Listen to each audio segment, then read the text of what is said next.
hope you're having a good evening, everyone.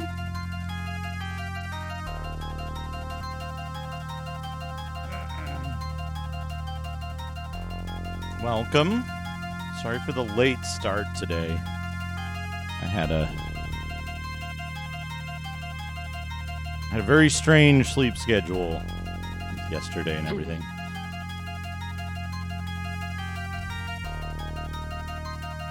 Who's all here? Dana.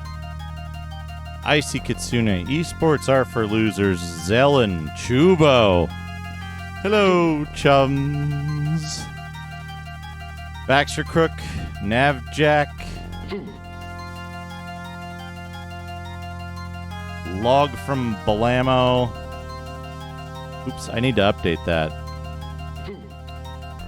Akriz. Sinful Dreams. Hello, good to see you. Jugger Jazz. YGY818. Running Wild. Lady Beaks 3. Ashton, thank you for the raid. Lady Beaks, thank you for the follow. Welcome, Raiders. We're just about to get started with some Tales of the Unknown. I think SMS Quake, thank you for the follow. What could they want from me? Oh no, Biffo has been busy. He's concocted a gamer recipe. Lovely. Welcome, everyone. Welcome. Thank you for shouting out Ashens. Welcome, everybody. Let me switch over to the other scene. Hello. So many new folks here. Welcome, everyone. Daxtron, Orange Otter Pop, Lady BX3, Main Captain, Otto Mr. Jenks 83, Rodent of the Astro Waste. The Girl with the Dragon 32. That is an incredibly good username. Brilliant.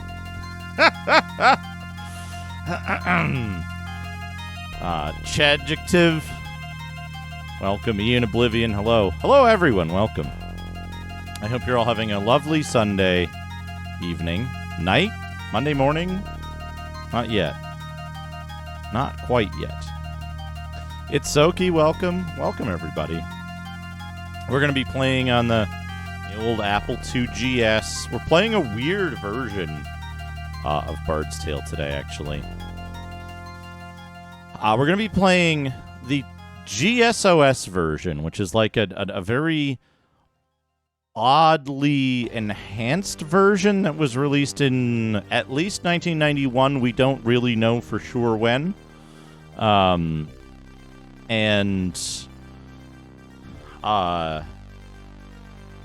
Yeah, there's a dump from 2007 and there's a scan of the reference card, and that's the only photographic evidence of this, the only evidence of this game existing that I can find. But it exists and we can play it. But no one's ever seen it. It's extremely odd. In the meantime, however, we've got a special gift from Chubo. Let's hear it. It's Chubo has been having a neural network Biffo do gamer retro reviews. Let's hear what Chubo has for us today. Hello, chums. Welcome back to Biffo's Retro Reviews, where I revisit the classics of gaming history and share my opinions and insights. Today, we're going to talk about a very important topic, gamer nutrition. Yes, gamer nutrition. You heard me right. If you want to be a top-notch gamer, you need to fuel your body and mind with the right stuff. And I'm not talking about boring salads and smoothies. No. I'm talking about the real gamer food. The food that gives you energy, focus, and satisfaction. The food that makes you feel like a winner. So what is this magical food, you ask? Well, let me tell you. It's a secret recipe that I've been using for years, and it never fails to boost my performance and mood. It's called Biffo's Super Snack Mix, and it's very easy to make. All you need is a large Hello, bowl, SME Quake, a welcome. spoon, and the following ingredients. A packet of crisps. Any flavor will do, but I prefer cheese and onion. A bar of chocolate. Milk or dark, it doesn't matter. Just make sure it's not too melty. A can of beans are fine, but I like to spice things up with some kidney beans or chickpeas. A jar of jam. Strawberry or raspberry are my favorites, but you can use whatever you have in the cupboard. A bottle of fizzy drink. Cola, lemonade, ginger beer, anything with bubbles. Now, here's what you do. You open the packet of crisps Where she and pour them scowled into at the him bowl. and attacked on sight. Then you break the chocolate bar into small pieces. Yes, and unfortunately, sprinkle it's them over the crisps. Audio only. Next, you open the can of beans and pour them over the chocolate and crisps. Don't worry about draining them. The juice adds flavor and moisture. Then you open the jar of jam and spoon some blobs over the beans. Finally, you open the bottle of fizzy drink and pour some over the whole mixture. Not too much, just enough to make it bubbly and moist. And voila! You have Bubbly and Biffo's moist. ultimate gamer snack mix. Now you might be thinking, Biffo, are you mad? How can you eat that? Well, let me tell you something. This snack mix is not only delicious, but also nutritious. It has everything a gamer needs.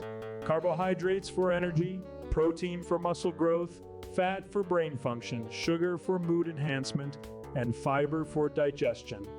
Plus, it has a variety of colors and textures that stimulate your senses and make you happy. So, how do you eat it? Well, there are two ways.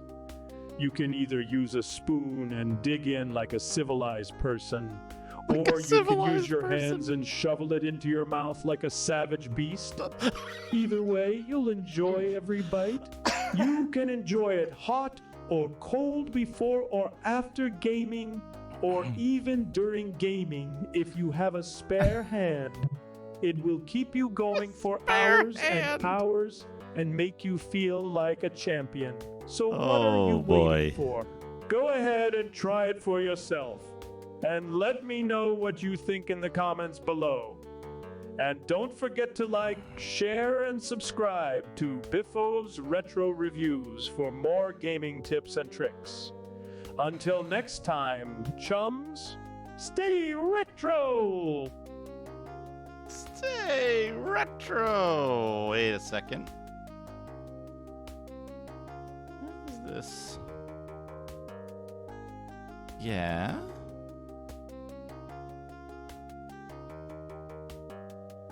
That's the correct configuration. Oh, you know what I probably need to do? I probably need to... Hello, Hesh. Hello, Hictor.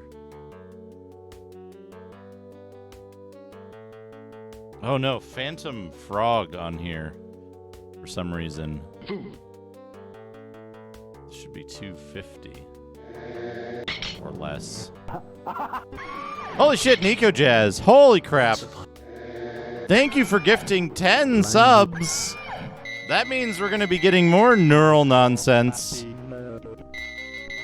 Quite a bit more. Thank you so much, Nico Jazz. What a way to get the stream started. Also, why is this not A bunch of Game Boy games. identifying 1. this? Agrosaur 2. Bombs of 3. 59,990. T-Rex 4. 22? Bow 5. Bumpy Bowling 6. Cupid's Vengeance 7. Don't Sweat the Big Bad Wolf 8. Doritos 9. Eclectic Laser Destruction 10.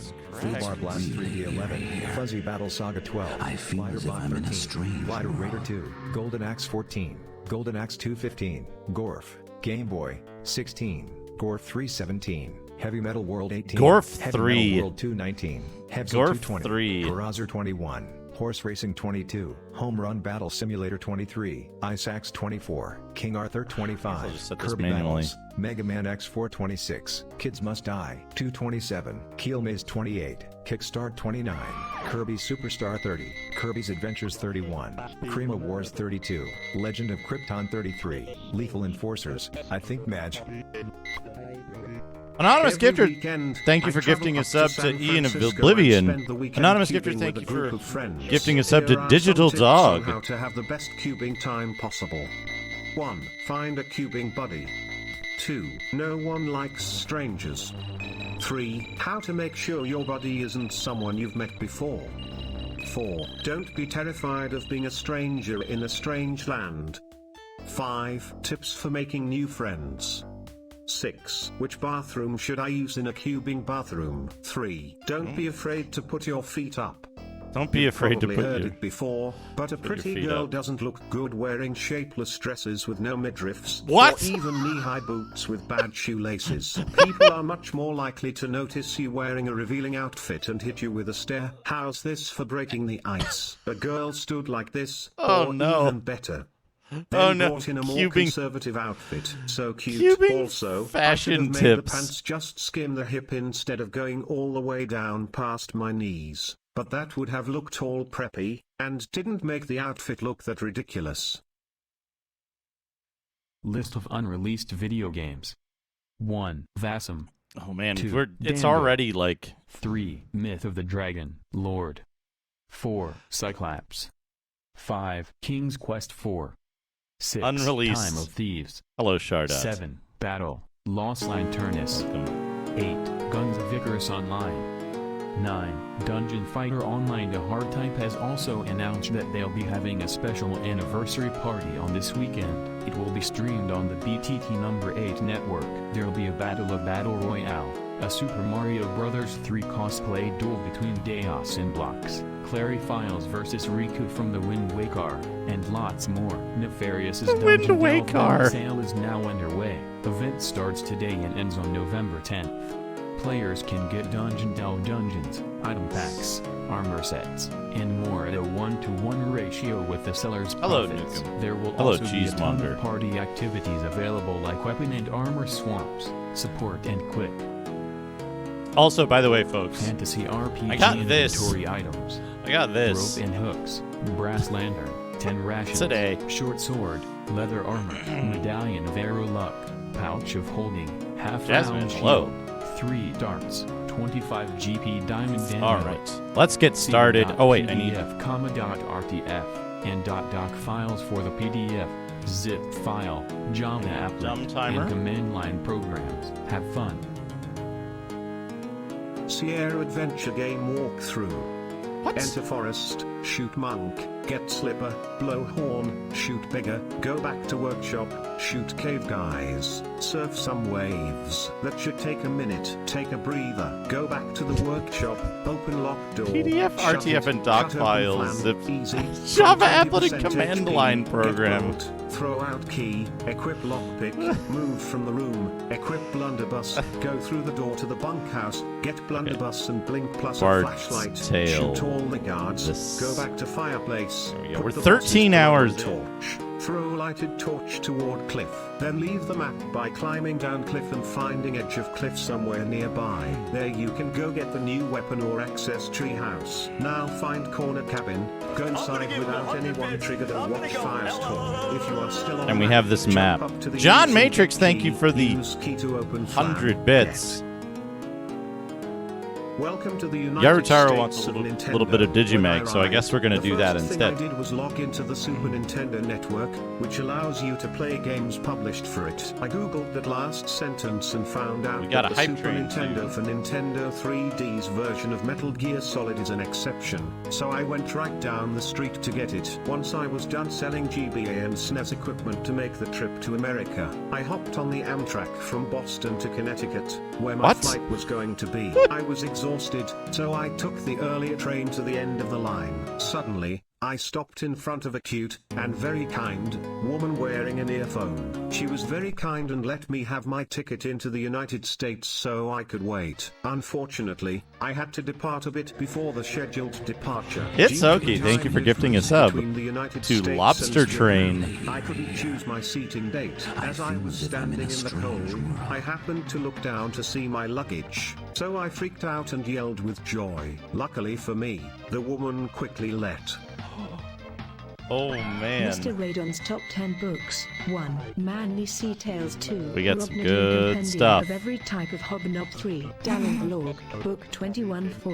Degadankan Nabe, A General Guide to Fighting the Hostile Grognard Class. To be an extreme force of destruction. 5. Strange Chainmail and Other Pack Accessories. 6. An Arms or Armor Forges Manual. 7. The Dross That Scavenged the Flesh. A Elf Monstrous Child. Compendium of Oh, Zombie no. Possessions. 8. Chump or Cut at a Tits. Cursed Punishment thoughts. upon oaths. 9. In the Hole, A Fart Smasher's Guide to Burying the Imperillable and the Horned Toad. Your only security. 10. Did you Red say Hook A and Fart Overlord Smasher's Schnee, to kill Guide? people or just think about them. 11. Black Blunt Punching Hooks Manual. 10. Diversionary Tales. 12. The Comically All-Purpose Book of Quips and Vignettes. 13. Raw Power. That's right, I said the word raw in this. This is a conversation between Del the dark human male and a zombie. Del, gimme a dagger. Zombie, Oops. what? Shut up, Del. Oh, Del, uh-oh. calm down, zoomy looking fat actor. Zombie. Epic. Look. He's slow on the side. Look at them. Del, I am in a really bad mood. Look at Zombie, them. Your smile looks so. Oh. Yes. Hype Smell train me, music. Ed. Del, I really like you. I just do. I don't see why anyone would be sad if they knew that. I don't say that because I think people always make too much of things. I say it because I think if you knew my heart you'd go, I do love the light. Yes, I do love the light. I love how it makes my Final world fight. lighter. I love how the color it makes me feel makes the world feel. Hey, Soda Pagoda, how's it going? A bunch of Game Boy Yeah, games. we still got that hype train 1. active, Agrosaur 69% 2, of Bamsa level 3, 4. Baby T-Rex 4, Bastion 5, Buttery 6, Glue 7, Daffy Dive 8, Darkwing Duck 9, Earthworm Jim 10, Esper 11, Freedom Fighter 12, Geekology 13, Gameloft 14, Hobbs Is- Paradise 15, Heroes and Villains 16. Is the only Jackson Kong 17, screenshot of Gauntlet Jungle 3 BBs the 18, Kill map Combat screen? 19, Marble Madness 20, Might and Magic 21, Fake. Monster Truck Rally 22, My Little Pony 23, Noragami 24, Onimusha 25, Onimusha Second 26, Operation Logic Bomb 27, First Apoma Samurai. 28, Paper Monsters 29, Fantasy Star 30, Fantasy Star 231, Pong 32, Punisher Good 33, ports. Posnick, of didn't Bart. find any, 34, Reign of Fire 35, Rygar 36, Scramble Galax 37, Shadowgate 38, Silver Fox, BB's It shouldn't Reboot. take too long, of course. Welcome Of to the course. United States. It's of only Nintendo. like When I arrived, the first thing I did was 1, log into the 2, Super Nintendo 3, network, 4, which I hadn't done in 5. 8 years. It's only I mean, 5 there was one TTSs online deep. list of amiibo sightings and one video of Luigi's voice in this game, and I still had to play a copy of this goofy RPG to get this completely stupid but essential feature. Good Luckily, catch. all of that history flowed in a visual novel-style text-only stream Hexadecimal upon arrival. scores. I started with the original Super NES release, and learn even more after I eventually made my way to the Game Boy Advance release. My whole family spent What the a- entire next day waiting in the cold for me to finish, and they came too. It was a big crowd. Most of my friends of a similar age are way too old to What a- remember what a Super Mario partnership here. Brothers, except maybe one or two.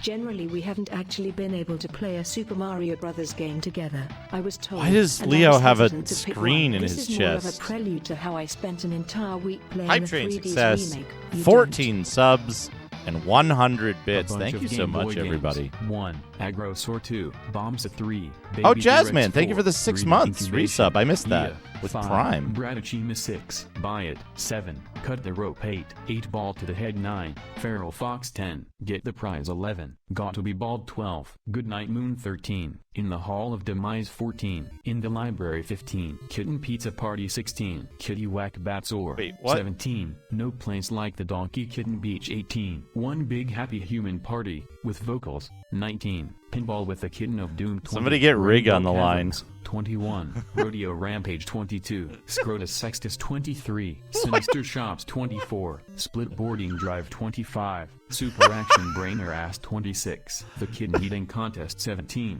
Triad D8 is also known as the Vex, players only count as working, and any score below. This 22 is a and conversation 25. between Del the Dark Human Male and a zombie. Del, Gimme a dagger, zombie. Oh, shut up. Dell, I got Super one. action Zombie. raider ass. Zombie. GRRRD. He means he wrote that when you got screwed up in the eye of the beast. Dell. Fine. Dell is now known as Zombie. Zombie. What is this? Dell. Oh hell yeah. Does oh god why did were. Whoa. Zombie. So, Dell. Drugs. Tubus. Zombie. Go bombs. On an hour. Sobus. Dell. Oh now a holly hole. What? Zombie. Did that make any sense? Dell. You do not get to possibly code Miss Lihalskin. Dell. My satisfiance over calling bitches and doing. Cheer 100. Shadrick wins the monster battle. The judges congratulate Shadrick, the winner. There with a you jar go, full of John dirt Matrix. Radon tried to steal. Radon angrily stares at Shadrick. Radon wins another jar of dirt. Radon says he wants to win another jar of dirt, and he then asks Shadrick if he would like to buy another jar of dirt for $100. Shadrick says he'd rather not win any more dirt. The judges then announce Mr. Radon the winner with a jar of dirt he won. Radon has won 1 jar of dirt from Shadrick. List of stupidest Star Wars names. Jar of 1. dirt. Drew B. McCool 2. Elon Sleazebag in 03. Kid Fisto 4. Luke Hoax it Shit 5. rules. Padme. And first one is maybe better 6. R2D2. But can also know his name is Sniffin at 7. R2. But yeah right 8. Porkins I think he was Porkins but my cousin's kid is trying to pronounce it 9. CCP 10. R2D2. R2Do. Rex to stick with my dad, 11. Stormtrooper 12. Marma of the Millennium Falcon 13. Jerry the Hut 14. First Jedi 15. Baze Malvis. In an early draft this was Baze Malvis. Yeah, absolutely. John has to Matrix, beep on think the of the bottom my 100 princess any MMMHs. requests. Princess Leia. Leia Organa. Leia. Han Solo. Boba Fett. Big Fett. Chewie/Chewbacca. Boosie. Lando Calrissian. Rad Death. Big fat. Cheer 100 HMMH Big fat. HMMH Yes. HMMH HMMH HMMH Excellent. HMMH HMMH HMMH HMMH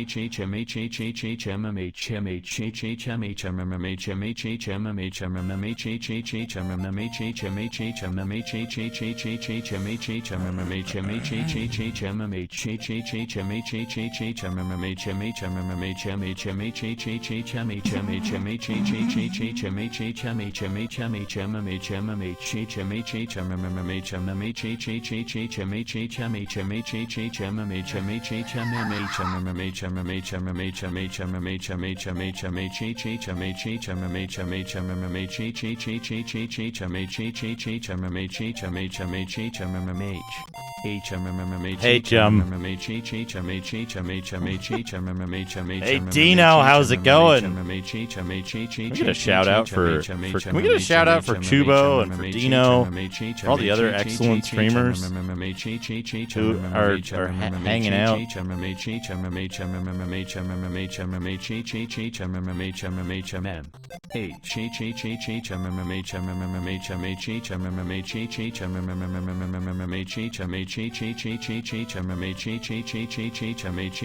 Thank you, Hesh.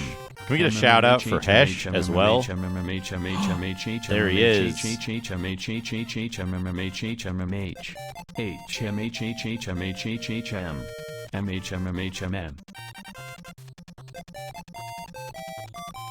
can't make that face.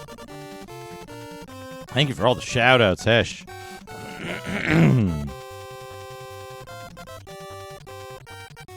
Am I normal? Am I normal? Asks one of the readers. Oh. I don't know what one is and everything. But is this a good thing? Because people say it's not worth the money, but other people say that's due to its audio and graphics capabilities. It's worth the asking price. What do they have to say about this?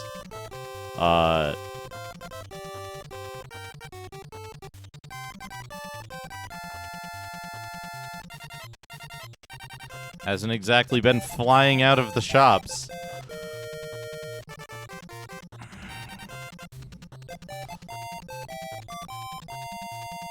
Play me, I'm a miracle.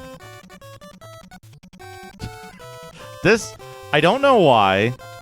Hello, Boot Blacking, welcome. I don't know why, but this advertisement makes me think of Poltergeist for some reason.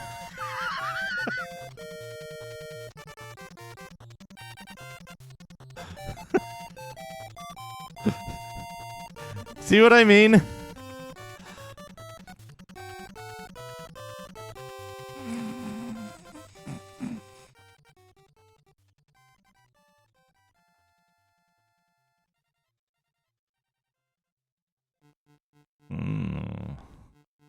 VFM factor.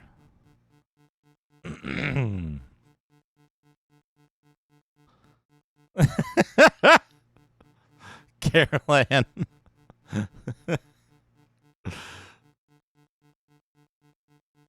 Nightmare. Superheroes. 4 mega heroes in one pack. Oh no! They all look messed up. In various ways. Oh, they're messed up.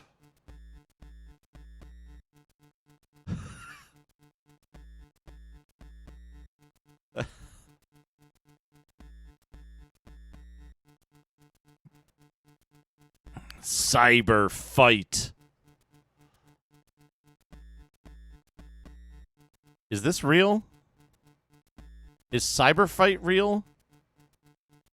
I don't remember seeing anything like this.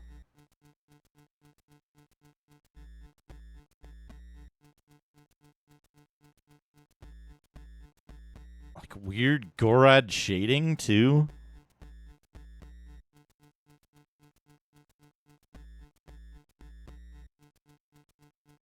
Is this...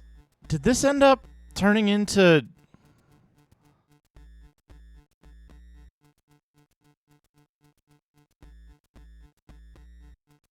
Did this end up turning into,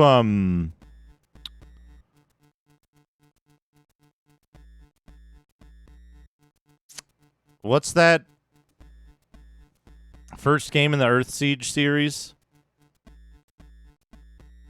Did this end up getting turned into, what the hell is it called? Sorry, Metal Tech. Battledrome.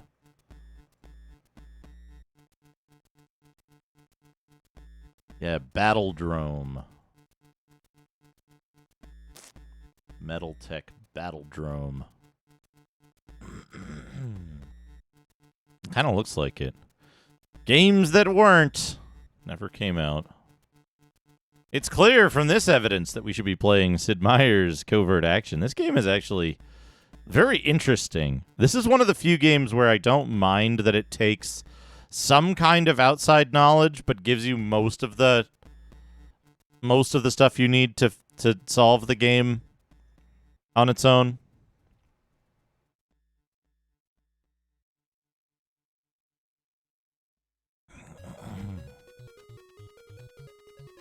Myth, history in the making.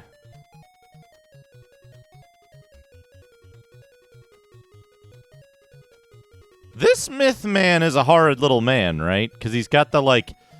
his haircut alone, I think. Oh, Vortex. Interesting. His haircut alone, I think, qualifies him for horrid little man. Cheer 100 Oilet-themed names for farts. 1. Dr. Tasty, thank you for the 100 bits. 2. Aku. See also /Bobuff 3. Papoose. Bobuff. 4. For Bibob's genitals pooses. Toes poops 5. Zoo.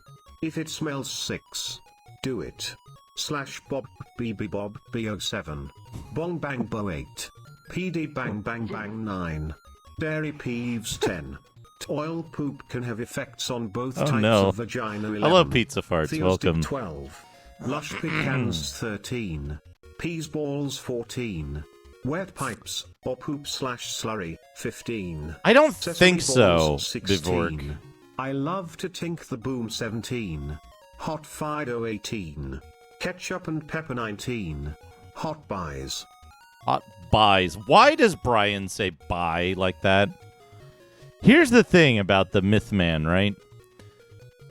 He's got the, like, big head, little body thing going on, right? But then he's got, like, this hairline that goes back to here and, like, kind of a skullet. And I think that I think that Chibi plus Skullet makes you a hard little man. Where Conan is, like, scaled down to size to fit, you know? Conan just looks like really low detail Conan.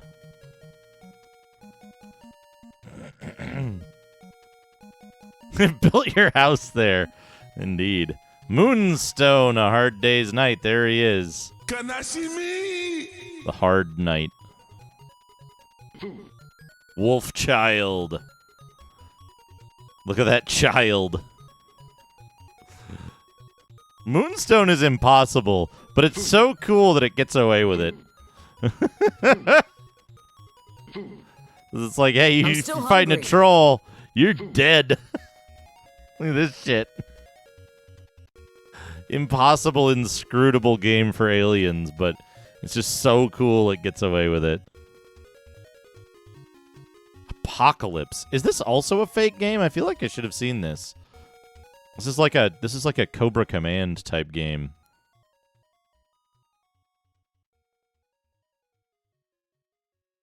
Whoa.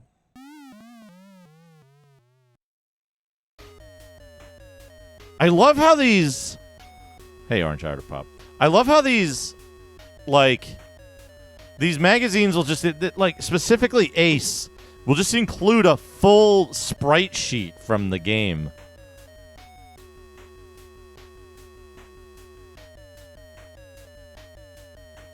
This looks dope, though. Soccer stars. Yeah, like, look at all the tiny little zones and shit. This looks really cool. Oh no, Mega Traveler 2! The best RPG adventure game of the year. Star. Just got better. There's the star.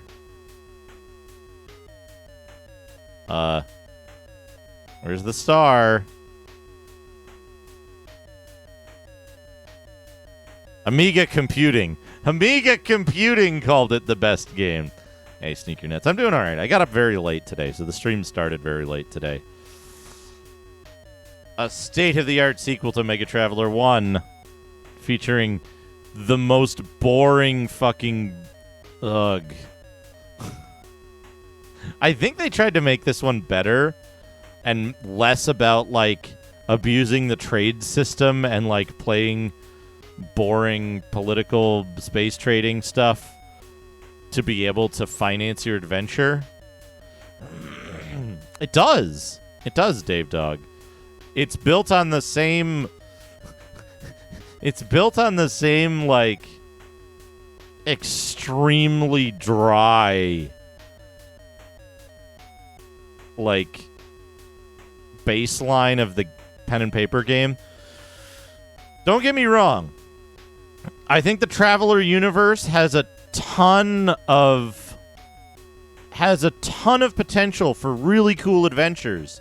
But if you look at the source book, a full third of the Traveler source books are dedicated to describing, like, how your characters go through customs and how to, like, how to negotiate trade agreements between different factions, and talking about how, like, the Vengar, or whatever they are called, are, like, super minority, like a super rare minority of space population, and everybody in space is supposed to be this, like, post-Roman what's the word I'm looking for? Like post-Roman decayed empire society that you have to deal with, and, like, all of these, like, political maneuverings that you need to deal with. And it's like, man, you went and made a cool, like, you made a cool universe, and then you told people to do the most boring shit in it. At least that's... I only have the T4 books. I know they tried to expand it and make it more interesting later on, but, like, this is around the same time that like T4 had just finished and they were moving on to Mega Traveler. So this is around the same period of time that Traveler was about that, right? This is January 1992. It's alive! Click Magazine. Is Basehole here? Where's Basehole? I'm just gonna screen cap this and send it directly to Basehole. Apply directly to the Basehole.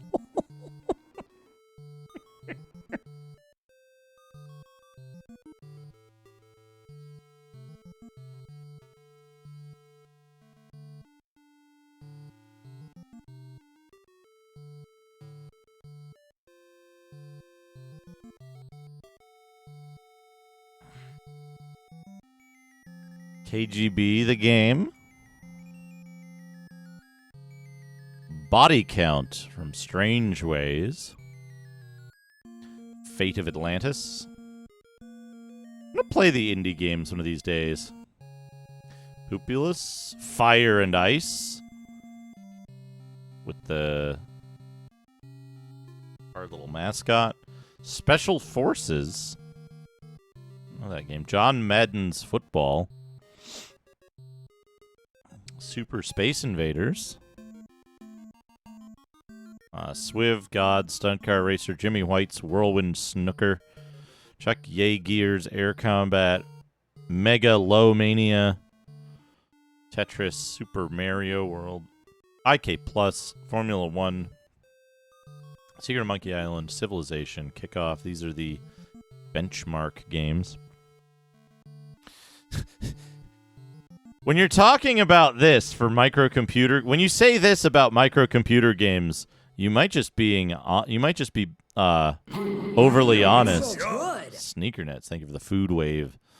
You might just be honest if you say this about your microcomputer game. Let's see their rating. Another World. Oh, they love the presentation. What do they think about it? Excellent graphics, easy controls, interesting plot angle, doubtful long-term appeal, annoying cutaway scenes. Who wants to play a Buffin? 800. That's 134 points less than RoboCod got last issue. That's 134 points less than RoboCod got last issue. James Pond 2 is almost 20% more than Another World. After a day, your interest in it will fall off precipitously on this unlabeled scale. Epic. Some kind of flight game. I've never played this. It looks pretty neat. What do they think about Epic? They think it's 39 points. James Pond 2 is not a great game. James Pond 2 is a giant piece of shit. It's a good for microcomputers game, which puts it like down here. They scored it 4 points better than Civilization in the previous issue. It almost is Tough Actin'. Good guess. It's by Future Publishing, but it's their advanced computer entertainment thing. What do they think about Epic? Incredibly fast 3D, exciting massive scale action, good animated sequences. Some battles go on too long. Ultimately shallow gameplay. Music becomes grating very quickly. 839. Your interest will peak at the end of the day. But after one day, it will go back down again. This time the scale is labeled 0 to 5. Just as interesting. Populous 2. Populous 2. Populous games always looked attractive to me because of their like little things and stuff. I love the little buildings. I'm a sucker for like detailed pixel art of little buildings. Incredible array of new features and effects. More sophisticated graphical presentation retains the graphic feel of the original. For 1 meg players only. $9.85. Populous 2 is better than Civilization. Better even than RoboCod. It is an almost perfect game. An almost perfect game. It's going to keep your interest forever. Populous 2 isn't this good. Populous 2 is nowhere near better than Civilization. There's a reason why Civilization is on its, 6th or 7th iteration. And Populous got 2 games. Wolfchild.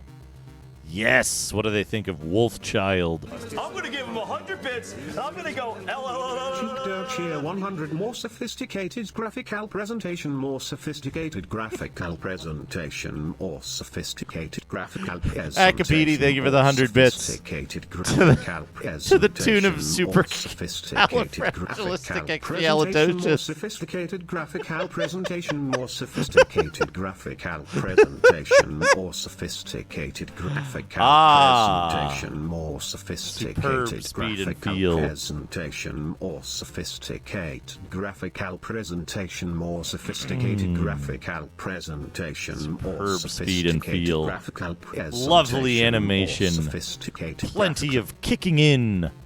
Are 5 levels enough? 905. Oh, they love it. It'll take you a day to get into it, but it'll last you for a month. By the end of the year, I guess you'll be back to 0. I'm unsure how that pans out there. Yeah, Wolfchild. The reason why stupid Contra exists is I was also they're playing this with cheats on. I was playing Wolfchild on the Sega CD port of it, I think. So I was talking about how many Amiga games got made for the Sega CD and how that possibly damaged its appeal in the West. Compared to things like Contra at the time. And I loaded up Wolfchild and I was like, take a look at this. Every time you fire in this run and gun game, your character stops and waits. Everything you do in the game has this kind of commit to it.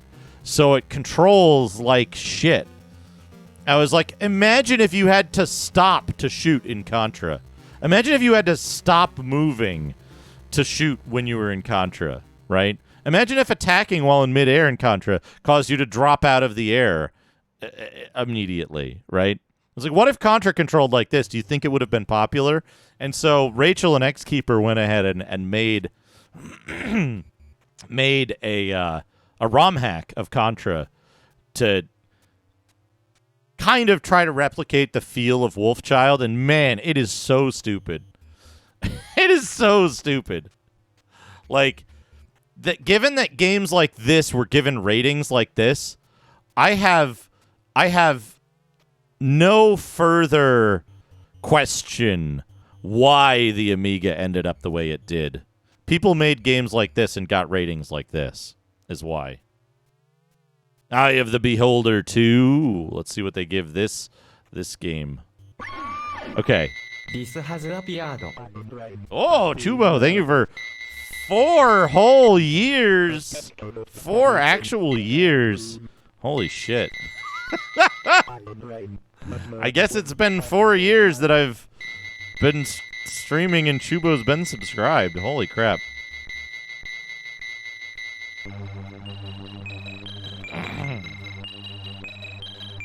Chubo is... I'm gonna give him 100 bits. I'm gonna go... Sever. 100 Eye of the Beholder 2. Sever, thank you for the 100 bits. Eye of the Beholder 2. Okay. Put your guess. I'm not going to do a poll or anything.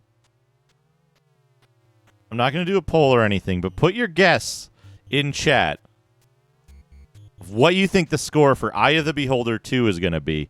Bear in mind, in my estimation, Eye of the Beholder 2 is one of the best of this type of game. Eye of the Beholder 1 and Eye of the Beholder 2 are both incredible games. I'm gonna give him 100 bits. Put your guess in chat. 102. Ba ba ba ba ba ba. John Matrix, thank you for the 100 Babar 2s.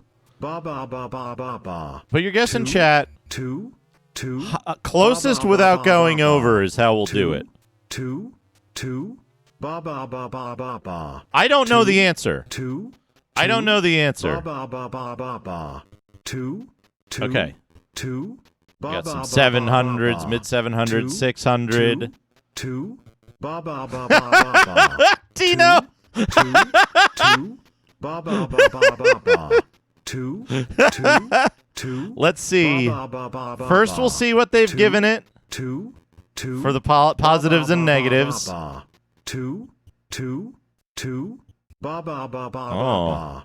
Two. Has the edge over Dungeon Master, Ba, ba, Might and ba, Magic ba, 3, ba. and barely the original. Two. Ba ba ba ba ba ba. Two. Multiple Two. game positions Ba, ba, ba, can now ba, be ba. saved. Two.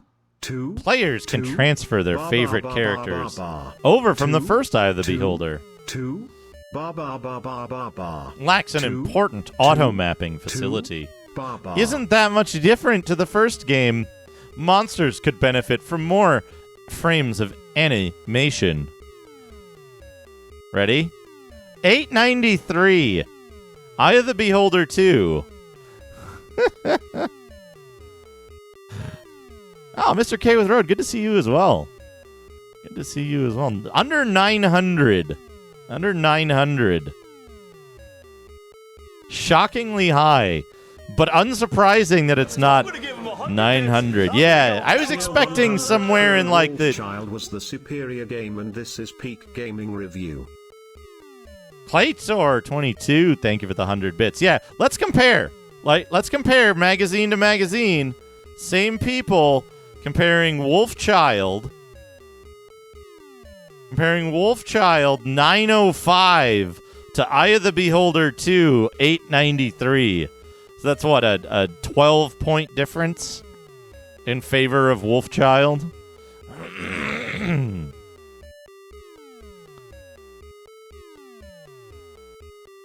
821. UHW wins nothing. But good guess. Good guess. But like one of the good guesses, everyone, actually. I think that the reasoning behind the guesses are quite good. One of the best, Mr. Radon, thank you for gifting a sub to UHW. I guess you did win something. Thank you, Mr. Radon. It just goes to show how, like, deranged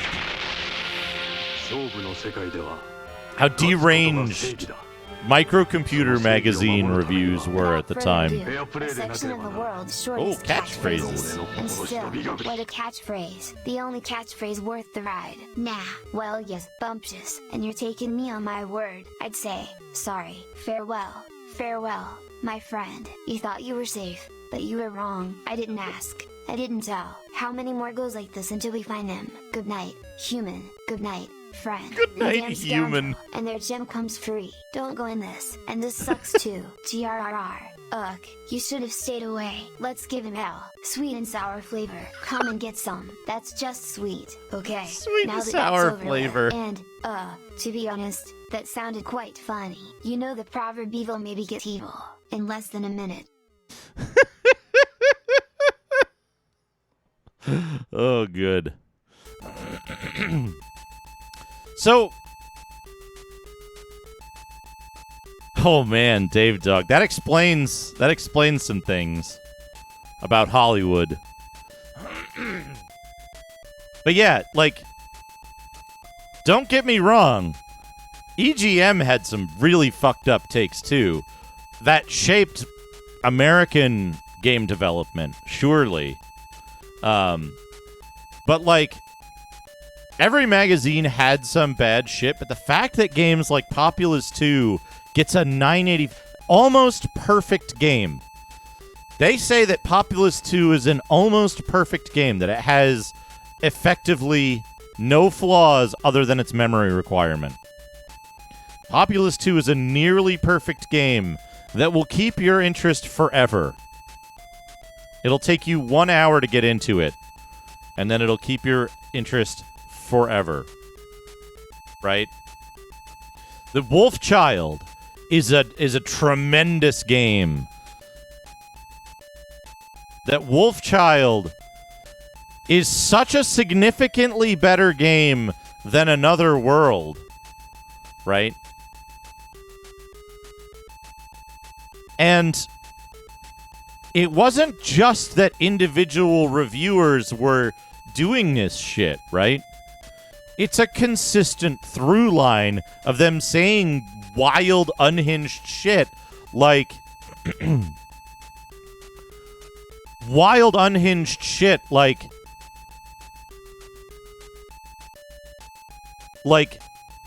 that Wing Commander was a movie game that didn't work because it had a simplistic flight simulation action sequence in between the movie scenes, and that the movie scenes themselves weren't interactive, while praising Hudson Hawk on the Amiga for its accurate representation of the movie. Right?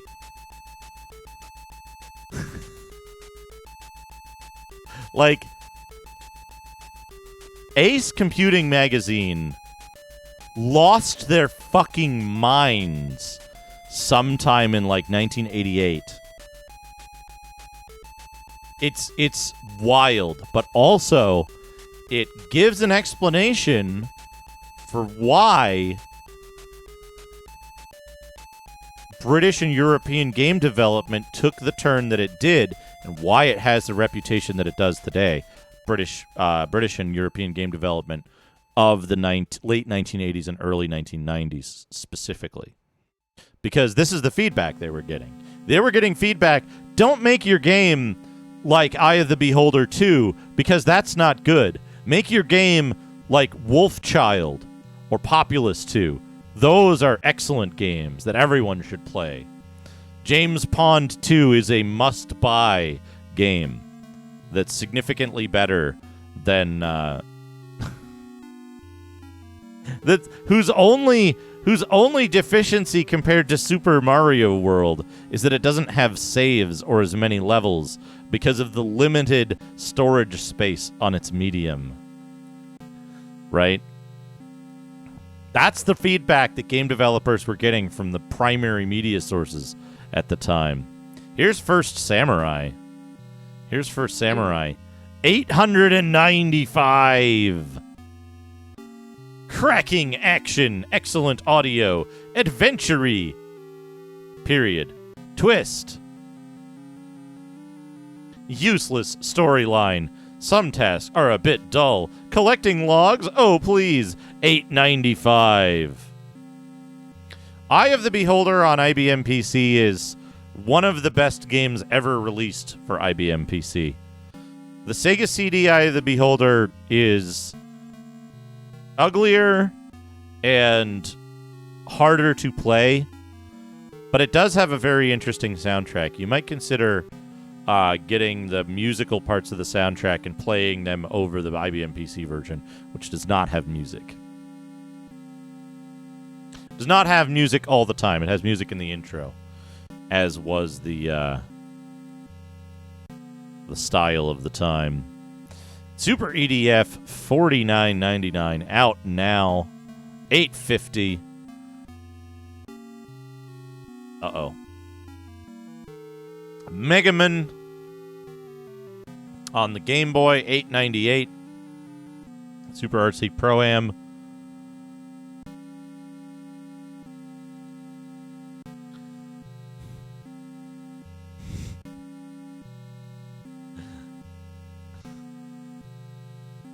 This looks like a horrid little man game. Do we have this one written down?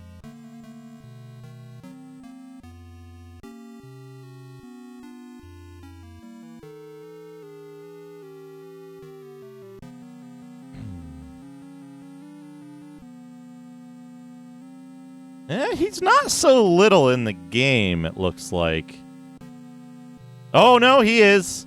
Oh, oh, this is a bobbler of some kind. I don't see the hard little man in here, though. I don't know where he is. I can't spot him. Too low a resolution of scan. Oh, consoles. Geoman Warrior. Draken, USA only.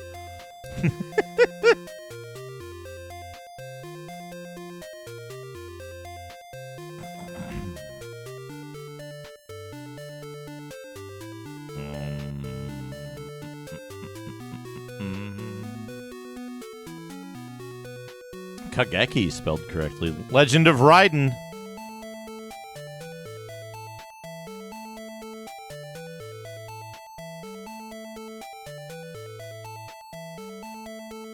Oh, I gotta fix that. I gotta fix that timer thing. This is from Shadowgate. This is the Courtyard music. Hello, Viscount. Quackshot. 907. Okay. They gave a good rating to Quackshot, which to me is one of the best Genesis Mega Drive games.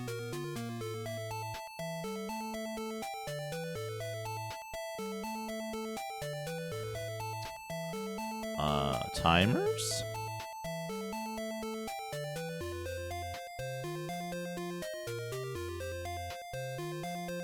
I just saw one of the most horrible...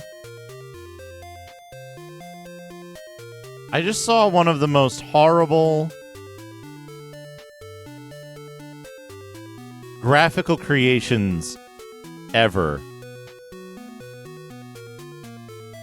on my screen.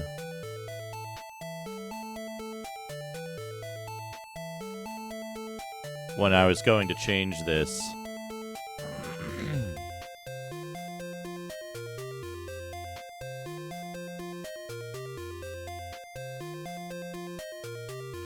It was...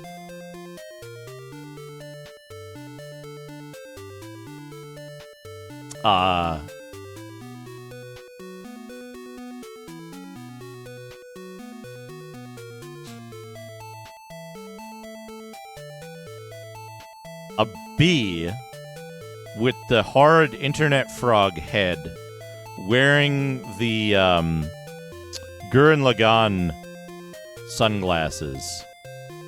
But the frog head was all gray for some reason. Extremely horrible looking thing.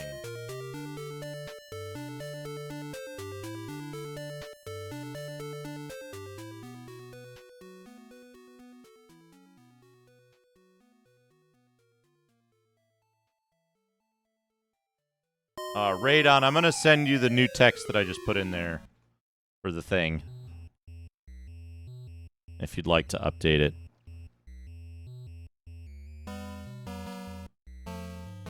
What did they think about Quackshot? More depth than most platform games. Superbly playable, brilliant graphics and sound. A tad slow-paced. The toying... Oh, the toing and froing can get annoying. Oh. Factory Panic. 859. Woody Pop 896. Good screenshots. Next month. New releases.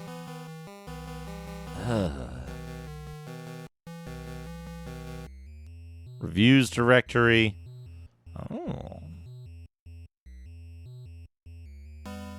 Castlevania 4.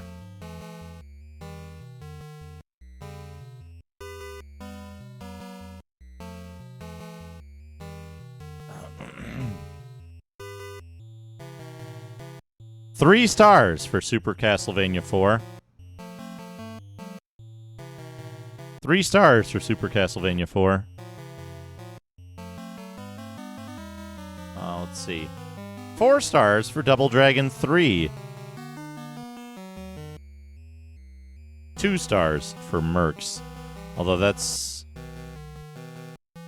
on the Mega Drive. I don't know how that version is. Let's see.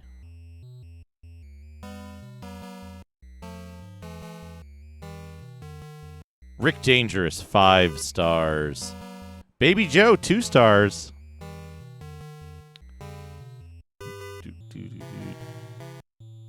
Alien Breed, 4 stars. I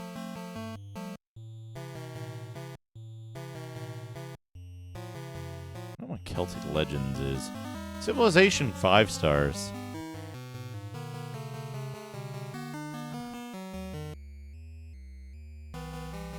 Deathbringer. I'm gonna give him 100 bits. I'm gonna go Elf. 103 stars for Super Castlevania 4, 3 stars for Super Castlevania 4, 3 stars for Super Castlevania 4, 3 Ocean's stars Elf. for Super Castlevania 4, 3 stars for Super Castlevania 4, 3 stars for Super Castlevania 4, 3 stars for Super Castlevania 4, 3 stars for Super Castlevania 4, Akabidi, thank you for the 100 for Super Castlevania stars. 4, 3 stars for Super Castlevania 4, 3 stars for Super Castlevania 4, 3 stars for Super Castlevania 4, 3 stars for Super Castlevania 4, 3 stars for Super Castlevania 4. Elf by Ocean on the Amiga is a better game. Elf. Curtains. Ocean's Elf game on Amiga is a 4-star game. Better than Super Castlevania 4. Equal in quality to Final Fight on the Amiga.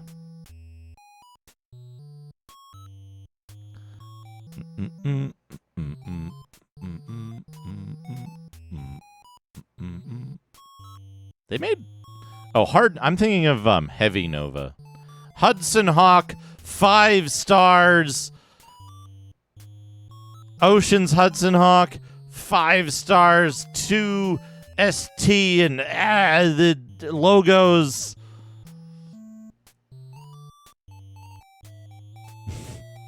The Immortal 5 stars. Perfect game.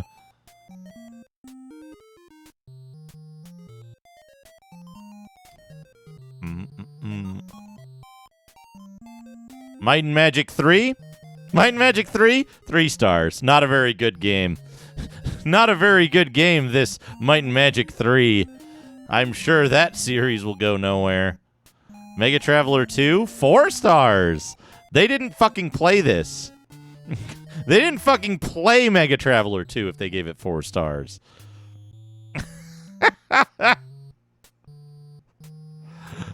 Pit Fighter! 3 stars. Pit Fighter on Amiga. Pit Fighter on Amiga is as good as Super Castlevania 4. Rise of the Dragon, 4 stars. Robin Hood.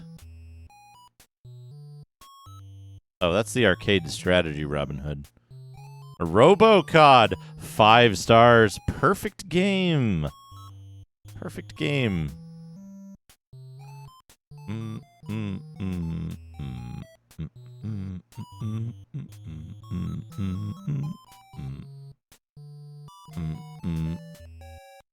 Willie Beamish, 4 stars. Willie Beamish. Adventures of Willie Beamish, 4 stars. Wing Commander 2, 3 stars. I think I'm being followed. What could they want from me? Hero Protagonist, thank you for the follow. Secret Weapons, 5 stars. At the time, I kind of agree. At the time, Secret Weapons was an incredible flight sim just because it had a very satisfying balance between flight sim and arcadey feel. But I was into flight sims at the time, so I don't know how I'd look at it today.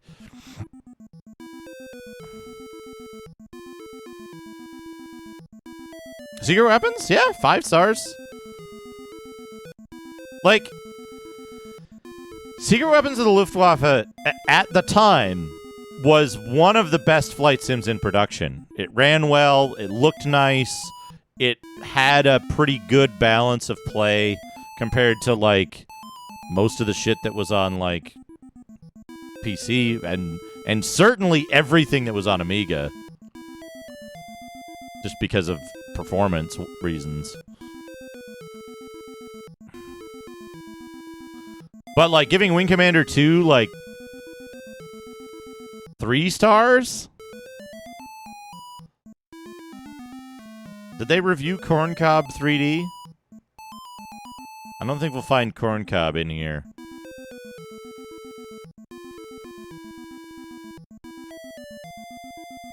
But no, like, here's the thing. I agree with 5 stars for Secret Weapons of the Luftwaffe, right? I don't think it's I don't think it's necessarily that good compared to modern stuff, but if you compare it to, like, did they review Falcon in here? Did I skip over Falcon? No. But, like, it was a more accessible game, and it was a more playable game than Falcon. Falcon was good for the, like, hardcore simulationists around the same time, but, like, if you wanted to play a game to have fun and you liked flight simulators, it was pretty much one of the best you could get into. Oh God. Pie in the sky. You gotta do the Accord Games challenge.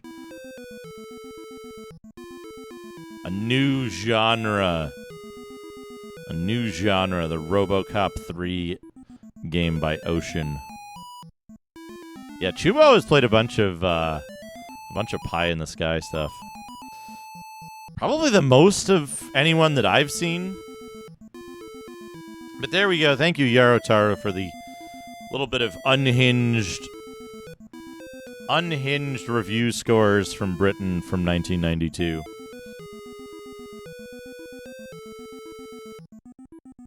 I don't have the doc up. I'll just skip that. And we got to do a random a random tank game. You know what would be a good project for someone to do? Oh, this is a dank game. Speaking of Amiga games.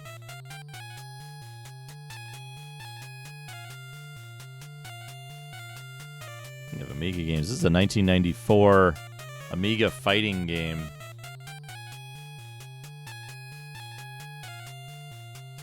Made by Terramark, who I believe would later go on to form Housemark.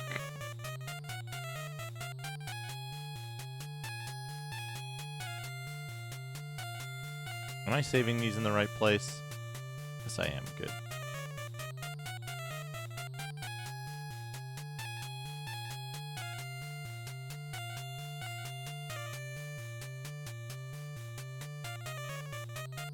Published by Renegade Software.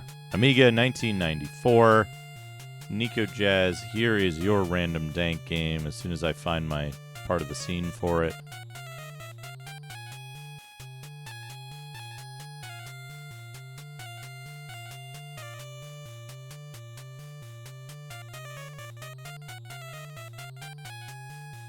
Shadrock, thank you for the raid. Okay, go ahead. Let me just shout out for a shad out. Thank you, Hesh. Gotta pass. Okay, go ahead.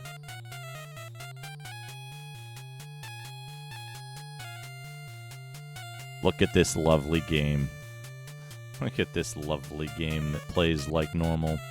Yeah, Billy Weemish. We're about to get started. We did a little bit of Digimag in which Another World got rated like over 100 points less than Wolfchild. Go cheer 100 go te pasok go te pasok go te pasok go te pasok go te pasok go te pasok go te pasok go te pasok go te pasok go te pasok go te Akabidi thinks it's 100 bits. go te pasok go te pasok go te pasok go te pasok go te pasok go te Elfmania. go te pasok go te pasok The go te pasok go te pasok ultimate fantasy beat 'em up of the 90s. 90s. Go take pasok, go take pasok, go take pasok, go take pasok, go take pasok, go take pasok, go. Actually, you know what? Hold on. Go take pasok. Hold on. Go take pasok, go take pasok, go to pasok, go take pasok, go. I need to do this justice. I need to get. Go take pasok, go take pasok, go. I need to get high resolution cover art. And Barbaria would fall as its last hero failed. Jin attacked.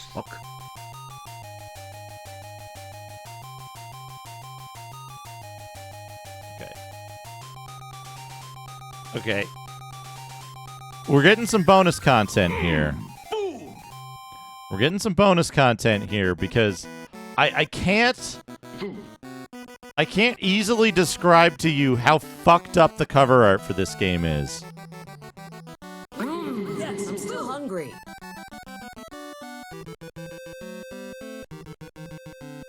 Here's the front cover. Here's the front cover.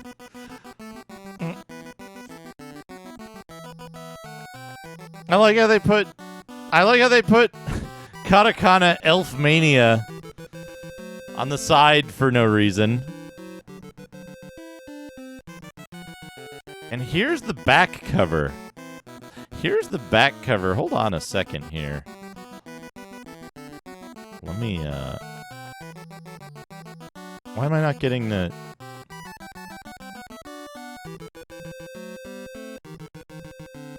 What? Oh, because this is locked. Okay.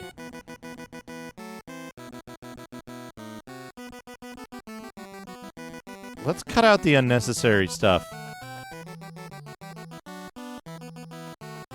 And have a look at just how fucked up this looks. It's like a fucking neural network generated gimme fucked up how to draw manga elves.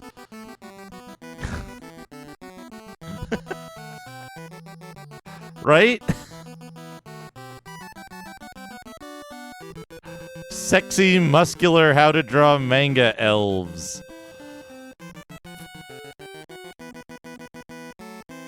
Yeah, like she's got a leg elf. Legolas!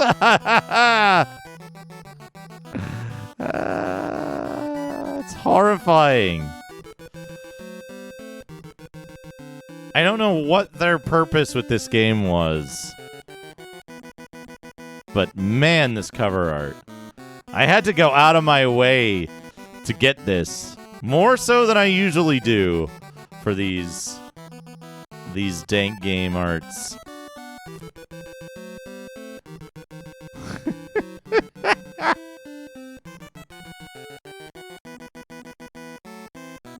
That's what... When you look at this game and you go, man, this game looks messed up.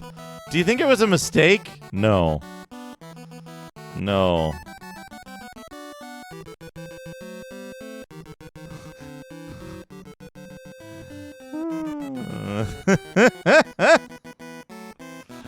It was on purpose, unfortunately.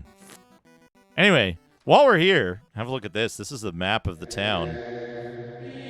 Akabidi, thank you for 23 months of subscribe. Dank Game Arts. Here's our map of the town that I'll be using.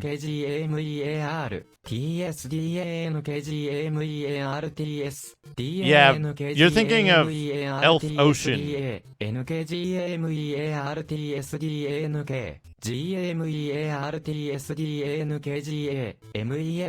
you're thinking of Elf by Ocean. That got 5 stars. Yeah, that got 5 stars in Ace.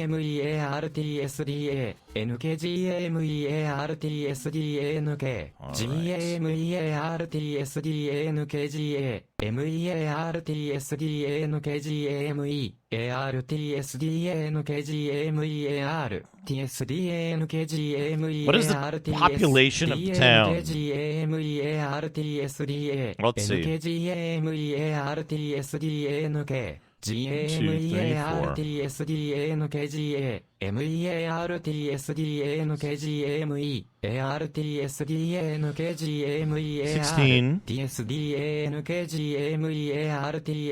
DANKGAMEARTSDA Oh no, wait. NKGAMEARTSDANK GMEARTSDANKGA MEARTSDANKGAME ARTSDANKGAMEAR TSDANKGAMEARTS DANKGAMEARTSDA NKGAMEARTSDANK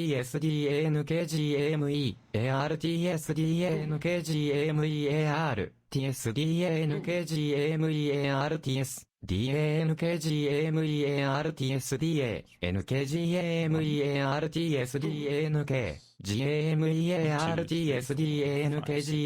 MEARTSDANKGA 28, TS 31,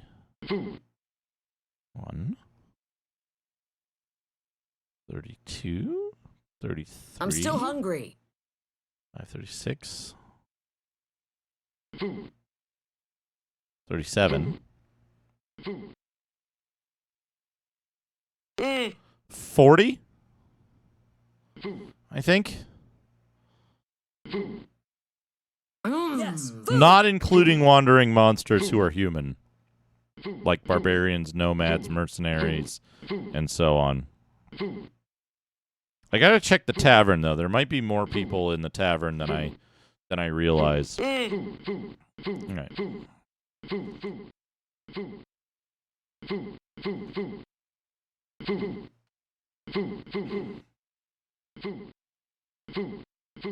Thank you for all the food. Master Gregor, thank you for the food. Thank you for the big feast. Can't stop eating. Food! Seaweed shake with pure hydrogen peroxide. Of course. Thanks for the food. This is good. Add. Good. Enter the city.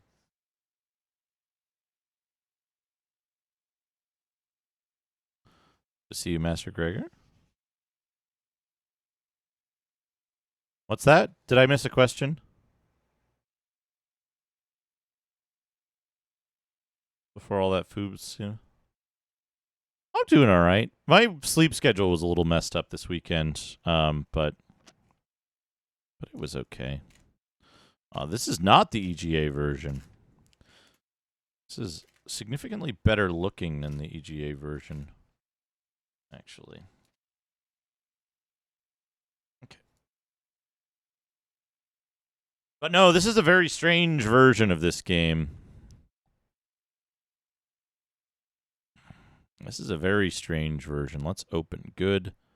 Should be the correct version. Is not the Mac version. There is, as far as I know, no Mac version of this game. It's not in color. The fight began.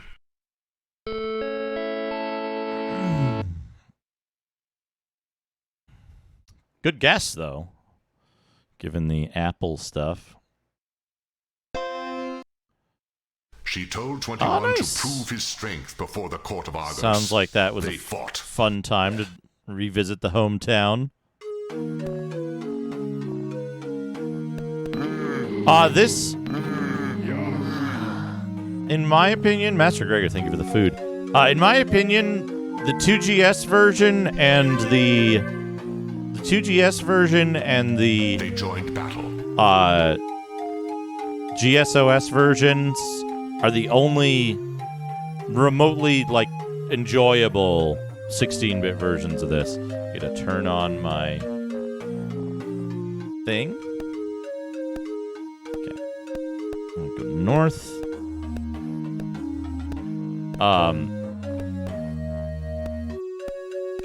Yeah, we got the. I gotta see if I can make a better version of the 511. I gotta see if I can make a better version of the large Go game. Yeah, the IBM version of this has, as far as I know, and maybe if you're very familiar with it, you can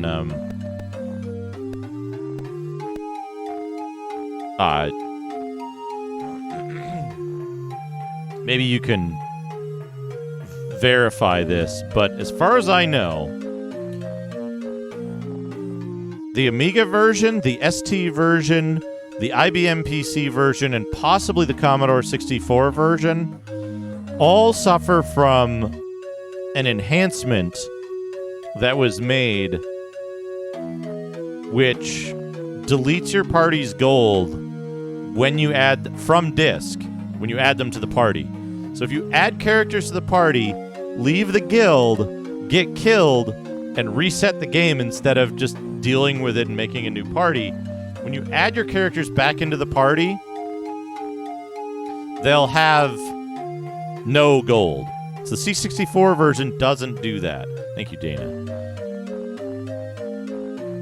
So if the IBM PC version does that, it's one of the unenjoyable ones. Okay, order a drink for Hal. Not too bad. While we're here. As far as I know, the 8-bit microcomputer versions do not do that. Oh, this is one of the few enjoyable versions. The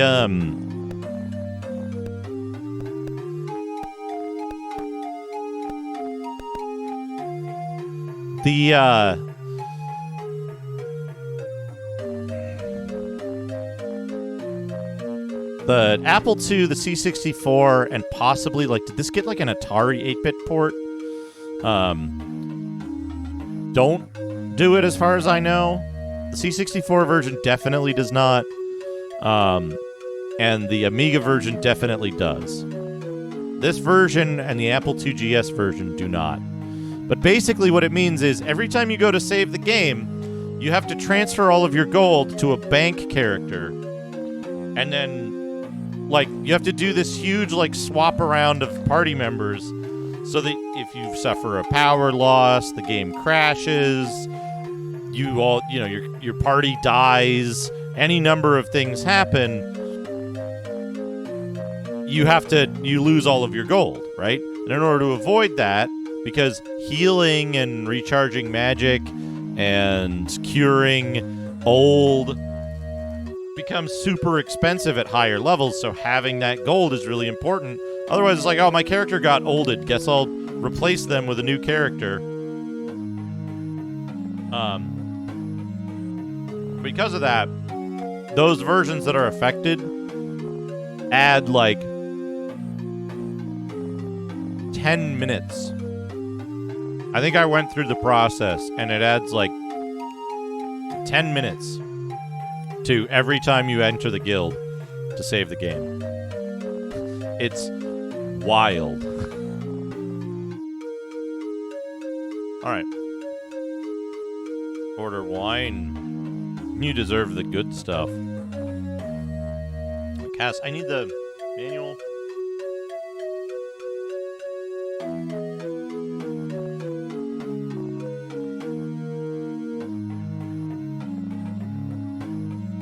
Aylesbard.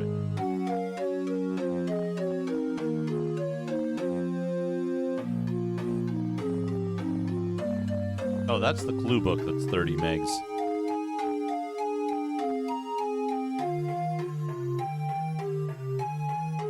Okay, here we go.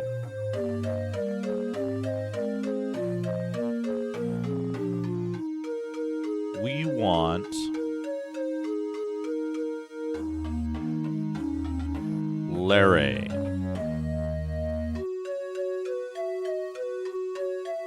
Who knows it?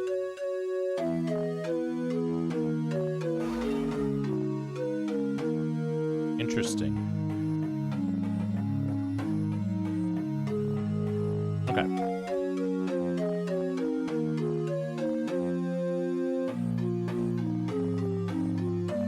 One, 2, 3, 4, 5, 6, 7, 8, 9, 10, 11, 12, 13, 14, 15, 16, 17, 18, 19, 20, 21, 22? Dana, can you confirm dungeons are supposed to be 22 by 22?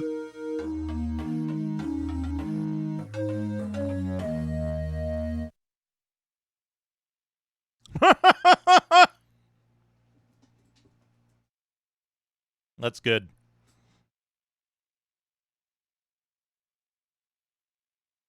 Oh, my spell ran out. My bard song ran out. So what I'm going to do...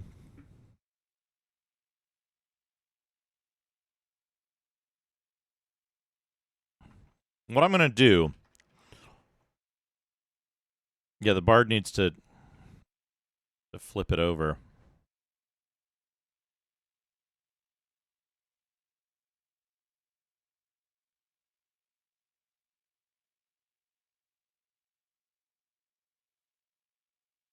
What's the button? Maybe it doesn't work in GSOS. I guess this is as fast as it goes, right? It's not like... It's not really choking.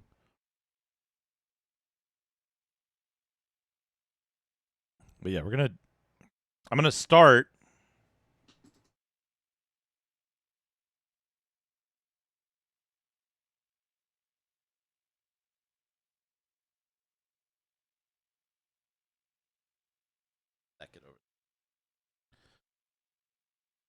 One of the things that I want to do, because I can't do this in the game, but one of the things that I want to do is I want to, Oh, you little jerk.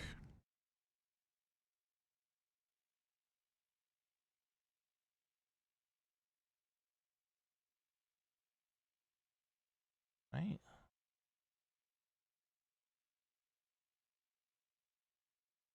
This work.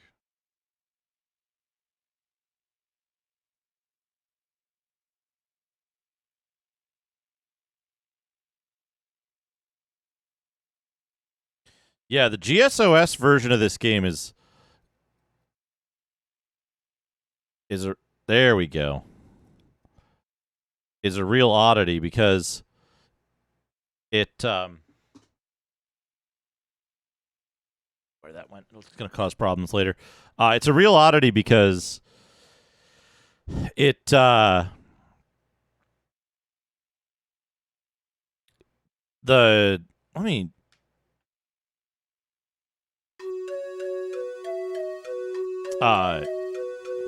it came out very late. Signs point to it being at most or at the earliest it could have come out in 1991. The scan of the command reference card and the disk dump are all that we have to confirm that this game exists. Hold on a second, I gotta count this.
Now,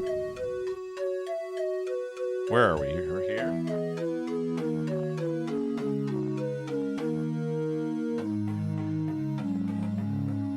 Now, the reason I'm doing this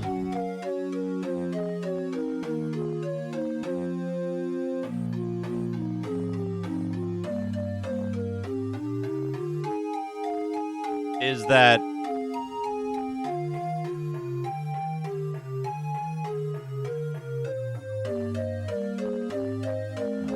enter? Yeah, there we go. The reason that I'm doing this is that I can't draw encounters on this map. So knowing where encounters and special events are is going to be important. So I do have to copy this map down, but this makes it so much easier. You have no idea.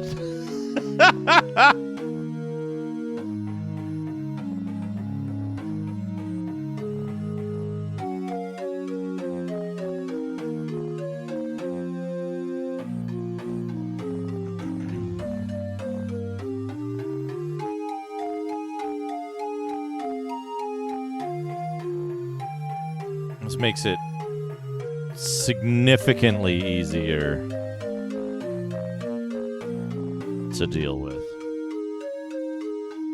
It's here, right? It also means, like, when I need to do, like, a teleport thing. Yeah, you can't move with the auto map on.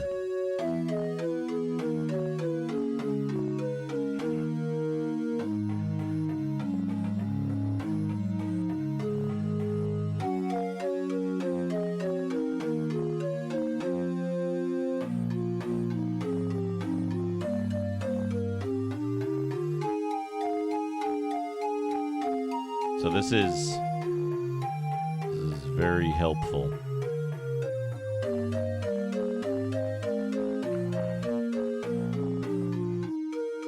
Okay. Does this go all the way to the top? Yes. Although I love that this shows you where you have stepped. That is such a cool feature. Super happy about that.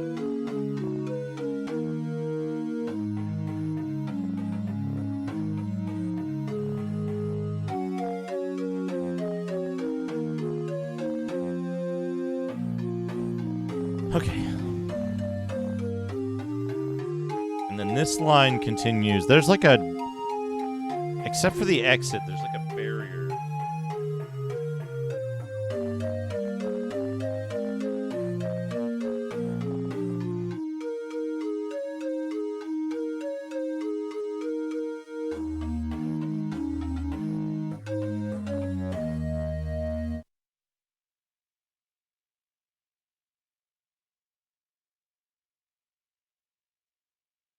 All the way around the edge of this dungeon. Fortunately, we can get the, we can replenish the bard just by leaving the dungeon, because it's the dungeon underneath a tavern.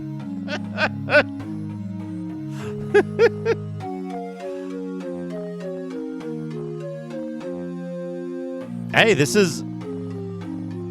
Find me a person who says that the game Bard's Tale is a bad game. Oh, Bard's Tale. Oh, that's such a terrible game. Nobody likes Bard's Tale. That game was criticized by the presses. It didn't get ported to anything. And it's extremely poorly remembered and mocked by the retro community. All right. I rest my case.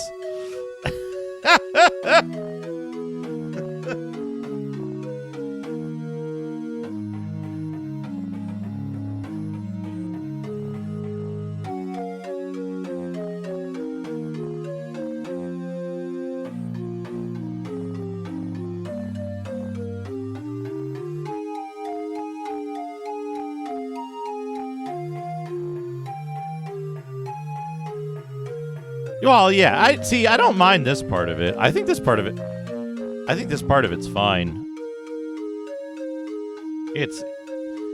And again, right, like, I'm doing this because I do actually enjoy, like, the map making part of it. It's a fun activity and it's good content to stream. honestly.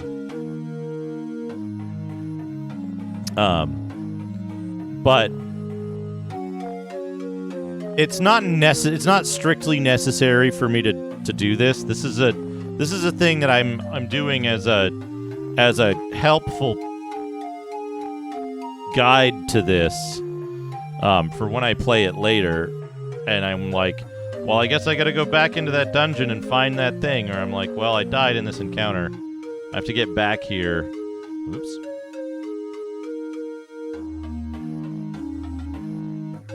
Where was that encounter? I could maybe do some of this stuff from memory, but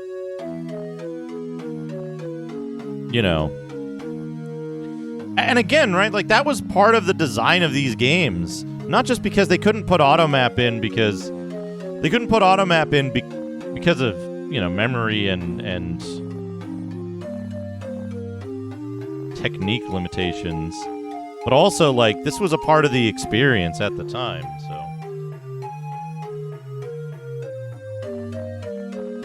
Now, again, right, like,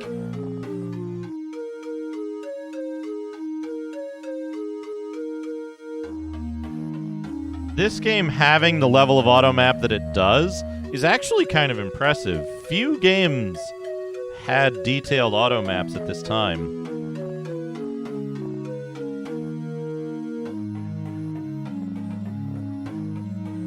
I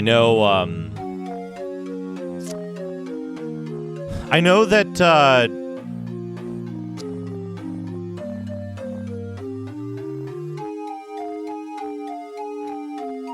Don't Go Alone did. Don't Go Alone had an auto map. Mind Magic 2 had an auto map. I don't know about 1.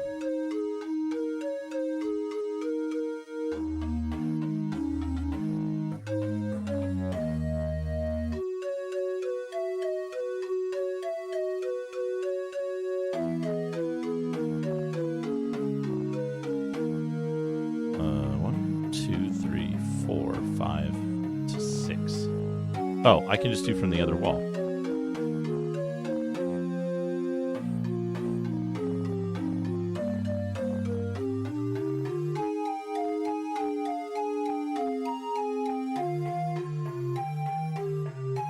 Oops.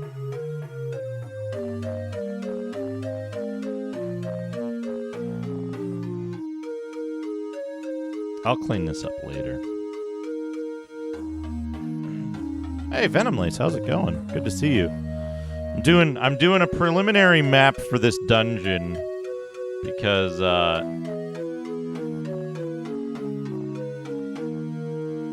don't remember. Number one, I don't remember where the stairs are in this dungeon, and the map won't tell me.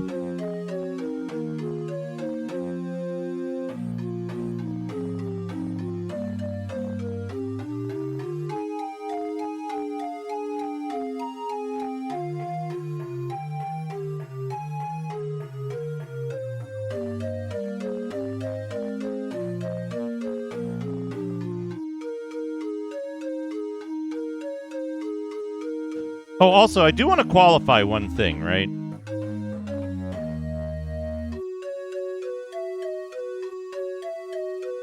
About James Pond, about RoboCod specifically.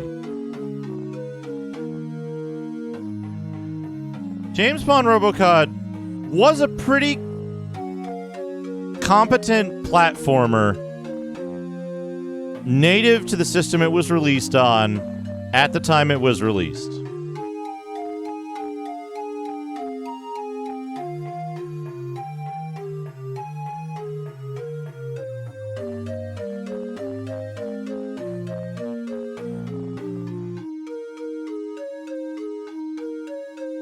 Of course, that's fine. I was very clear in what I said. The problem is that you cannot rate Amiga games on an even scale with other stuff. You can't say, "Oh, it's 900 points for an Amiga game." Right? No, it's like 600 points. And Amiga games topped out at 600 points. Right? That's the problem. is that if you make a crappy game on a platform that has inherent limitations, right? That has inherent limitations that makes all of the games on it crappy, you can't say, oh, well, James Bond is a good game because the Amiga doesn't have good games, right? No, James Bond is still just as bad. If all you had was an Amiga, and you were like, I got James Bond Robocod, you'd be like, hey, this is a lot better than the other stuff I have. But if you'd ever seen a Nintendo, you'd be like, the fuck is this shit? All right. But again, the quality of gameplay doesn't have to equate to the interest level of a game. It's fine for a bad game to be interesting, right? The Amiga is a great platform because the games on it are weird and interesting, and they have horrid little men in them, and they, like, are too hard to play, right? And that's cool. But, like, if you have access to 1,000 other games, like, you don't have to go out of your way to say,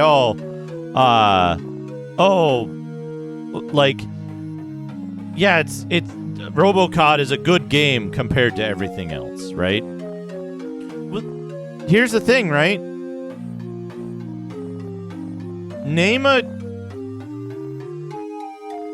This is a contentious opinion of mine, perhaps, but name any game that Psygnosis made that plays well all the way through.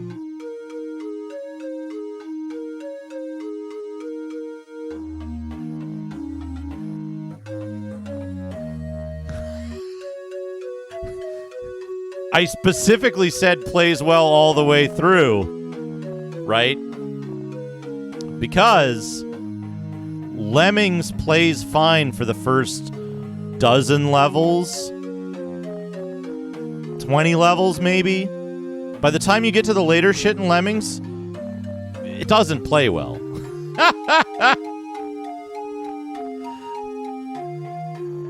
So wait, let's see. Did Psygnosis make GTA? Who made GTA?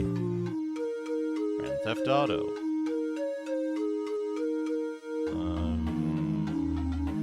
Video game. DMA design.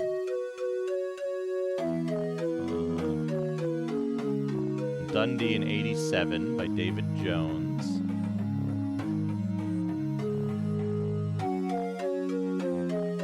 Soon turned to... Was DMA... Was DMA, Psygnosis at some point? Oh my God, that's fantastic.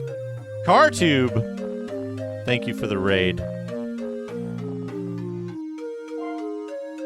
Can we still... Is there... Brussels sprouts. Hey, Ada cursed the demon for invading her sanctuary, Developed and attacked war Madness turned on 20, seeking his next victim. Let's see. Well, I've learned everything I need to. All I need to know. Welcome, CarTube. We're mapping the first dungeon of Bard's Tale on GSOS and talking about Amiga games. And I have an important question.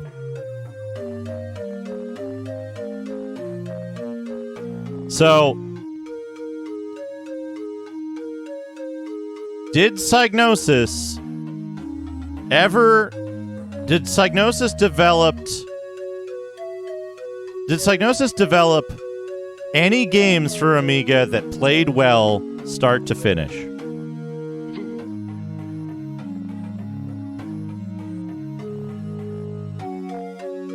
Did Psygnosis develop any games? I've played Walker, Hayes. I've played Walker. If you're telling me you finished Walker without cheats, I don't fucking believe you.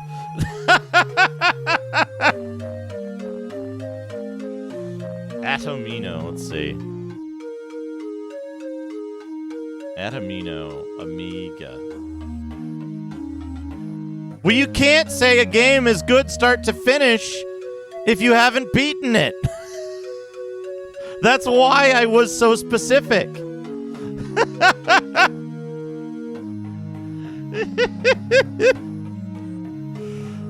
Atomino, I don't know. I don't know Atomino. Wait, is Atomino the microscope puzzle in Seventh Guest? Is Atomino the microscope puzzle in Seventh Guest?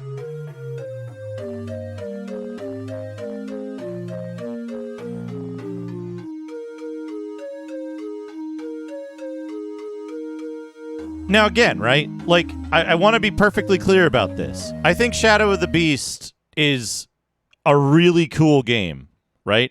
I think Shadow of the Beast is one of the most incredible looking, interesting, cool to watch video games I've ever seen, right? I want to be really clear about that. That watching someone else play Shadow of the Beast brings me great joy. I've played Shadow of the Beast. It plays really badly. Really, really badly. Shadow of the Beast is like a 2 in game control. Like a 2. Like, you move in the direction you tell it to, but then, like, doing anything has, like, huge commit and has, like, a whole bunch of, like, it has a huge bunch of problems. Walker controls pretty well, but the game design so quickly outpaces your ability to control and manage the game's elements that it looks great. It plays well initially, but it so quickly outpaces its ability to, like, the design outpaces your ability to control it, even though it controls well, that it becomes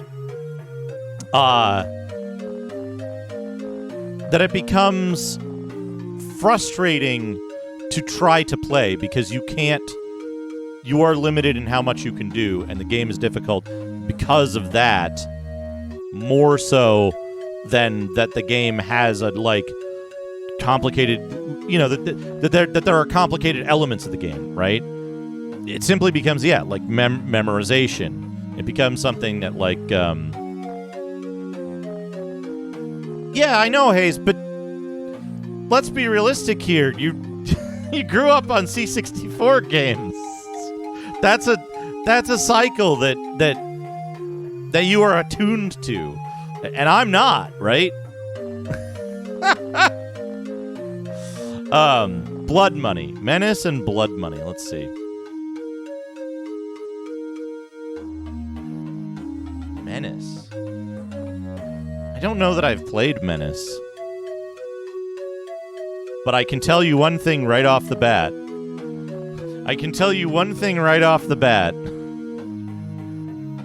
It's a life bar shmup. I'll give it the benefit of the doubt because I haven't played it specifically, but it's a life bar shmup. I've played a little bit of Blood Money. Blood Money controls, again, better than the average Amiga shooter. But, like, actually, wait. Hold on.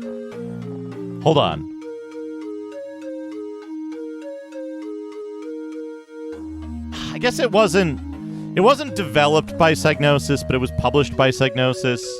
And it's like, it's art and magic. But, okay, that's just incorrect. That's just incorrect. I don't know about Shadow of the Beast specifically, but on a broader scale. Again, right?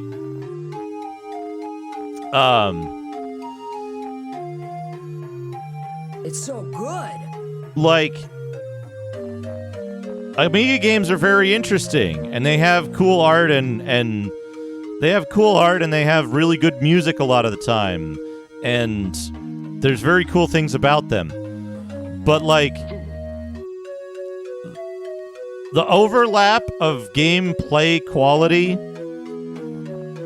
right, is for PC Engine and Amiga, the overlap is like this area where Amiga games play this poorly and PC Engine games play this good, and they overlap in the middle. Like, the very best controlling Amiga games control better than the very worst PC Engine games, but there's still a tremendous amount of headroom above that in which PC Engine games are incomparably better, specifically in gameplay and control. It's why it's unfair to make comparisons between console games and computer games. Venomless, thank you for 4 months. Thank you for resubscribing.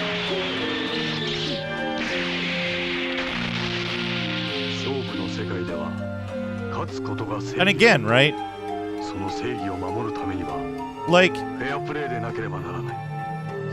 the comparison I make is specific to gameplay and control, right? I'm not talking about art. I'm not talking about sound. I'm not talking about presentation or coolness factor or lore or anything else.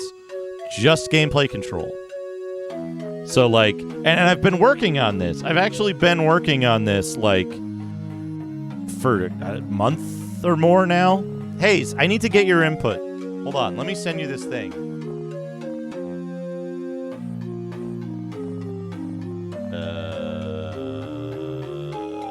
Microcomputer platformers.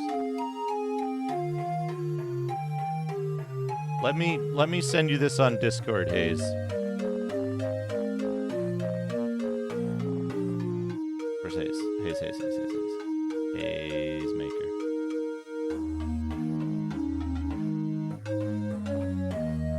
I sent you a list, Hayes, of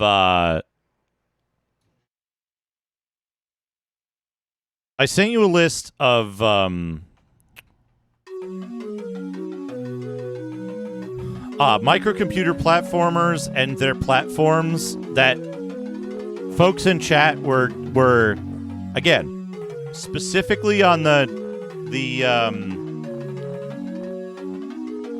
specifically on the platform, like based only on controllability and like gameplay feel, and to a certain extent how well the game's design supports that.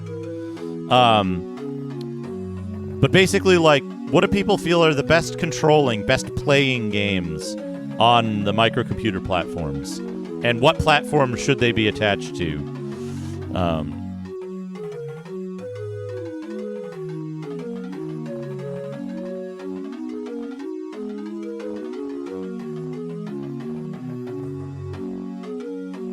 I sent you a list on... Oh, you're probably not... Are you not logged into Discord, are you? Hold on a second.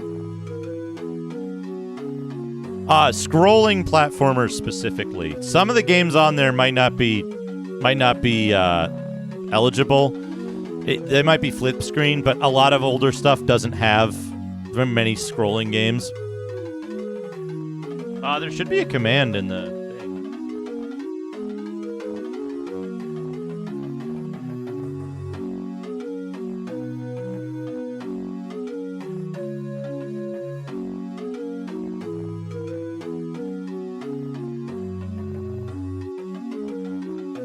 There should be a thing in the thing.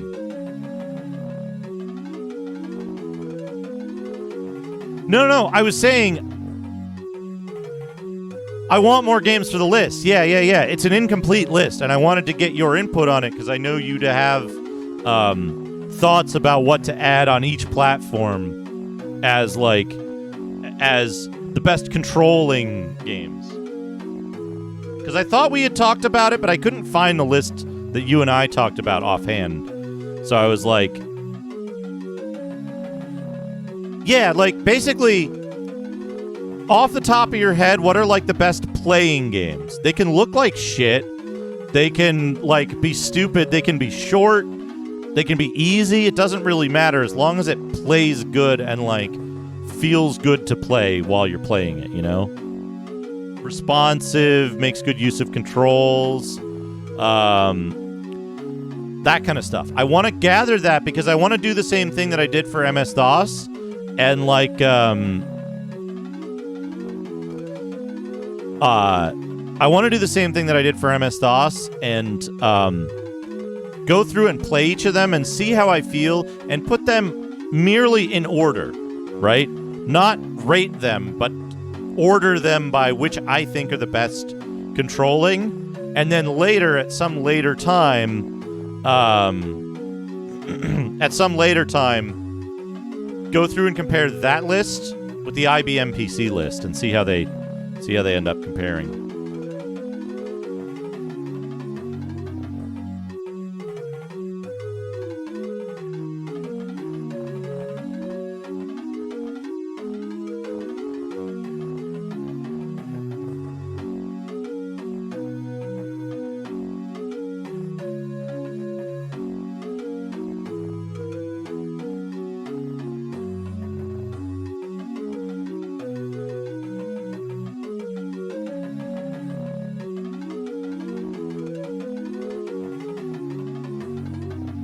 Yeah. Let me. I'll post this list in game list as well.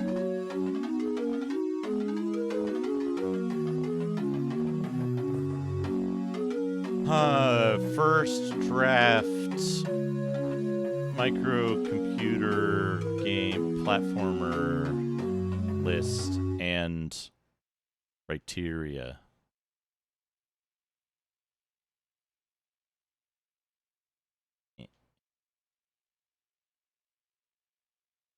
Prefer scrolling platformers, but flip screen okay if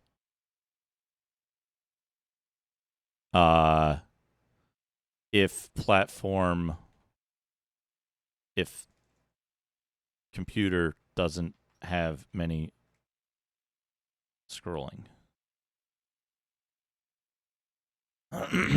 That's what I was saying just now. What I was adding that note is so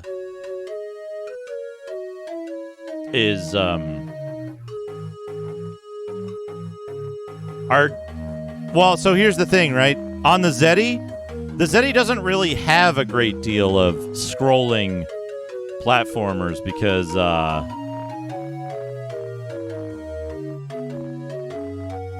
it doesn't, like, I would prefer to have scrolling platformers, but like Hercules and Yolanda on ZEDI would make more sense, but I don't know if it's good on ZEDI or if it's from ZEDI. Master Gregor.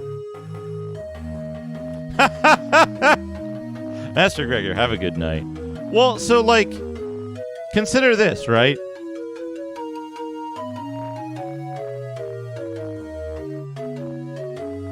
Are there... Master Gregor, thank you for the food. Consider... Are there any ZEDI games that play better than C64 games?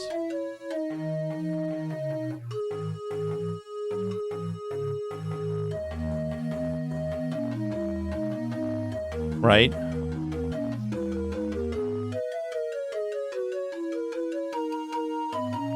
Yeah, and that's the other thing, right? Is the C64 is kind of a 50-50 there, right? That's why I'm saying I prefer scrolling, but it's not like, if you're like, look, this flip screen game is so good that you gotta consider it, right? Oh, there's absolutely no contest between the two there. That's only those released in the natural lifespan of a system is what that's there for. Hey, Rio GTO, welcome. We're mapping a dungeon and talking about the merits of various microcomputer games.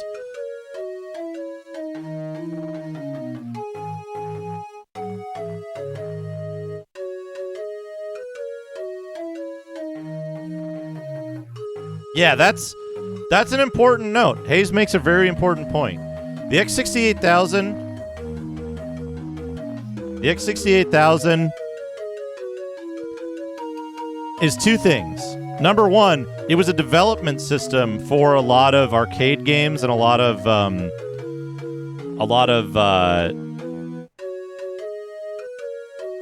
console games in Japan, and the quality of the developers on it and the quality of the hardware make it like beyond compare, right?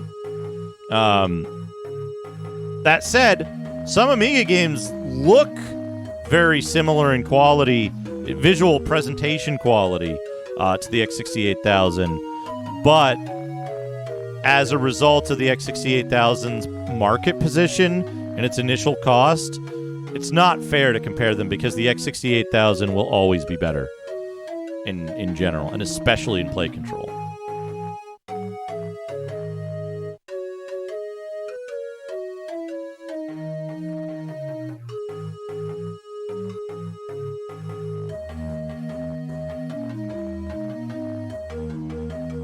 And one of the reasons for that is that, like, one of the most popular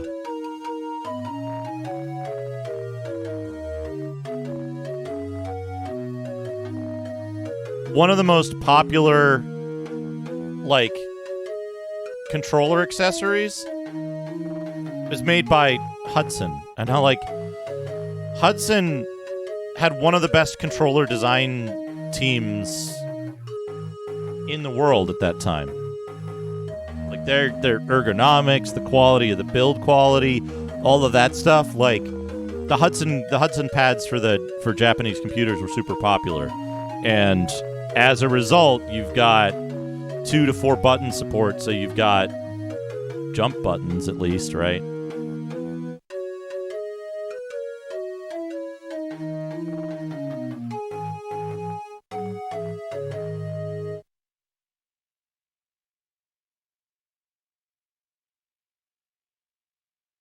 Which, oh, our light spill ran out. It's fine. I'll get through this eventually.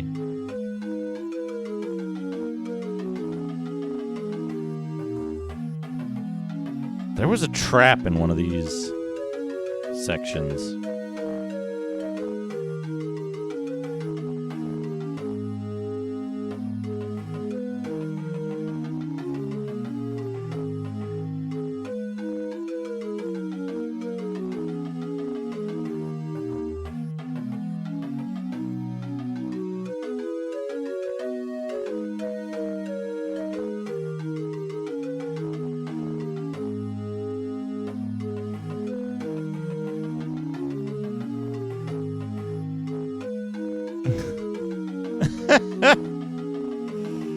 All right, Hayes.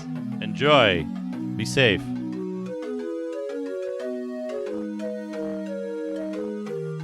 Hayes Maker's like, speaking of Mac, that reminds me.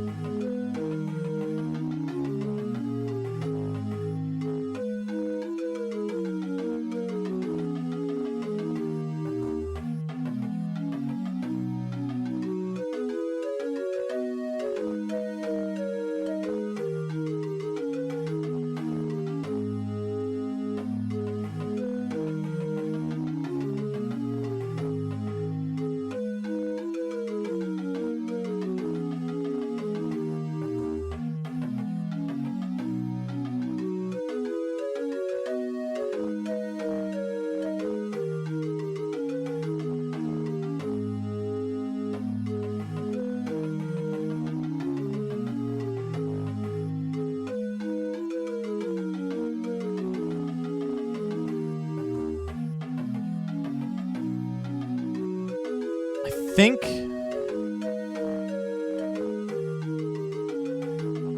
the trap. Okay.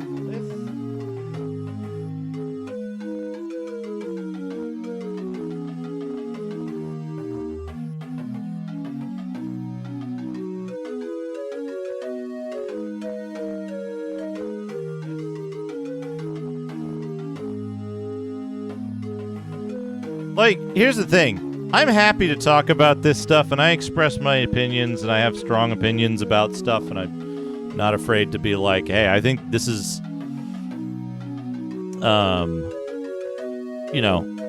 I think this is how it is, and here's the information that I have to back up my opinion, right? I don't mind, like, discussing that stuff at all, I think that's fine. I just don't want people to get offended and think that I'm attacking them specifically for holding an opinion that's different than mine, right?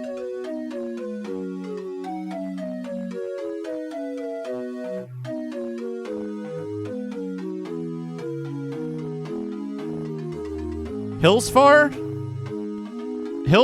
is an interesting concept that was poorly executed and poorly planned out by its publisher mostly. I think Westwood did the best they could with what they had. But if they had dedicated it to being what it really was and sold it at half price, it would have been a really cool thing. Selling it as a full game and yet having it be what it was and how it was made was, I think, a little shitty.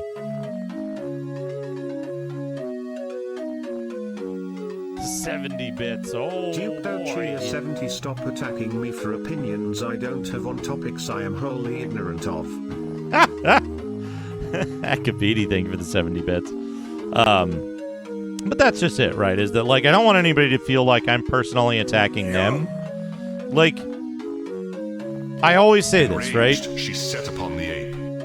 It's okay to like bad games. And I don't mean that at Shadow of the Beast is a bad game. Shadow of the Beast is an impressive visual experience, and it's really unpleasant to play, I find. That doesn't mean it's necessarily a bad game. It has lots of points in one area and very few points in another area. And that's fine. You can make those choices in developing your game. Right? Yeah, you can like bad games. You can like games that are uneven or stuff like that. Yeah, the reason I'm doing this is because, number one, because it's an enjoyable activity for me. But it's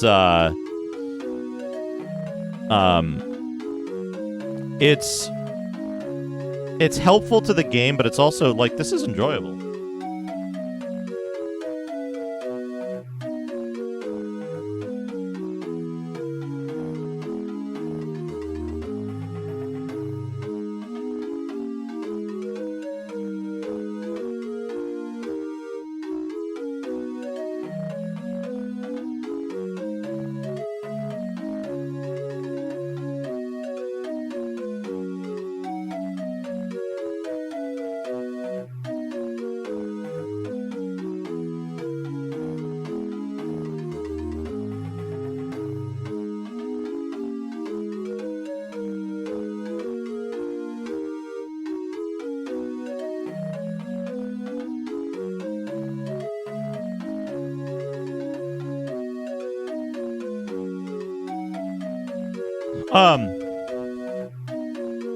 I haven't played enough Franco on Amiga to tell you whether it plays good or not. I know Doman doesn't play that well, but gosh darn if they didn't nail a very specific aesthetic for it,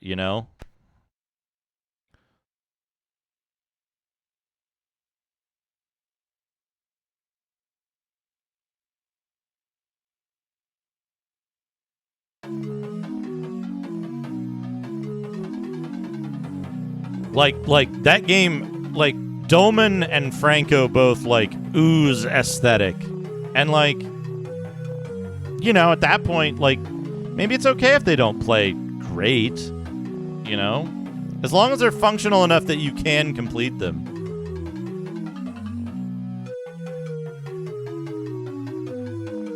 On the other hand,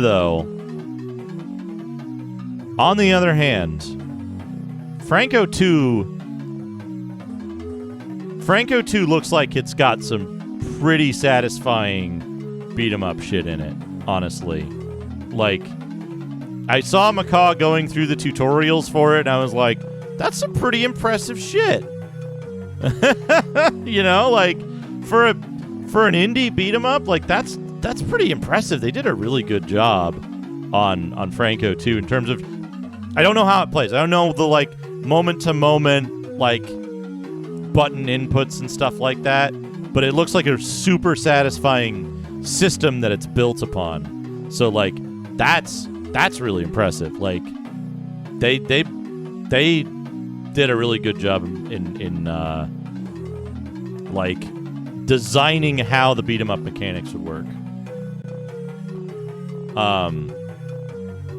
Also, is Dr. Tasty here?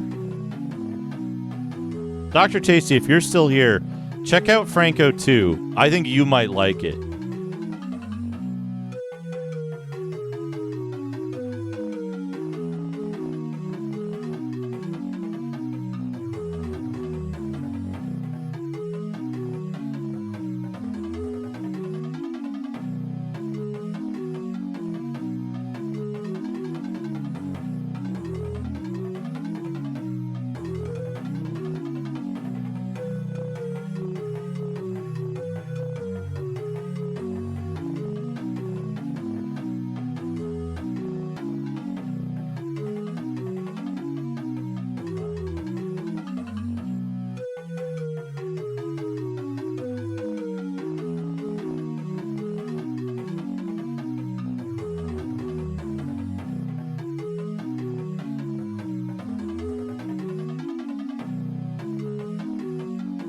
It is an Xbox 360 game. It's also playable via backwards compatibility on Xbox One.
So, what we're looking at on the automapper is you can press enter to see which squares you have stepped on before, which is a really, really good feature. However, what this doesn't tell me is where is the staircase?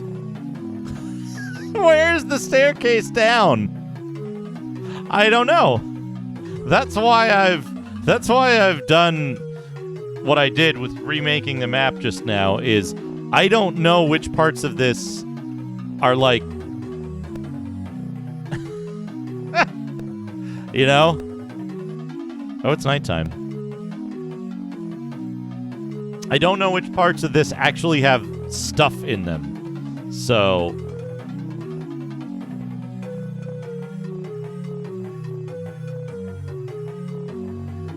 cast 6 Larry? Yeah, there we go.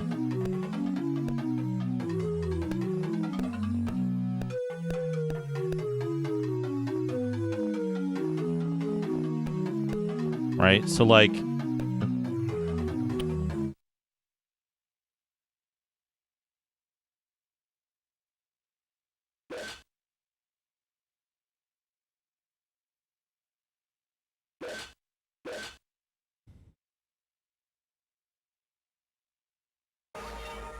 disarm the trap.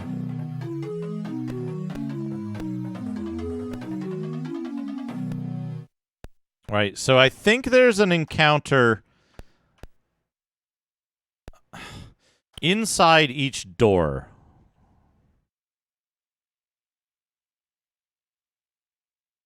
I think there's an encounter inside each door. A fixed encounter. I just want to get in the habit of mapping this the way that I'll need to.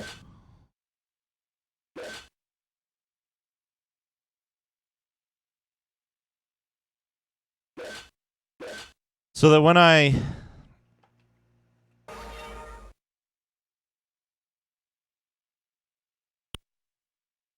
What?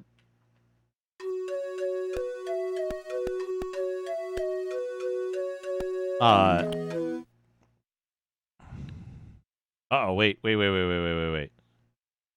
Defend, cast, STFL, B, cast, or strike.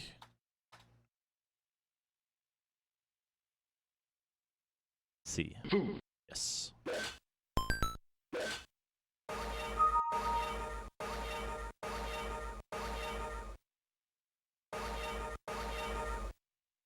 Refrigerator. You know what's funny? You know what's funny, Gremlins?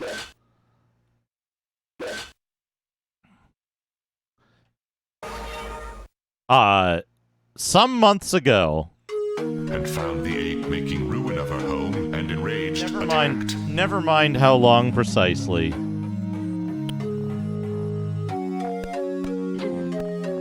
I played through Daggerfall. Unpatched.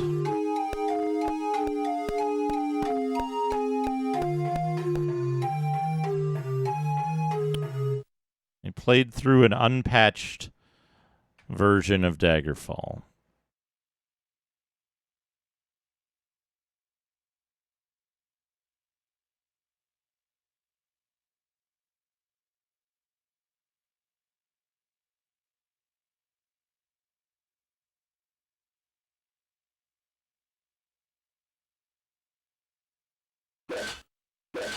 And I beat it.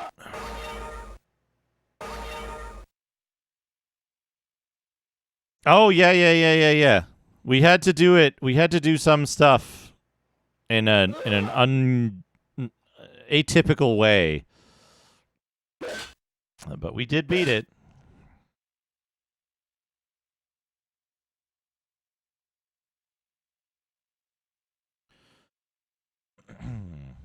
Specifically, what was that?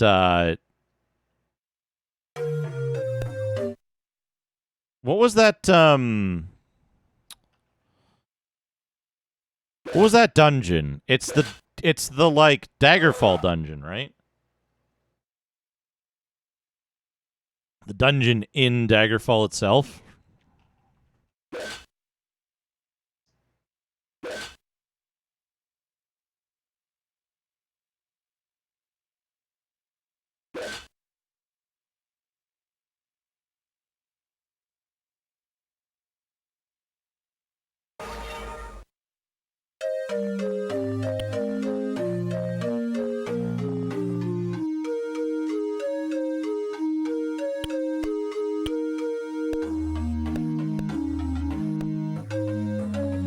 Also, I don't know who commented on it before. Whoa! Orcs. And dwarves and nomads.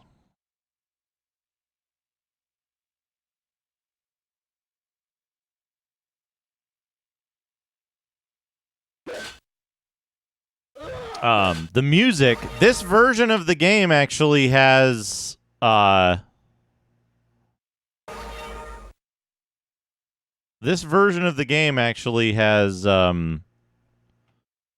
unusual versions of the music. Hello, Flitchard. Welcome. But yeah, if you, what was it? You operate the,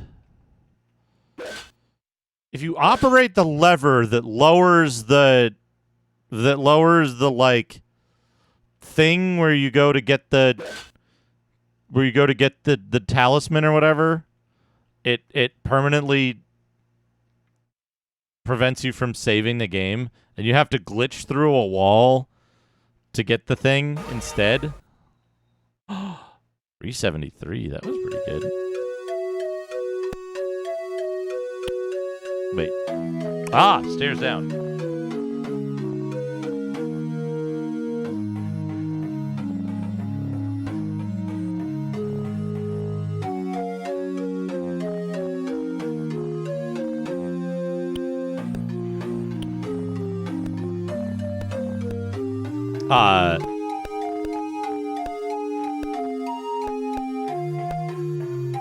I haven't just like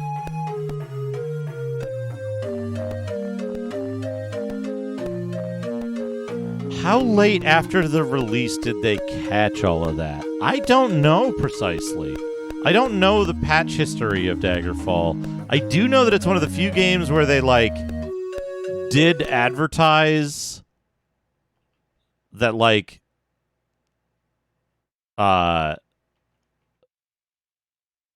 that there was a website to go to get patches. It was one of the first times I remember seeing that.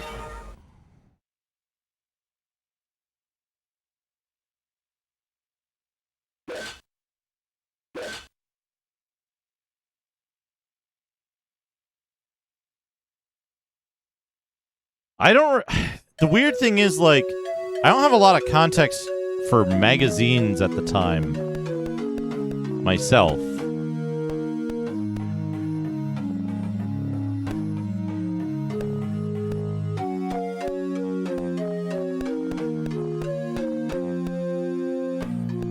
So...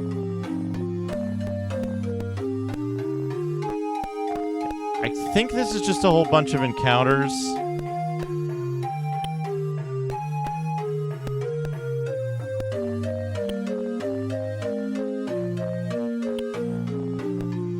Empty.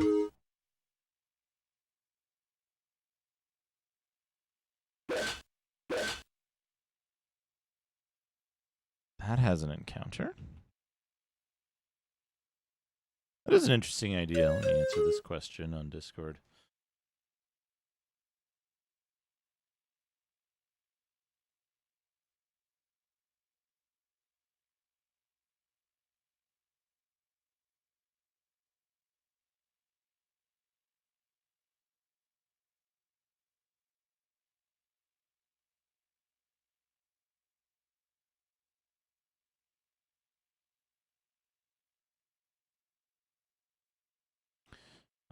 Mad dogs we can fight. Far off. I mean, there's already legit gaming lore, right? Knowing that this version of this game exists qualifies as lore, in my opinion.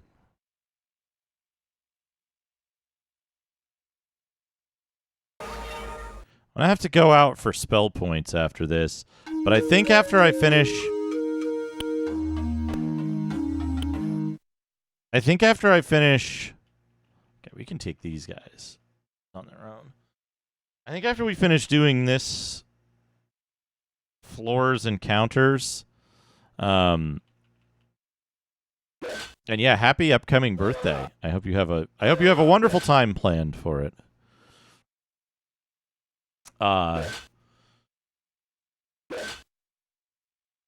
I think after we're done doing this floors and counters, we'll have enough experience to level up as well. So we'll get to do a level up because we're getting a lot of experience for these beefy underground encounters.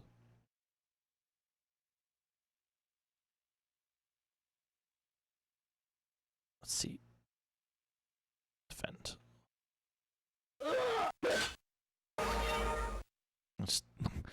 Anybody want 8 fried hobbits?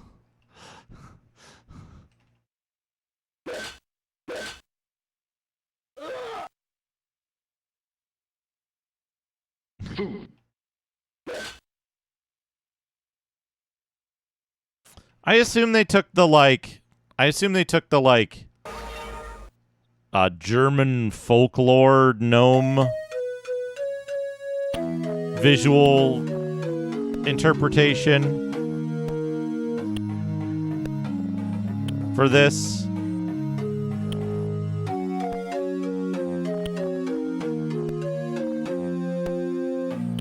Odd that those are all empty. Oh, a wandering creature. Add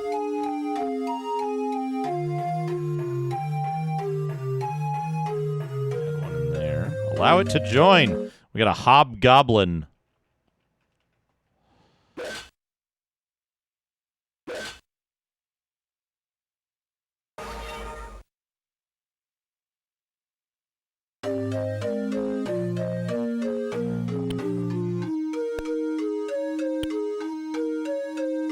Oh, nice. Nice.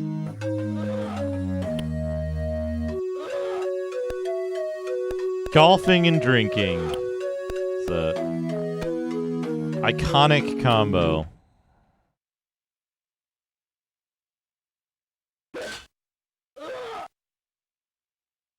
Oh, our hobgoblin died. Oops.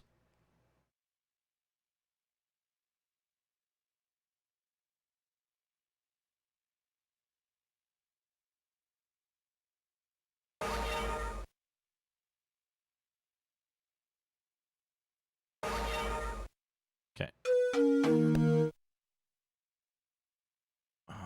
8 hobbits. Yeah, let's get them. Fine. We're still doing fine. We've lost, what, like 50 hit points so far in this dungeon?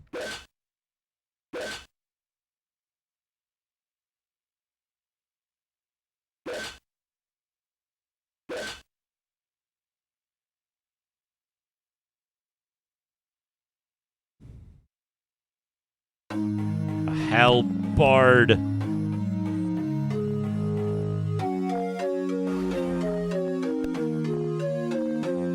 I'm gonna give him 100 bits. I'm gonna go cages, because its stress element I was trying to really quietly throw glass and plastic bottles into the different recycling bins and wheel my trash through a car park to get up. Hazemaker, thank you for the 100 bits. No worries. I'm glad you were able to do it efficiently and safely. Yeah, so that's where the trap must have been.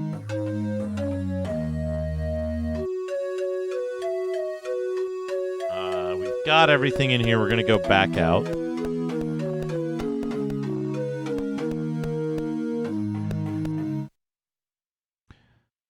Fight, attack. No. That's fine.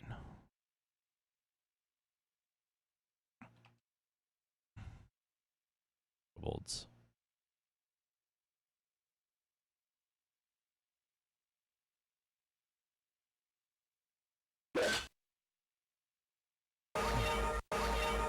Oh, who was that asshole playing Commodore 64 at all hours and clanging up the bins?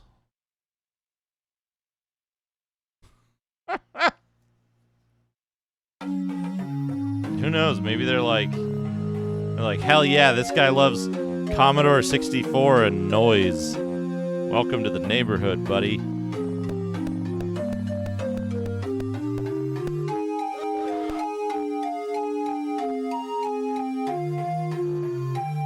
All right.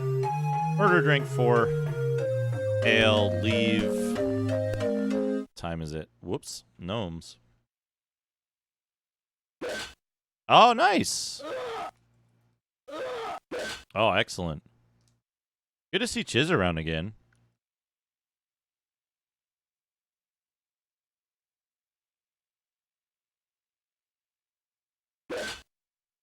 Yeah, why not? If you're having a good time and you think you'd like to invite people in to share that time with you, why not stream? I say. 500.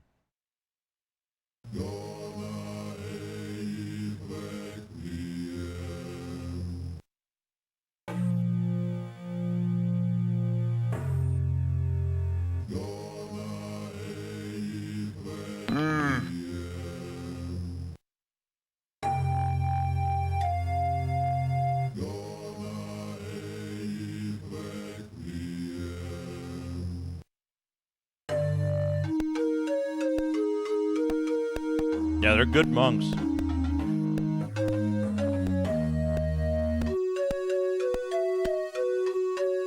right, Garth.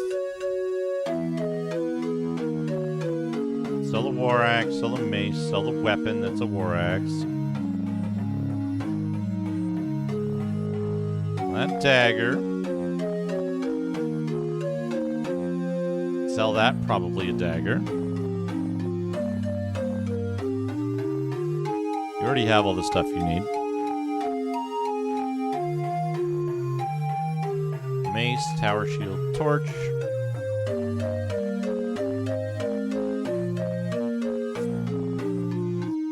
Halberd and torch.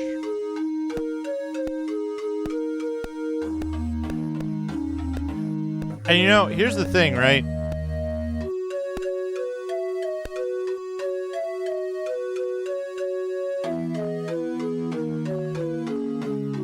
$710. We're so close. We're so close. Oh, but that's a new spell level, isn't it? Spell levels are on the odds. Out of tea.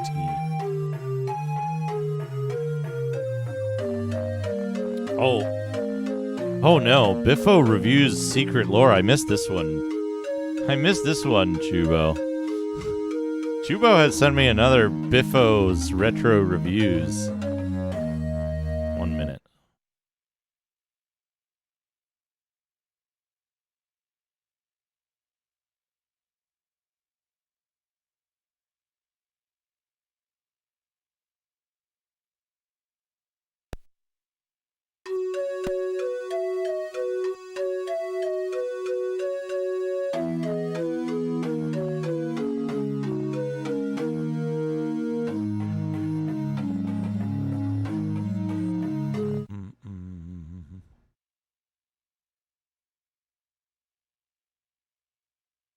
TFL. All right, let's hear it. Hello, chums! Welcome to another episode of Biffo's Retro Reviews, where I reveal the shocking truth behind your favorite video game characters. Uh-oh. Today, we're going to talk about some of the most iconic heroes and villains in gaming history and expose their dark secrets. Let's start with Super Mario, the plumber who jumps on mushrooms and rescues princesses.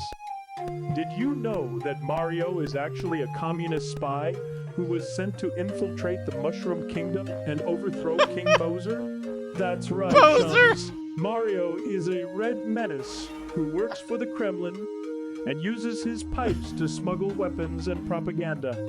He also has a secret brother named Luigi, who is actually his handler and reports his progress to Moscow. The princess he keeps saving is actually a double agent who pretends to be kidnapped by Bowser, but is really working with him to stop Mario's plans. Bowser is actually a benevolent ruler who cares for his subjects and tries to protect them from Mario's tyranny.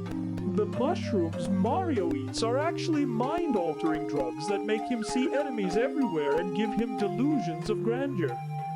The coins he collects are actually stolen from the poor citizens of the Mushroom Kingdom, who live in poverty and fear under Mario's oppression. The stars he collects are actually nuclear warheads that he plans to use to destroy the world. Mario is not a hero, chums. He is a villain. Next up, we have the Doom Guy, the space marine who fights demons and saves humanity. Did you know that Doom Guy is actually a vegan pacifist who hates violence and loves animals? That's right, chums. Doom Guy is a pacifist who only kills demons because he has no choice. Doom Guy was originally a peaceful farmer who loved animals and plants. He was abducted by a secret government agency and subjected to a series of experiments that turned him into a killing machine. He was then sent to Mars to fight the demonic invasion, but he never wanted to hurt anyone.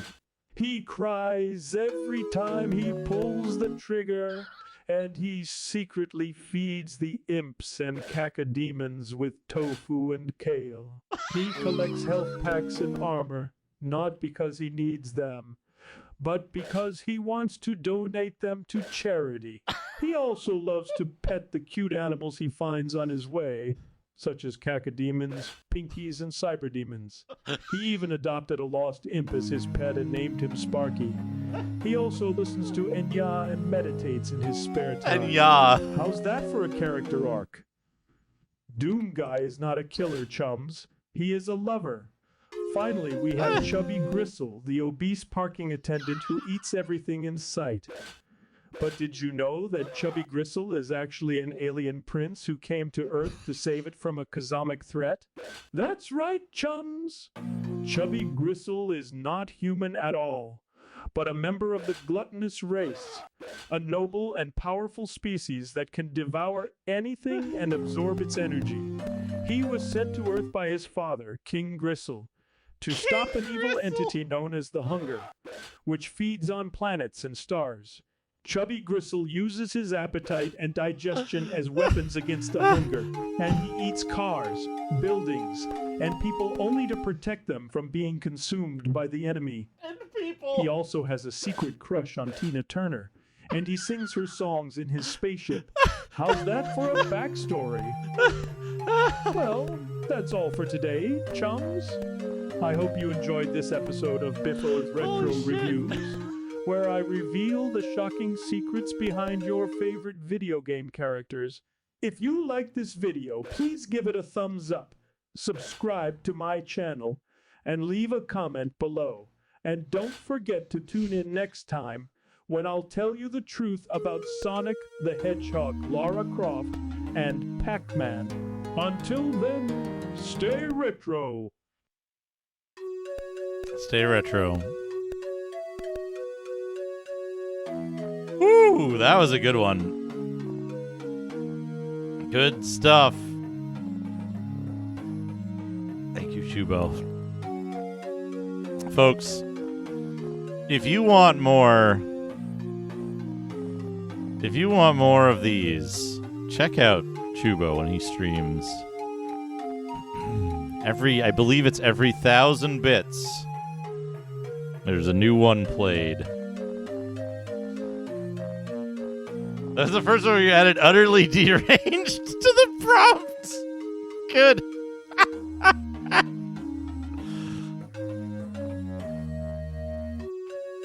Okay.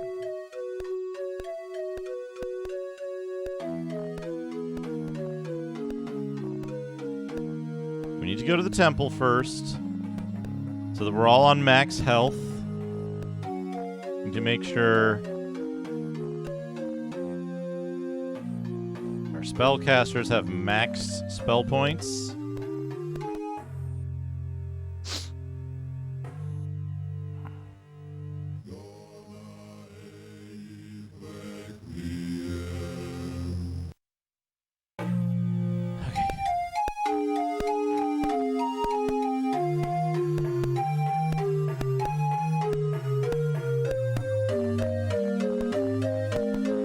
Save the game. Wait. I need to make some quick notes.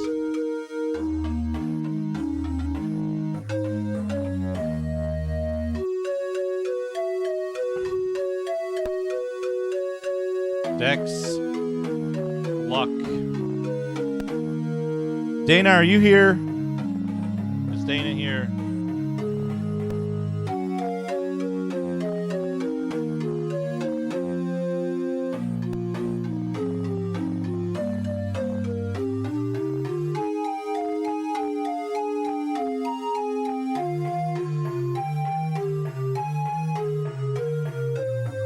Does anyone know off the top of their, maybe Soda Pagoda or Chubo, do you know off the top of your heads the max HP and spell points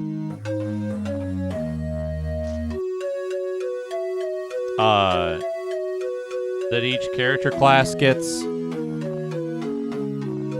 Anybody? Wow.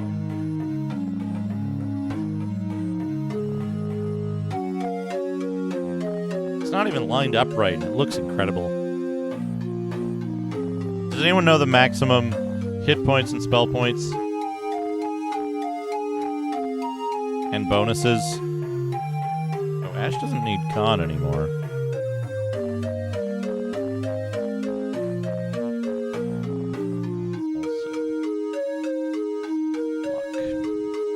You know, Venom Lace, consider this, right? 4 then 4 extra. So, SP is 1 to 8. Oh, no, that's 1 to 4, so 8 max. I think everyone has max constitution now. Everyone has max constitution, so it's all max bonus.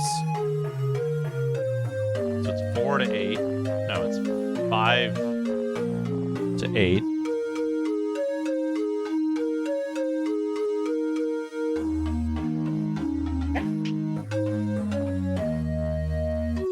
It's 5 to 8 for them, and then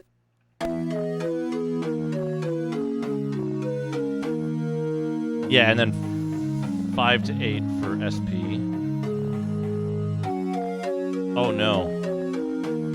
Hello, chums. Welcome to another episode of Befo's Retro Reviews, Befo. where I revisit the classic games of my childhood and share my opinions with you. Today, I'm going to do something a bit different. I'm going to teach you how to draw some of my favorite video game characters. It's easy, trust me. All you need is a pencil, a paper, and a lot of patience. Let's start with Sonic the Hedgehog. He's a blue hedgehog who runs really fast and collects rings.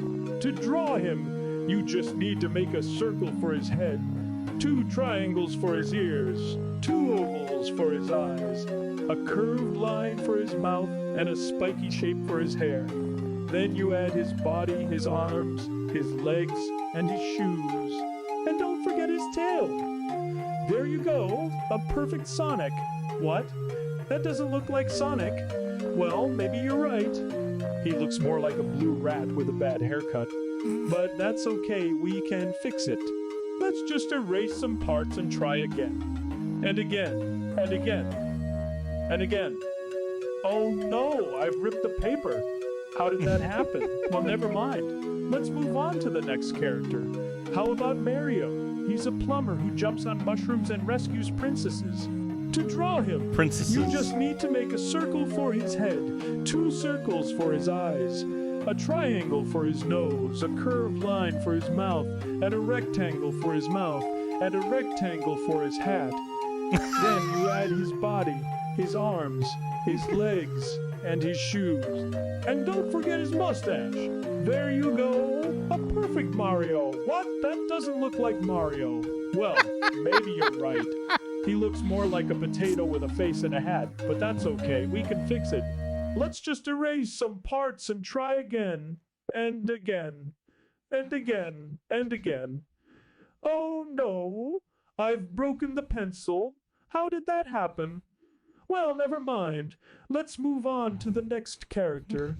How about Lara Croft? Oh no. She's an adventurer who explores tubes no. and shoots bad guys. To draw her, you just need to make an oval for her head, 2 ovals for her eyes, a triangle for her nose, a curved line for her nose, a curved line for her mouth, and some lines for her hair. Then you add her body, her arms, her legs, and her clothes. And don't forget her guns. There you go, a perfect Lara. What? That doesn't look like Lara? Well, maybe you're right. She looks more like a stick figure with boobs and gun.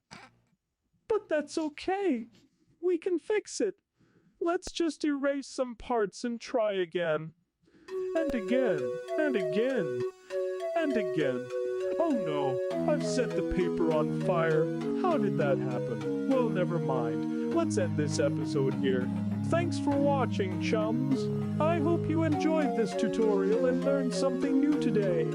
If you did, please like and subscribe to my channel for more retro reviews and other fun stuff. And if you didn't, well, sod off then. See you next time.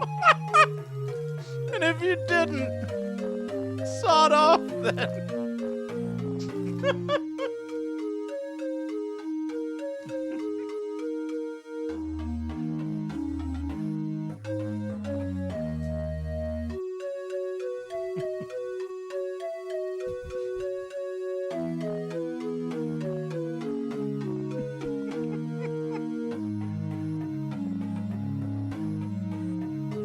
chums.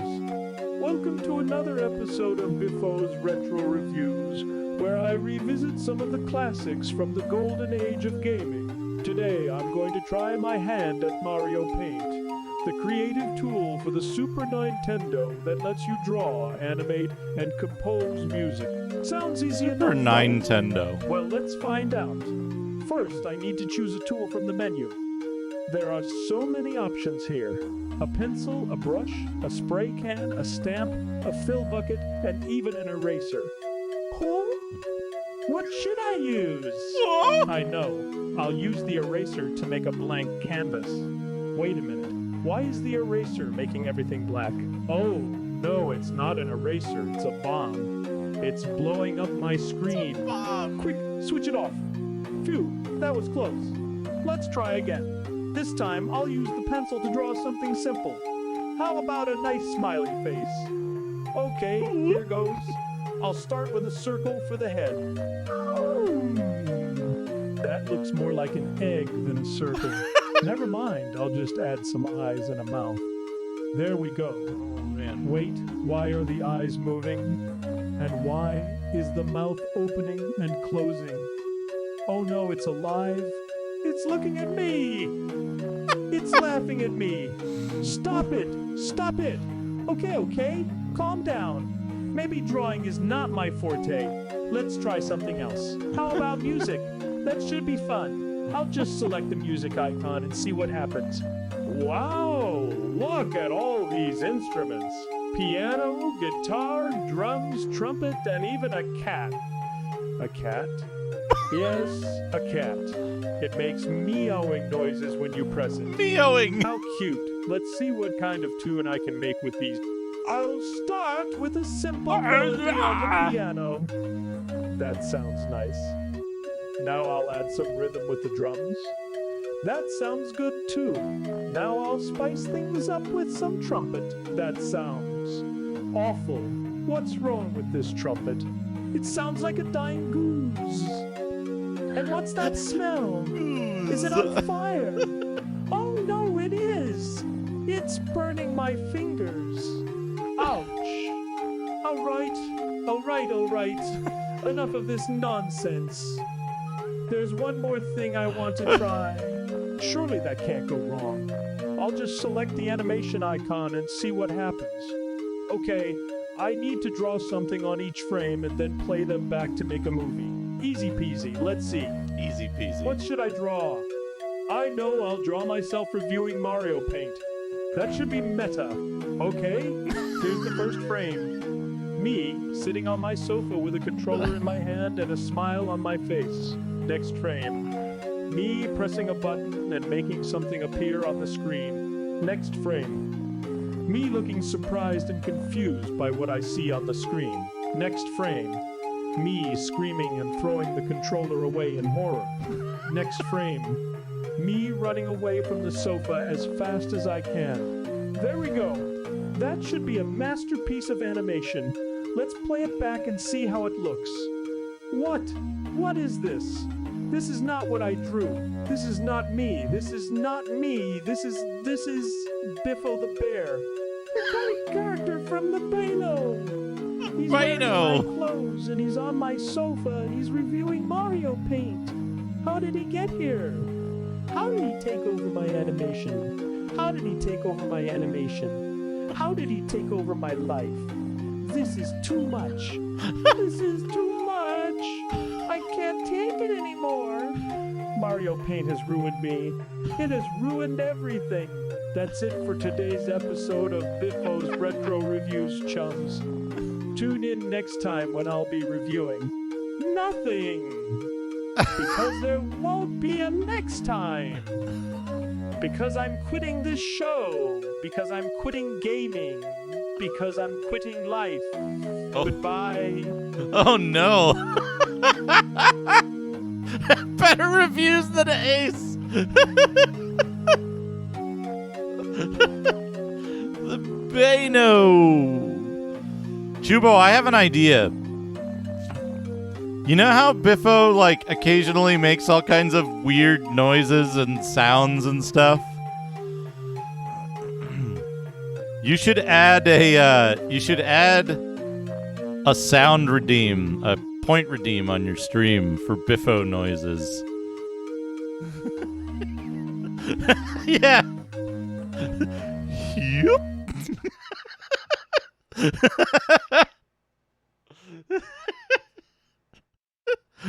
Goose. Does anyone have the HP ranges for the fighter classes and the monk?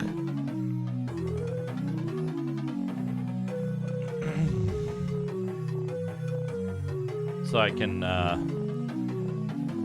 I can choose my level ups. It's always 1 to something, right?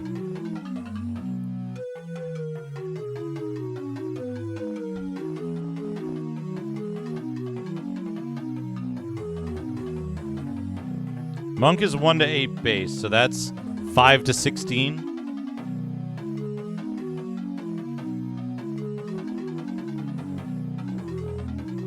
One to 16, so 5 to 20.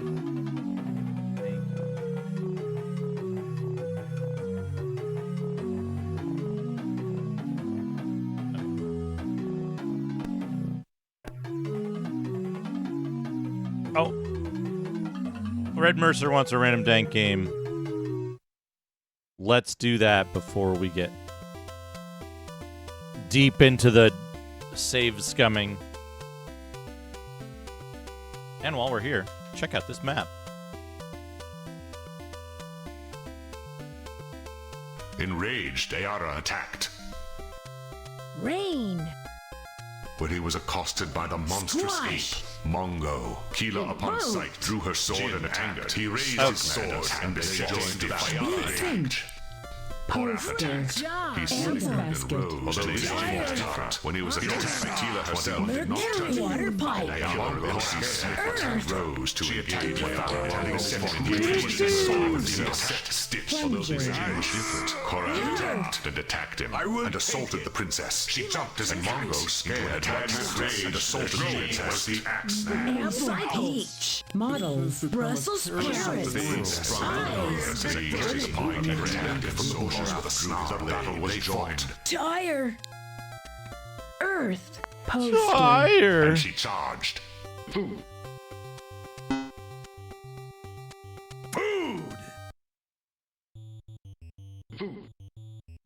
Oh, we need this.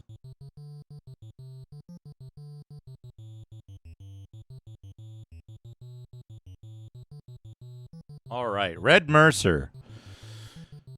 Your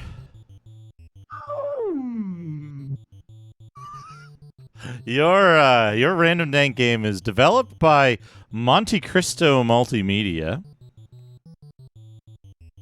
and published by Take-Two Interactive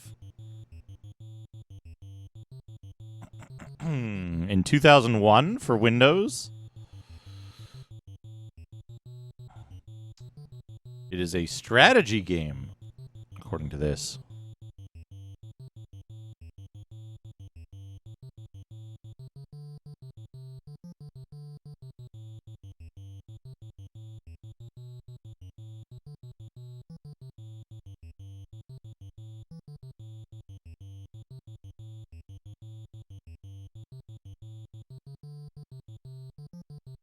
We've got one extra shot to show,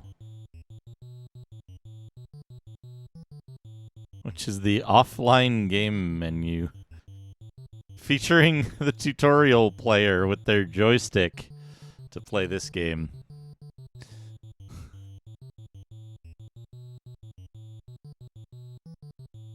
That's right. It's Gadget Tycoon. It's Gadget Tycoon. Also known as Crazy Factory?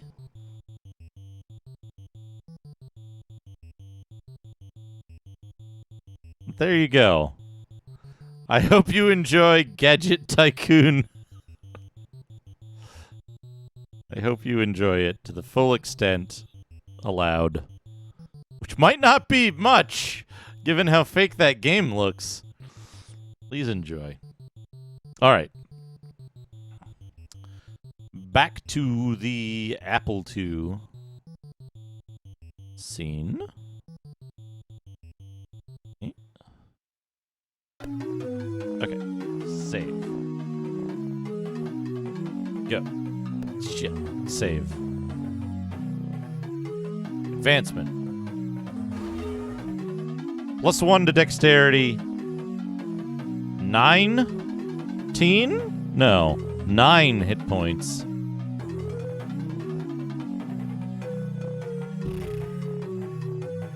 What do we want? I think it was... Didn't write down the numbers. No.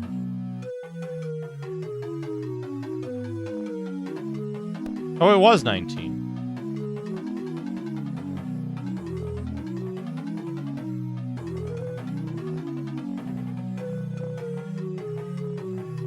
See, this is why I write this down.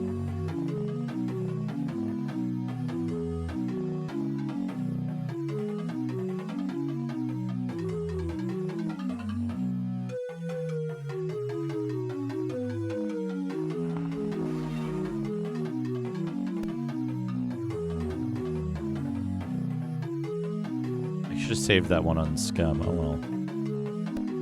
$25.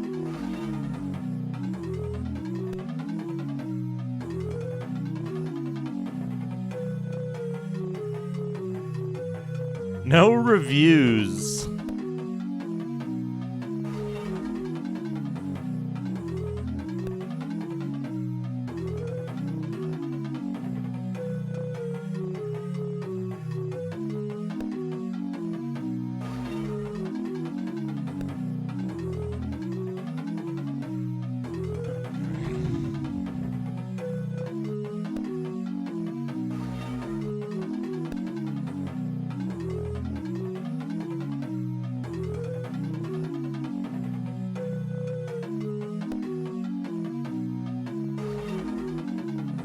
Ah, there we go. Good. Okay.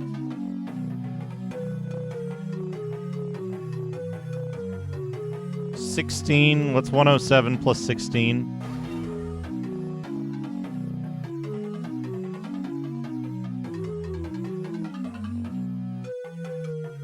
123.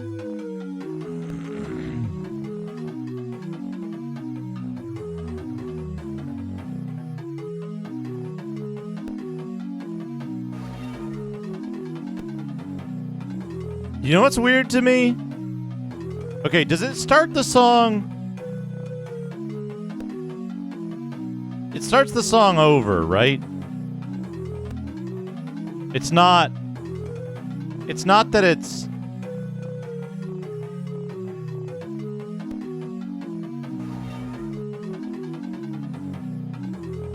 It's not that it's remembering the place in the song. It's just starting the song over, right?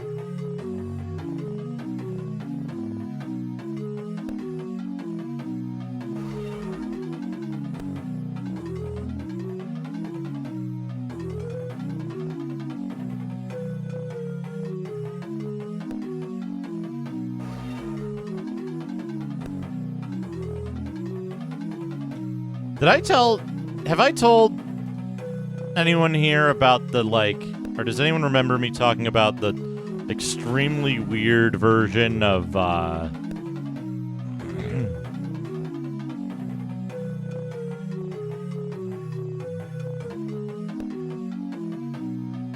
Final Fantasy on, Game Boy Advance, where there's like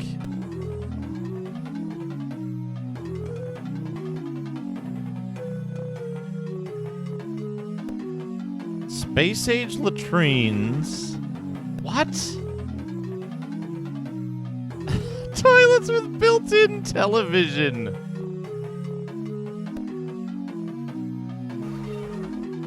very strange.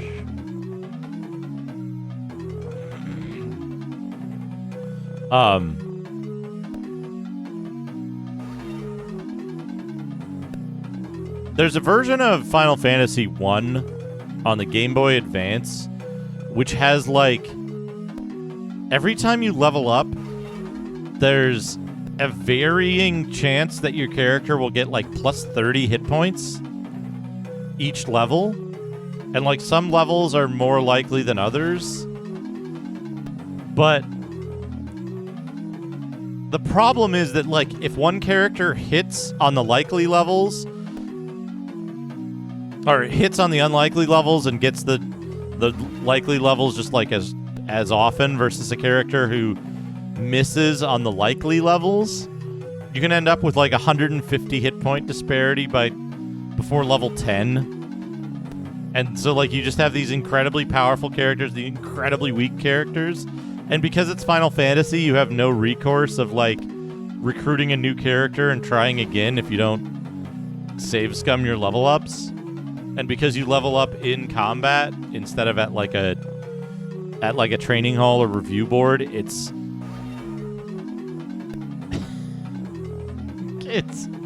also a problem. Like,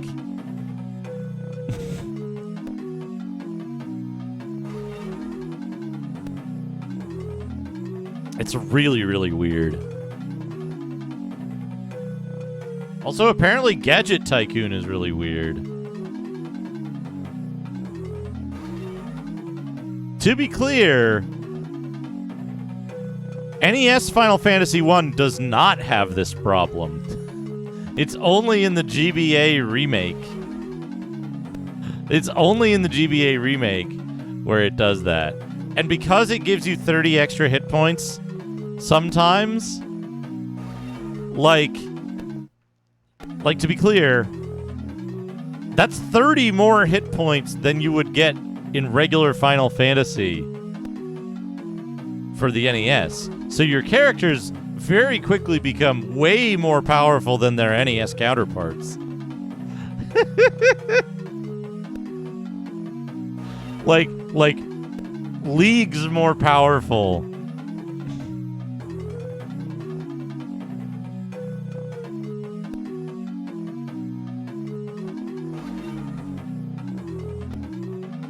I don't know. The way they did it, though, like, the way they ended up changing how that feature worked made the game much more uneven, right? Because, like,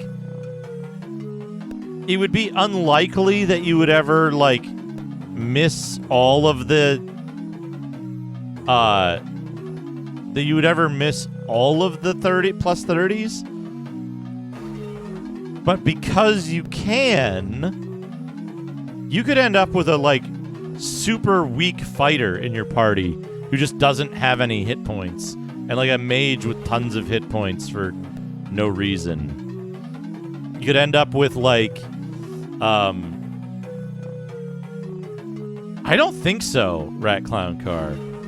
I've heard that the version for GBA was reprogrammed from first principles because they, like, didn't have the source code at that point or something, and that the PSP version is far less fucked up, but I can't say for sure.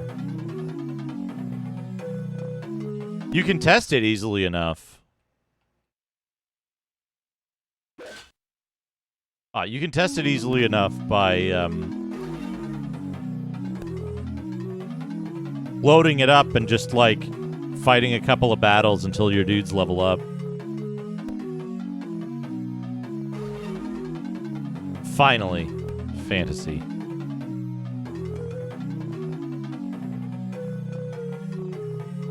Like, just make a party of 4 monks, take their weapons off, and wander around for a minute until you level up. And see if you get, like, 30 hit points from doing so.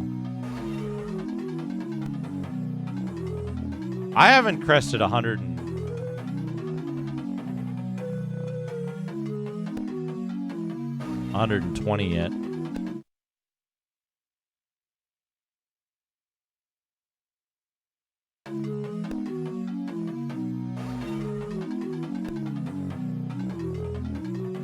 But it's, if anything, it's most important that Berserker get maximum hit points.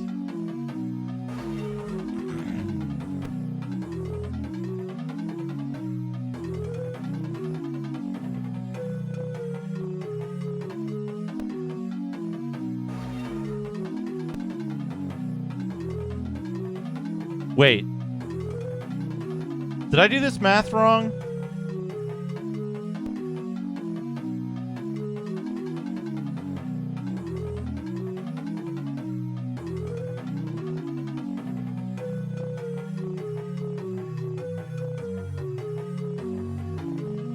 One to 8. No, I did the math wrong. The max here isn't 16. It's 12.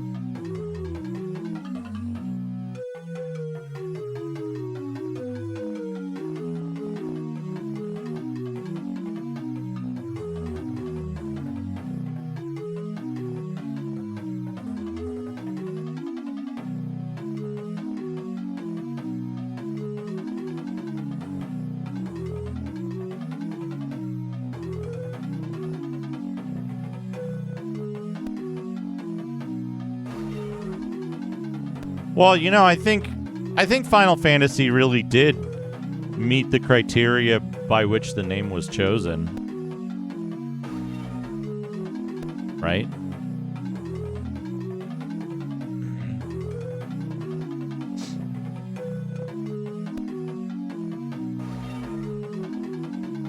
That they were doing super good financially and they wanted to make a game that sounded cool.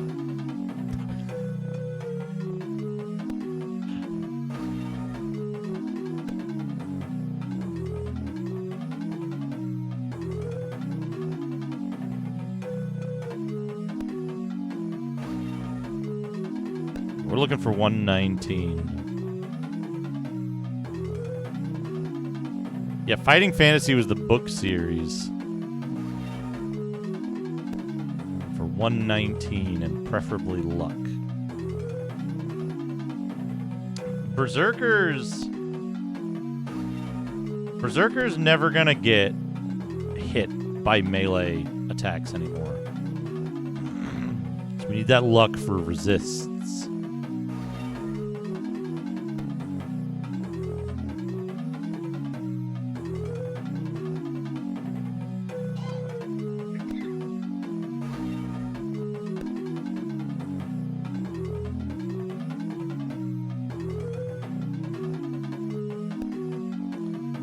Hey, you know, our bard's got a portable calliope. Don't worry about it. They should have added that as a, I think not for Berserker. I want Berserker to have max HP. Because having more hit points is better proof against dying than the magic resist is.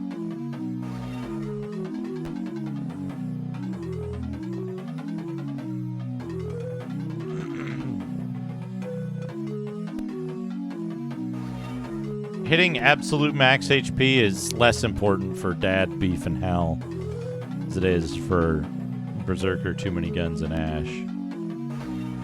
Because like a Dragon Breath, you know, a Dragon Breath can easily do like 100 damage or something, right?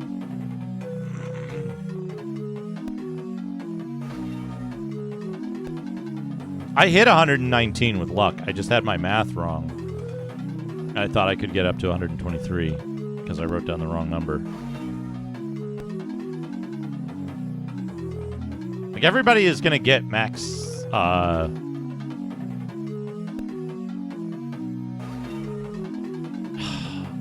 I should take it. But I'm not going to. Because I know I can get better. I've seen 119. Everybody's going to get max attributes. Max all attributes eventually anyway. This is just to make the, like, mid-game end up being a little easier. Like, we took on that Gray Dragon already. So I'm pretty confident, but the Gray Dragon took like 3 or 4.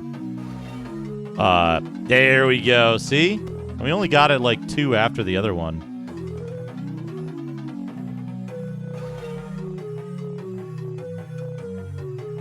Beef needs dex. And more than 6 hit points.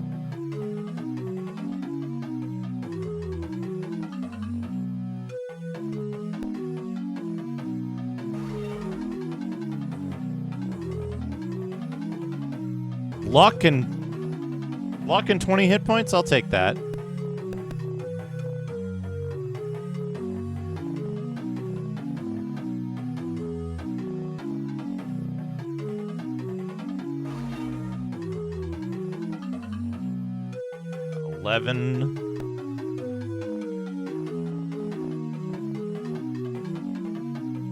Get in the upper quartile.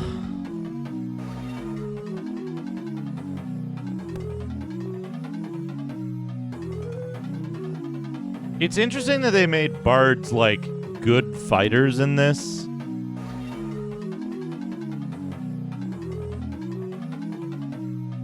Yeah, I'll take that.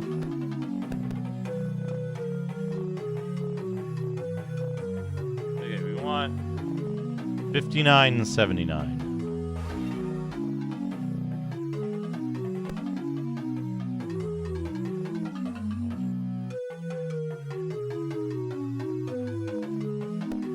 Astral Vortex, how's it going?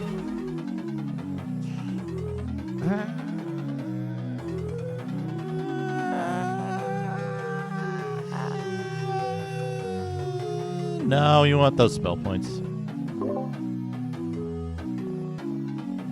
We're looking for a 59.79.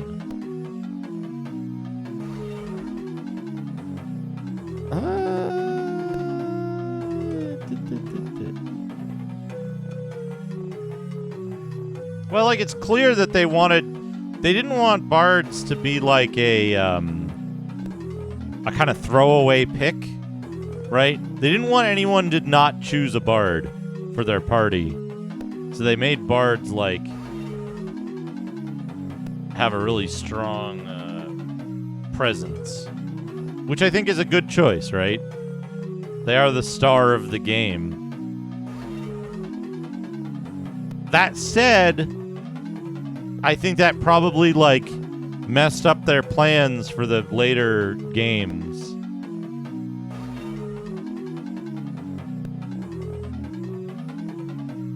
Oh, Dr. CDCS? Yeah. What was he playing?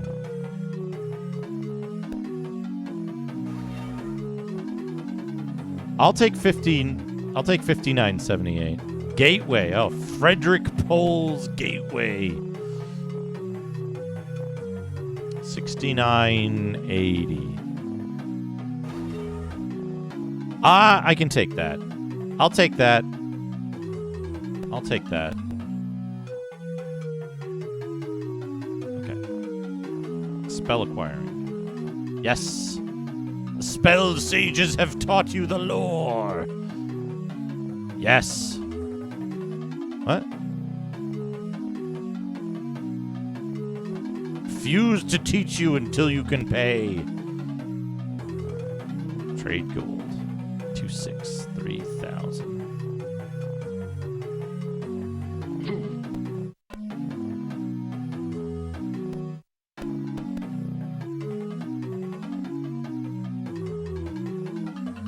All right, we got level 5 spells. What does that mean exactly? What does that mean? Greater revelation. The wider area. Shock sphere.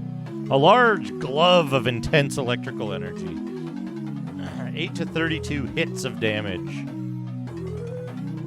Oh. Wrath of Valhalla. And then Magicians. Which is our Magician learned at level 5. Anti-magic. The ground to absorb a portion of magical energies. Aids in disbelieving illusions and turning back magical fire.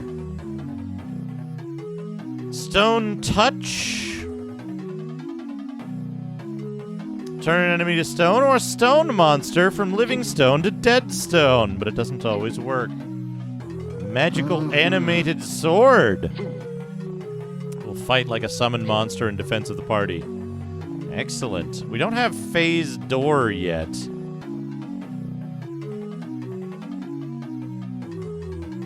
don't have phase door yet. Phase door is going to be required before we can fill out the rest of this dungeon.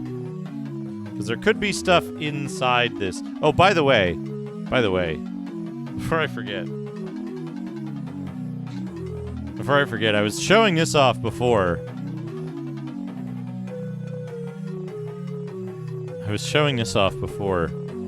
This is something that I ordered because I realized I was having a problem with conventional memory on my system with the neural networks, so I ordered this.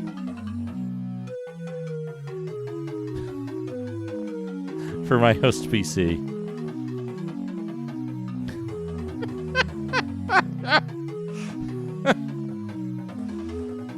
Because that's how much the 32 gigs that are in there cost back when I set the system up a couple of years ago.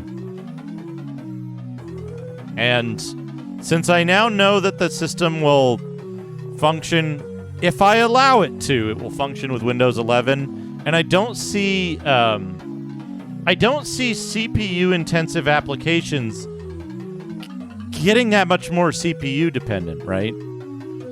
Like it's not gonna get... I'm not gonna need a better CPU, right? So...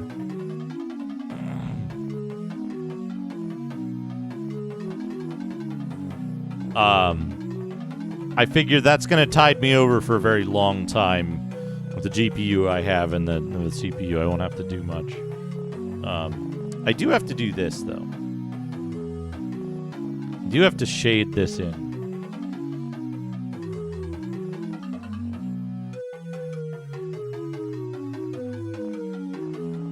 Because we know this is the level, the edge of the level.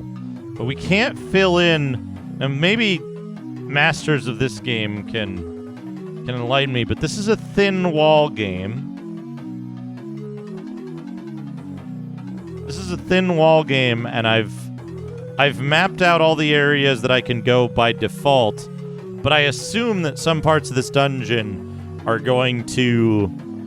Like, if I phase wall through, I can walk around in these areas that don't have anything in them, right? Like, you never phase a wall and it's like, this is a solid wall.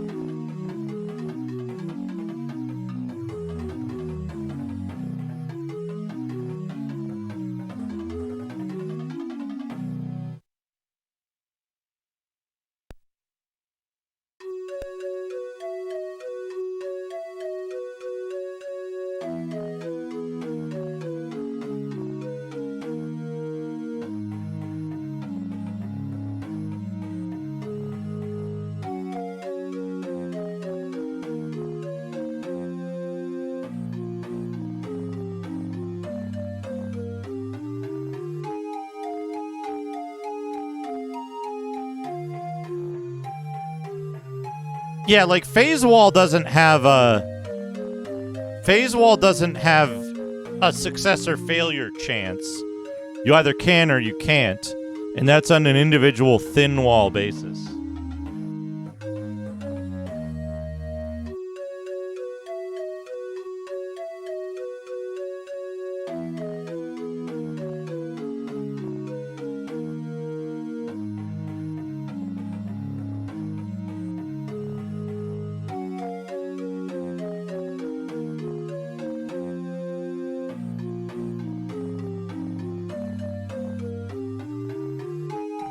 Yeah.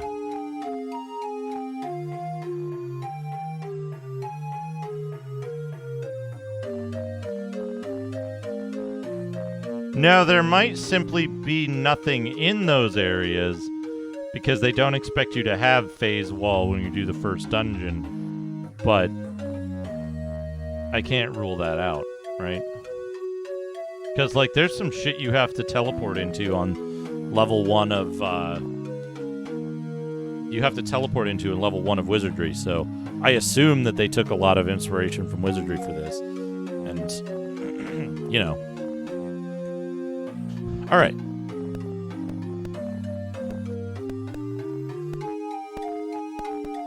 Now we can go. We won't need to map this right away.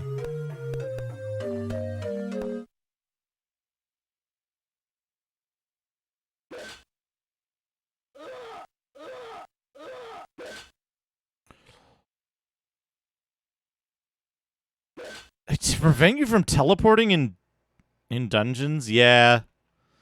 There's folks who have played Might and Magic 2 might know that, like, teleporting in dungeons usually doesn't work. However, if you've played the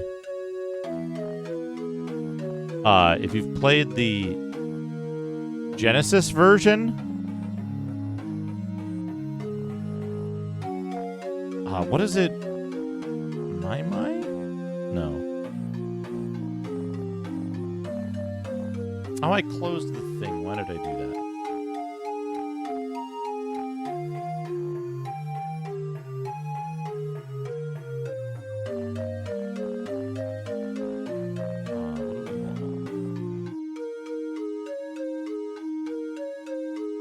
Mish.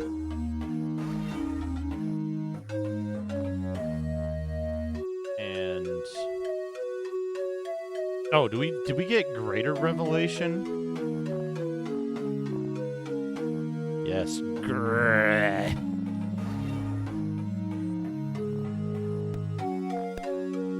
Look how far we can see.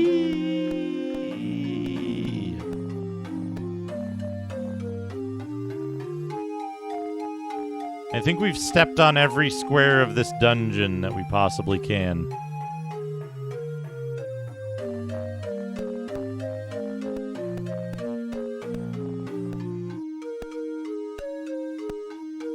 Okay. In here.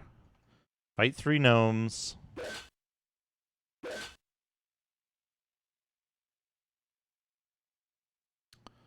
Why not? Trap zap. In, stairs, down. No. Okay.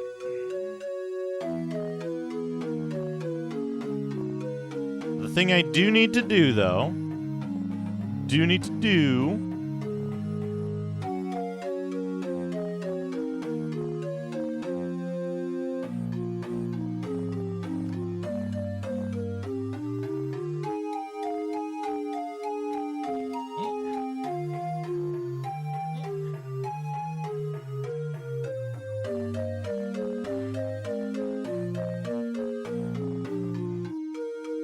death snares. Oh boy. Death snares sound fun.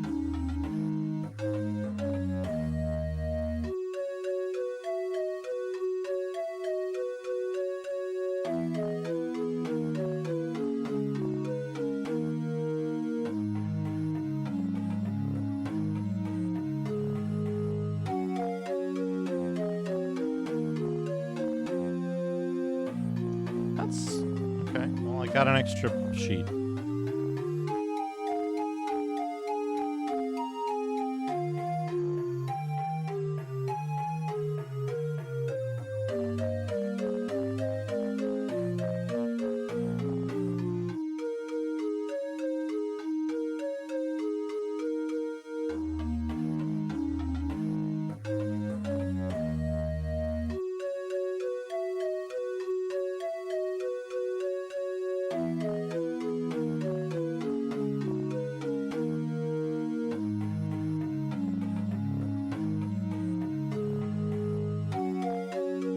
Okay.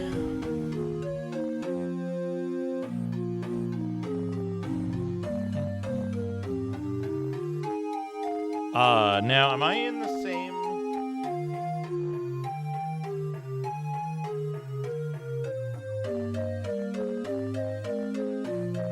one, 2, 3.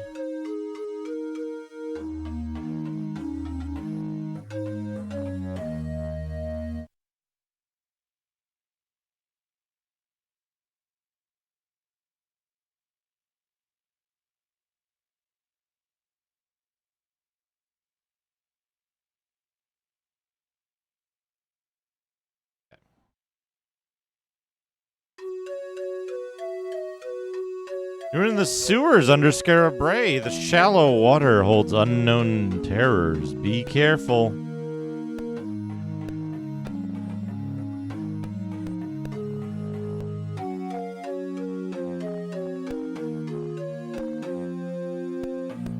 I think I see the point now. The point was never to get wine.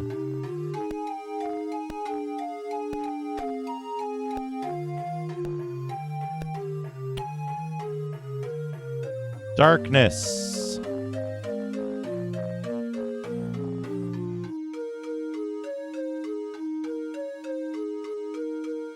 Okay. That's 1, 2, 3, 4, 5, 6, 7 down.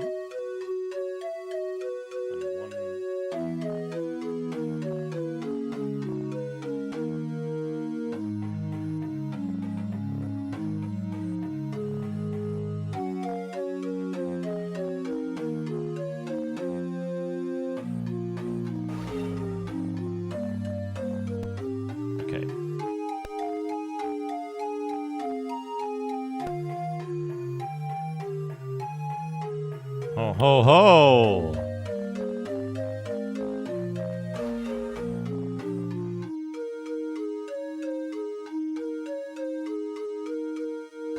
Interesting. Oh, arg! And we're gonna go in darkness again.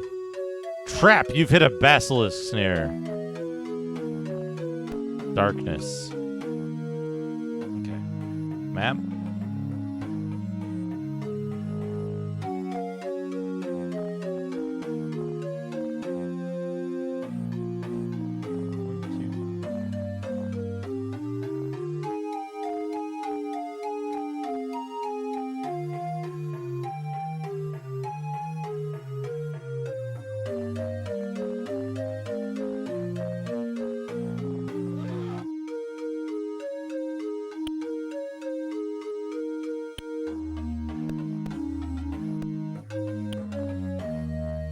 Oh.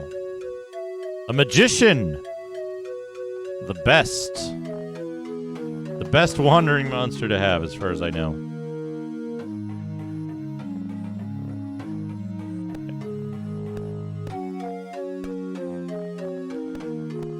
Let's not go through any doors. I think we're less likely to encounter traps if we don't go through doors. And we can map out the area accessible outside of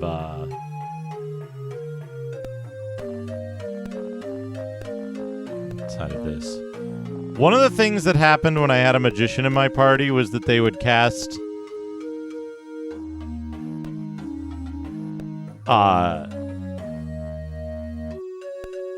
the armor class reduction spell like constantly.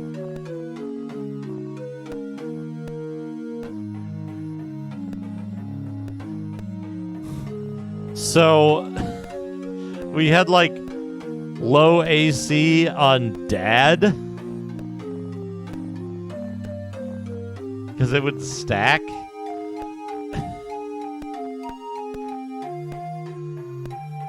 Somehow.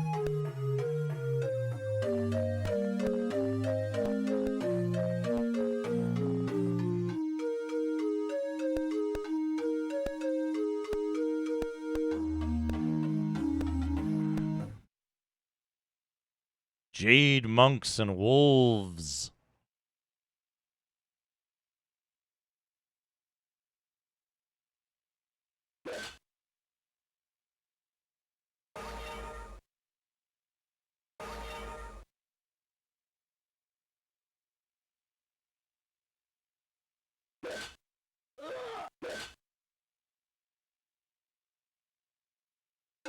Nice. Yeah, this is what happens when you have a magician. Oh no. Oh no. Something strange going on.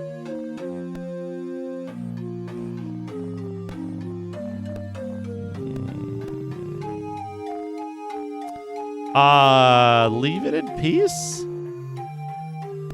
Nomad isn't going to be as good as this armor class reducing magician.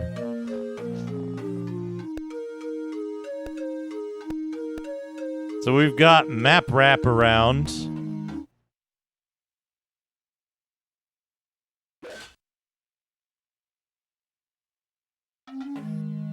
Okay, the magician just attacked and killed one of my opponents. That's good. I think I'm being followed. What could they want from me? The infamous Jay, thank you for the follow.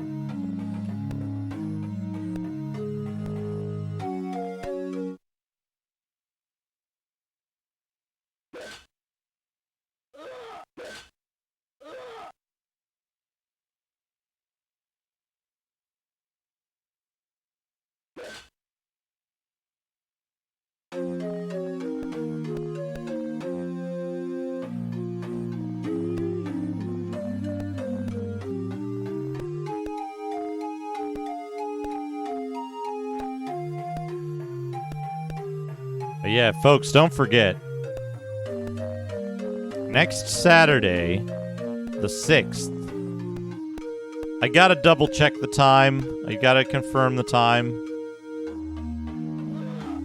But Mr. Radon and I will be continuing our playthrough of Unhinged Weirdo Game 2 Human for Xbox 360.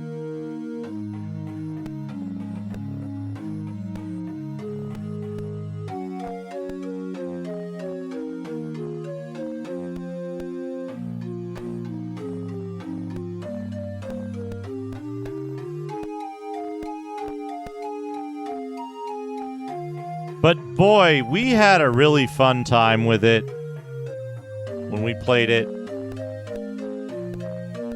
yesterday. That was just yesterday. Absolutely one of the most fun times I've had streaming video games. There should be, damn it.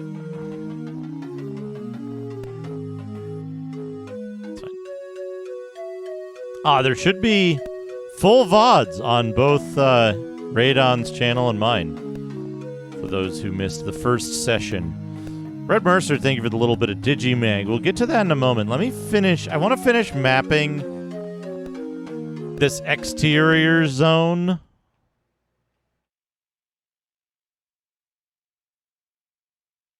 Before I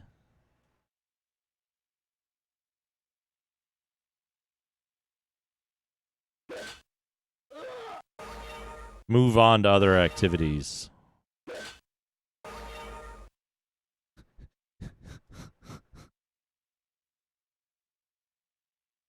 Okay, so the magician did his thing again and again.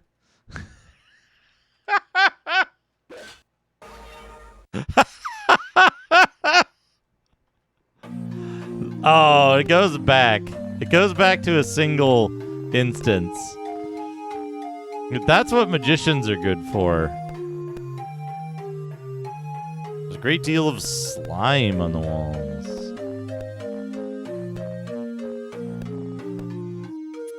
You could just load up each VOD.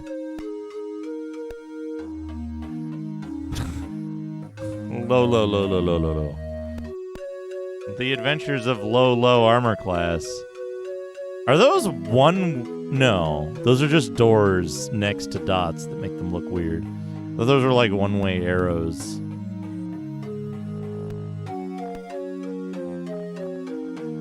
Oh, this gets weird.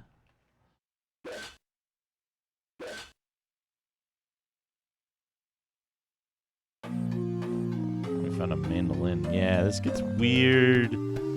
It just loops around in all directions. Like, you know, I thought I was going up, but now I'm at the bottom of the map.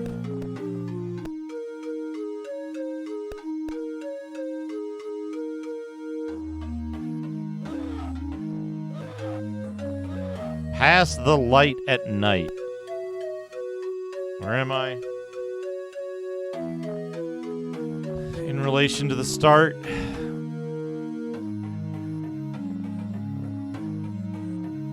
Four down.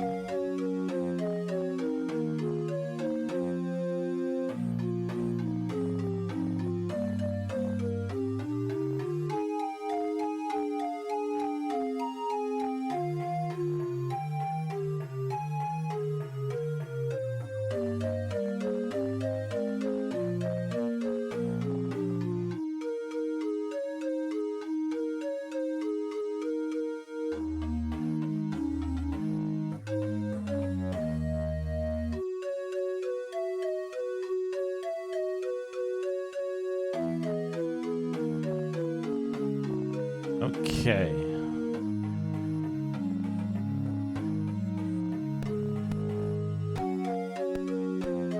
Toot. We got the flute going is what we got going right now.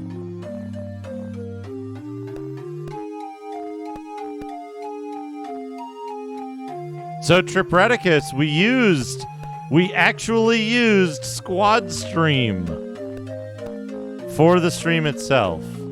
But the VODs get saved individually.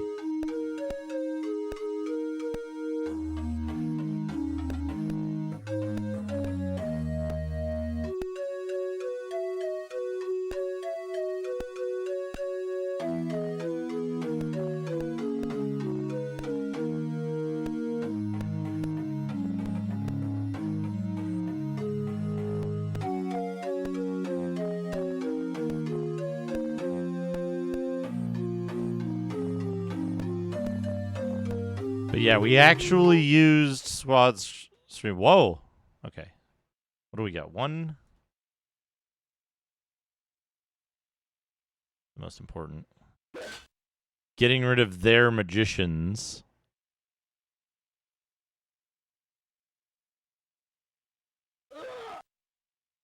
Oh, they killed our magician.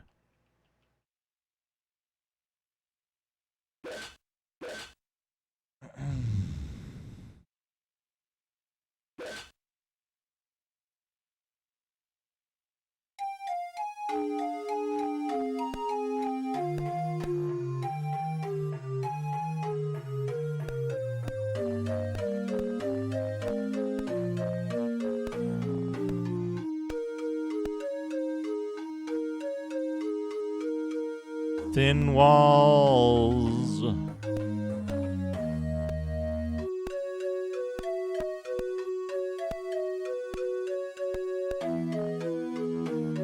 Yeah, okay. So this is what I was kind of expecting.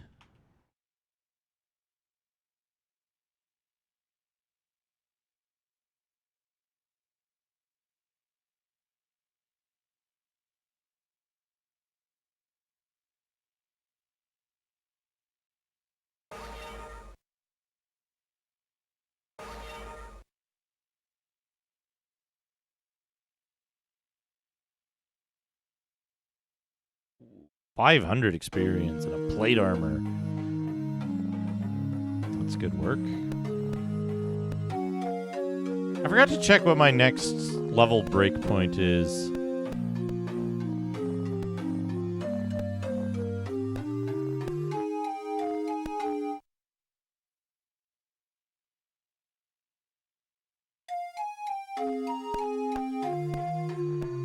Does anyone, are any of the, okay, any of the Bard's Tale experts, can you confirm for me what I believe to be true about the,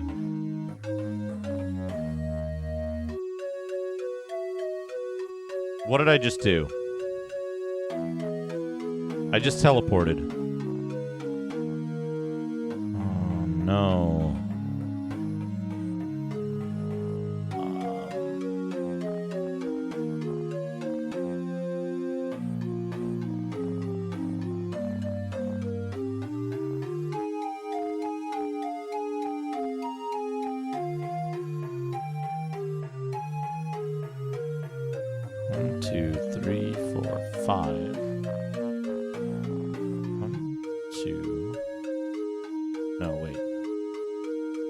One, two, 4.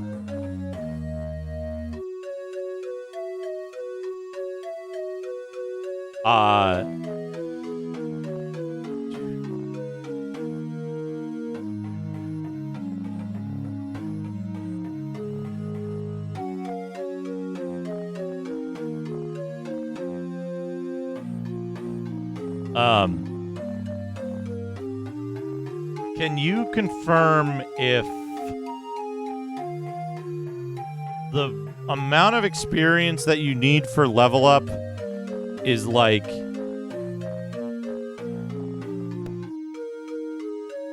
just a kind of absurd number in terms of balance between classes, that like it goes up and down?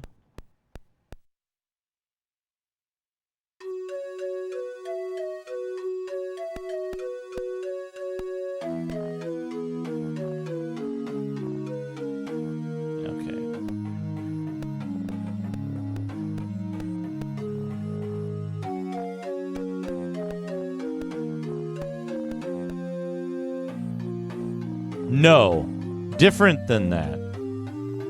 So,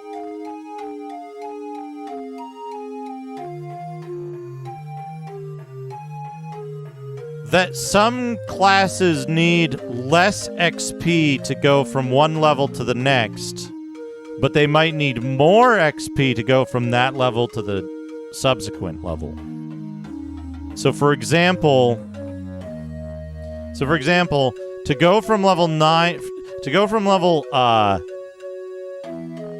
7 to 8 might take a fighter 8,000 experience and a mage, a conjurer 7,000. But then to go from level 8 to level 9 takes the fighter 10,000 and the conjurer 11,000. That, like, it's like fighter requires more, and then let me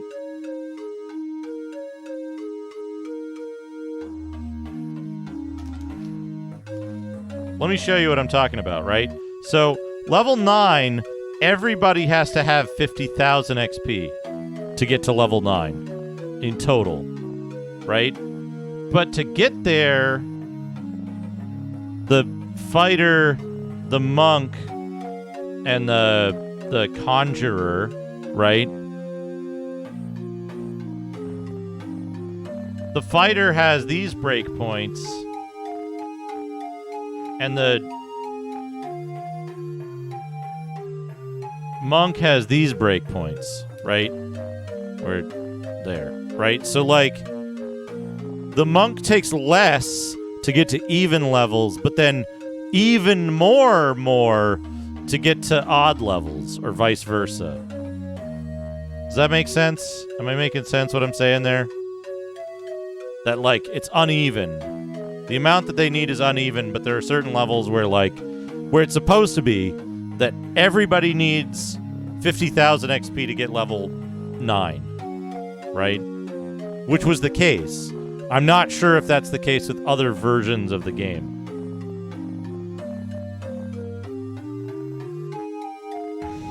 Okay. So that 1 2 1 2.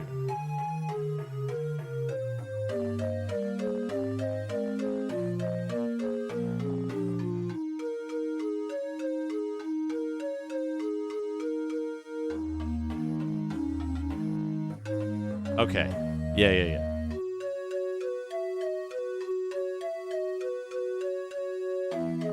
So it's not like X levels up faster or X levels up slower. It's this level for this class requires more or less.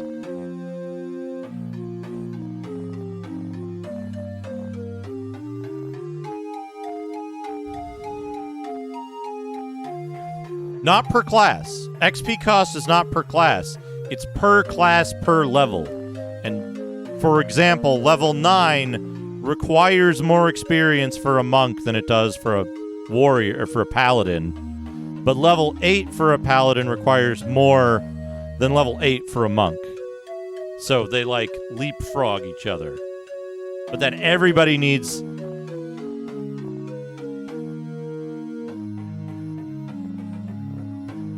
Yeah. The levels slow down significantly as well.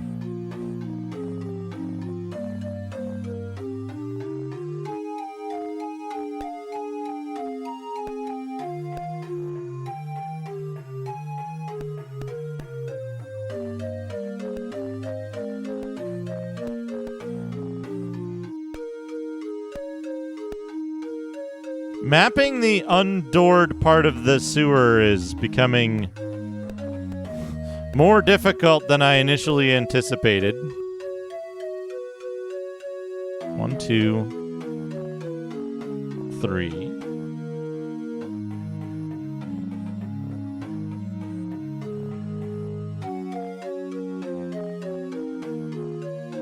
What did it say?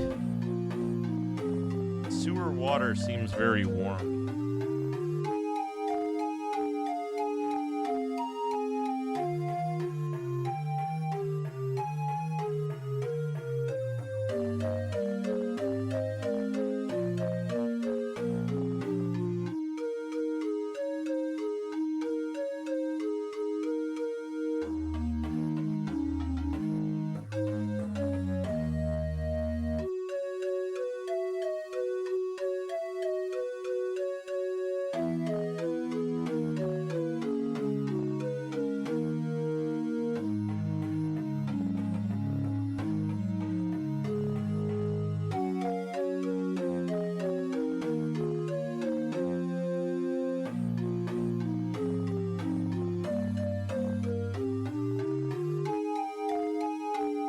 Gross. We're almost done, though.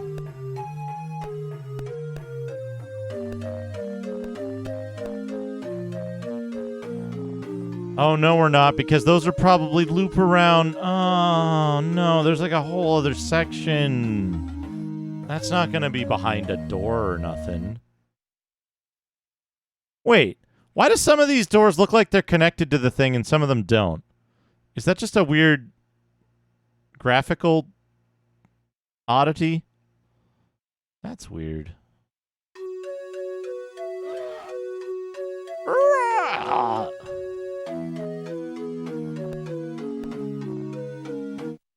Wait, no. Fuck. I'm sorry, skeleton. I didn't expect a skeleton to want to join my party.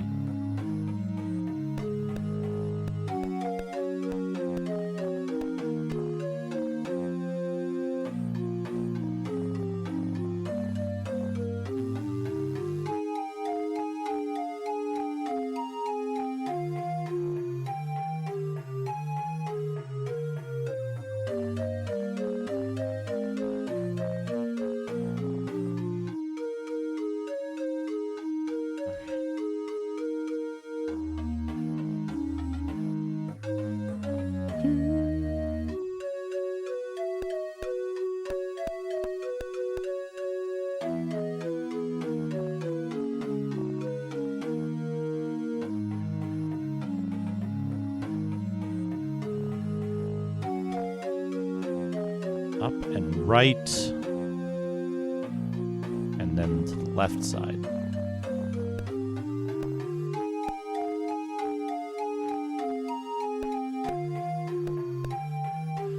We're almost done, and then we'll do... I'll probably need to take a quick break, and then we'll do a Digimag. Oh no, this is going to be like... Wait. Wait. Okay. We already explored that part. I was like, oh no, this is going to be like a huge section with like a bunch of shit to explore.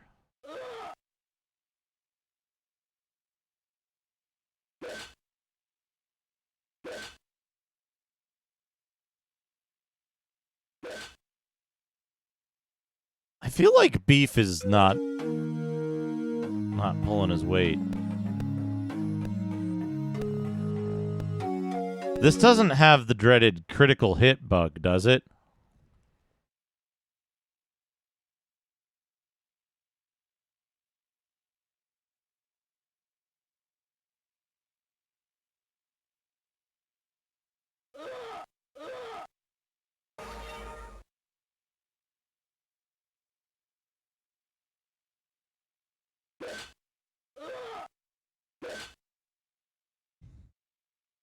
I haven't actually been paying attention to whether beef is doing critical hits or not.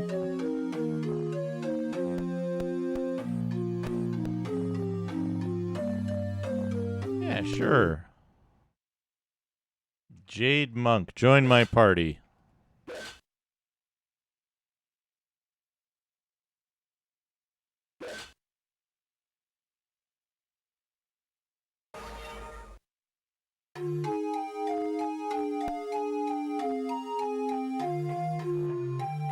Oh, okay. That leads me back through the thing.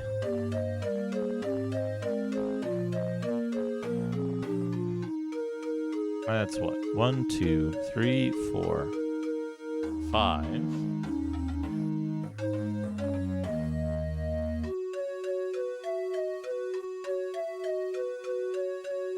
That's an encounter.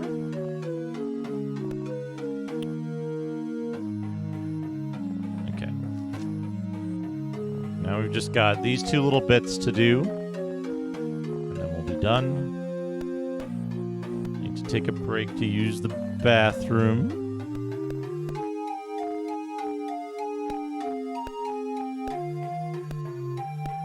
And we'll be ready to do a little Digimag.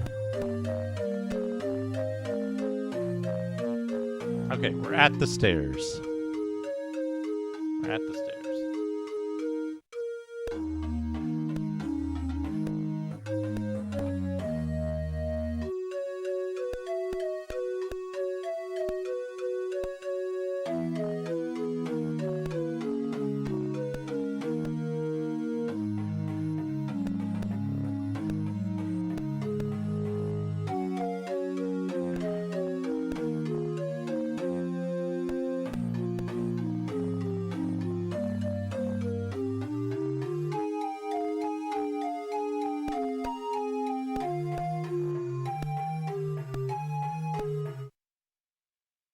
Four orcs, 4 zombies, 4 nomads.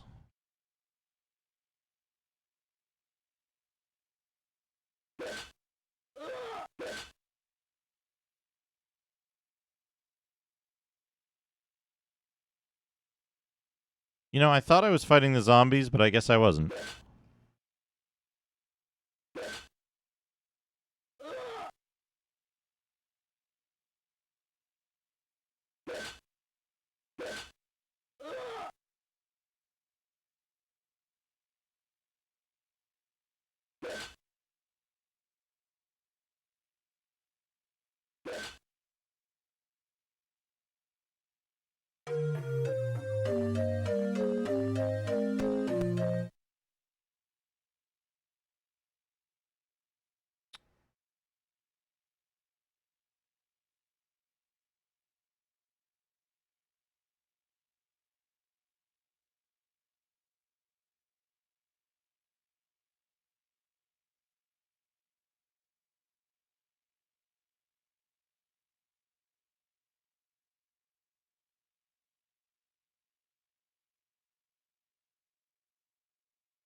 Doesn't one of the magic user types have a Arfie? Arfie. Arfie. Arfie. On the cut.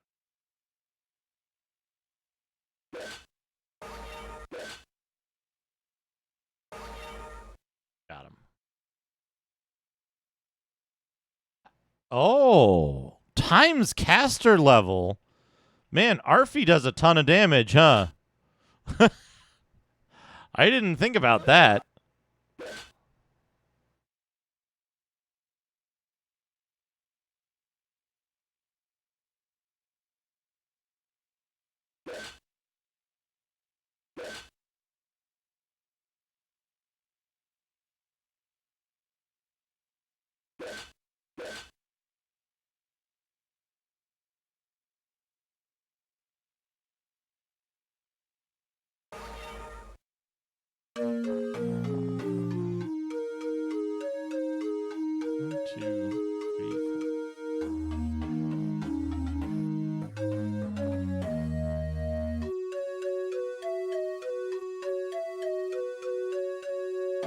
Yeah, it looks like it.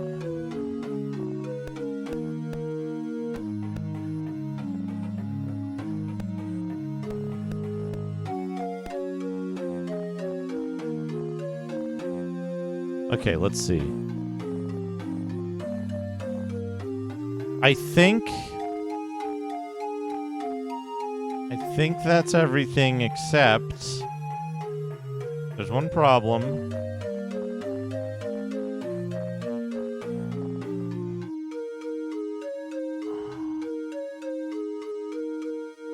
Yeah, I think. Hold on. Maybe I can do it this way.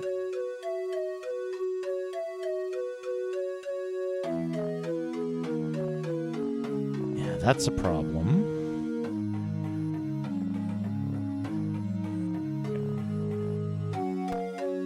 Where am I? There.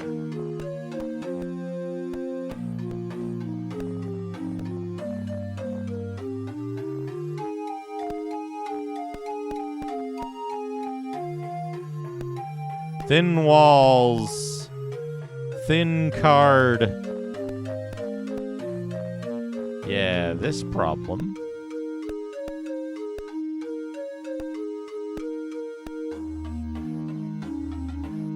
Sure.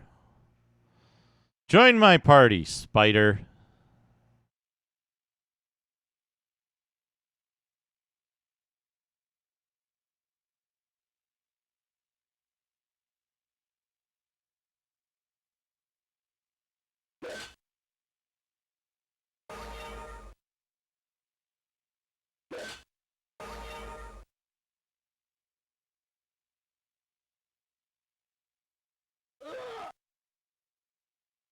Oh man, spider cannibalism.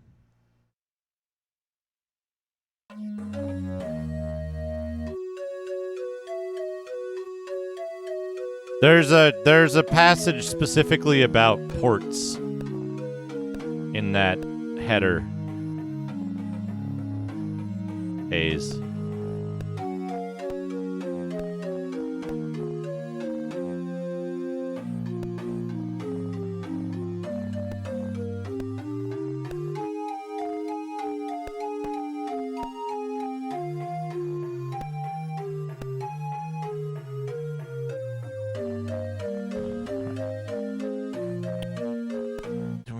Yeah, okay, you have to fight your way out, too. That's something I was curious about.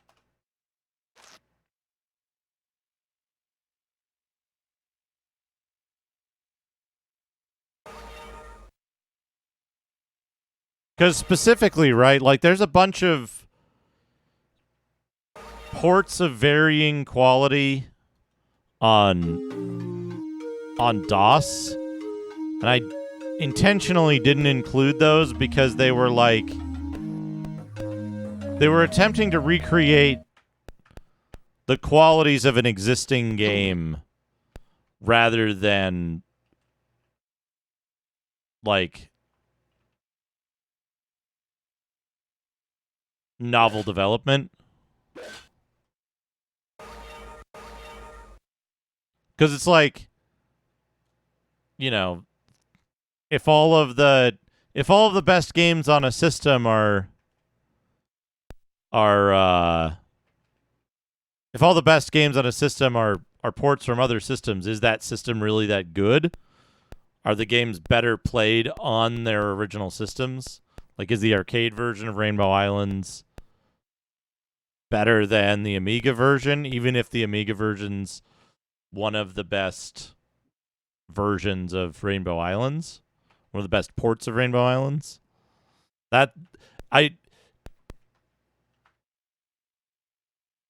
desire to avoid that whole conversation.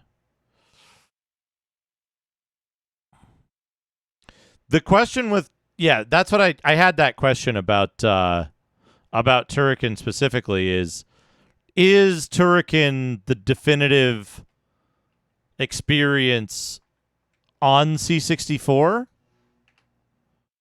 Like, if you were going to go, you know what, Turrican on C64 is both better than all the other versions of Turrican and entirely similar to them, then yeah, it should possibly be a C64 game. For that one though, like, because Manfred Trenz himself did the Amiga version, right?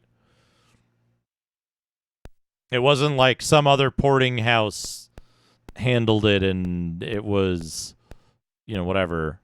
It's now dusk. We need to go do that. Cast. Mish.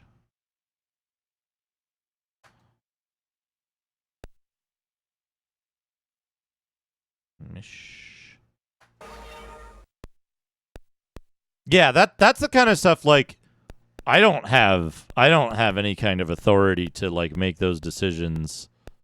So, and, like, is Turrican 2 different enough than Turrican 1 to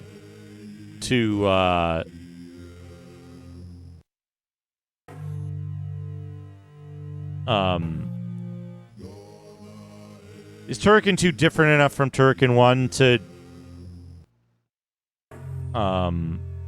not justify, to make it desirable to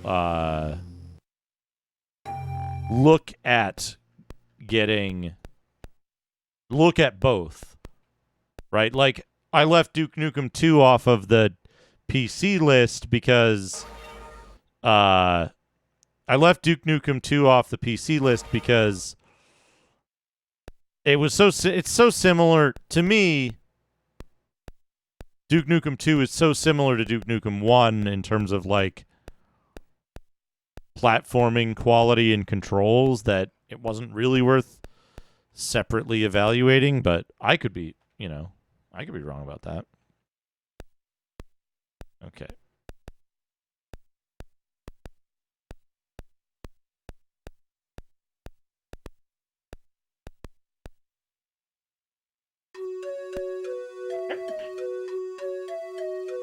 Okay. Yep. Let's pause the timer. Let me get my BRB music out.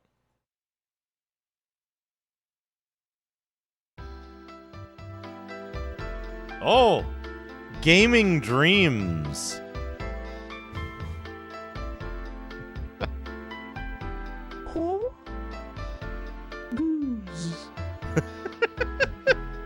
We've got another Biffo to keep you company while I take a quick break, and then we'll do a little bit of Digimag after the break.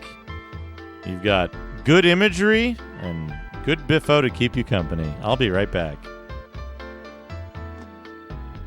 Hello, chums!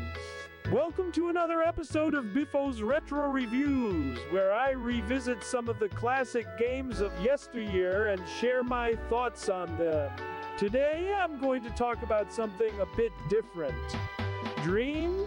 Yes, dreams. You see, I have a very active imagination, and sometimes I dream about video games. And not just any video games, but the most bonkers, wacky, and downright insane ones you can imagine. Let me give you some examples. The other night, I dreamt that I was playing Sonic the Hedgehog 2, but instead of running around collecting rings and fighting Dr. Robotnik, I was running away from a giant cheese grater that was chasing me through the levels. It was terrifying. Every time I got close to the end of a stage, the cheese grater would catch up and shred me to bits. And then I would wake up in a cold sweat, covered in cheese. Another time, I dreamt that I was playing Super Mario Bros. But instead of jumping on Goombas and Koopas, I was jumping on people's heads. And not just any people, but famous celebrities like Tom Cruise, Madonna, and David Beckham. They would scream and curse at me as I bounced on their skulls, and then they would explode into coins. And then I would use those coins to buy more mushrooms and grow bigger and bigger until I filled the whole screen. And then there was the time I dreamt that I was playing Tetris, but instead of falling blocks, there were falling body parts. Arms, legs, heads, torsos. You name it, they would drop from the sky and form a gruesome pile at the bottom of the screen. And then a voice would say, "Line!" and a chainsaw would cut through the flesh and blood. And then more body parts would fall and the cycle would repeat. Holy shit. These are just some of the dreams I have had about video games. They are very vivid and realistic, and sometimes I wonder if they are actually memories of games that I have played in a parallel dimension. Maybe there's a world where these games exist and I have somehow tapped into it with my subconscious mind. Or maybe I'm just a bit nuts. What do you think, chums? Have you ever had dreams about video games? If so, what were they like? Let me know in the comments below. And don't forget to like and subscribe for more Biffo's retro reviews. Until next time, keep dreaming. Keep dreaming, chat. Biffos. Keep dreaming. Welcome back, chat. Let me load up the dungeon music.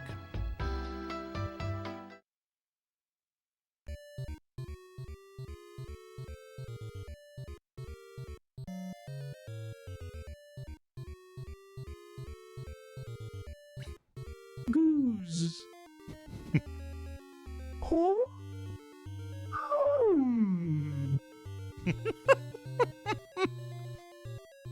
Excellent. All right, what do we got? What do we got?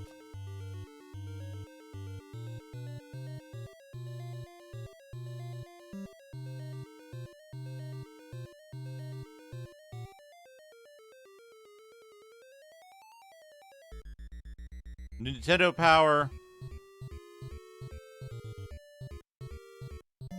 Issue 31.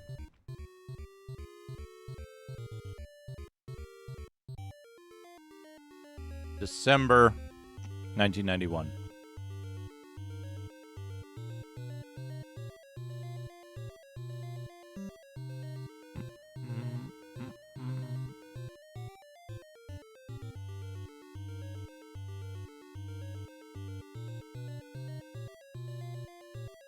Let's get this up here.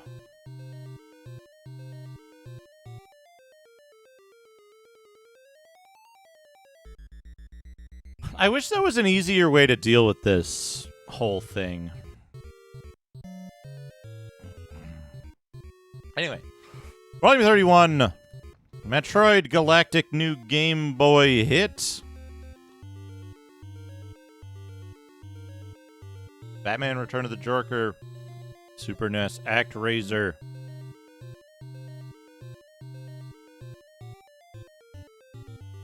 Power Underground. Power to the player. Join the Power Underground. January 1992, new and improved Nintendo Power. We'll be here revealing the results of this intensive training. Comics, Super NES, Game Boy, NES.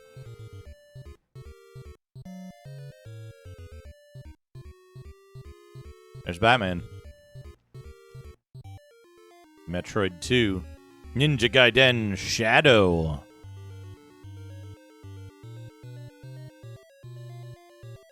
I thought that was skin color.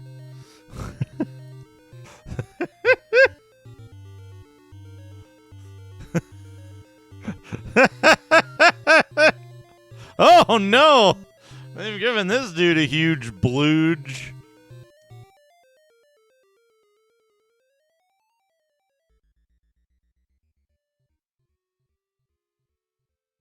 Also, there's like 8 people with controllers. And one TV displaying a chart with downwards trend.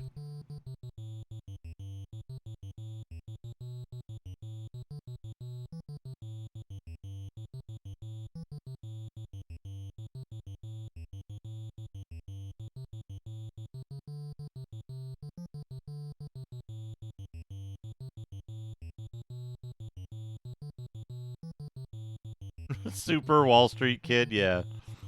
The rest of them are playing Wall Street Kid on the Game Boy. Art? Nice. Excellent stuff coming into Nintendo Power here.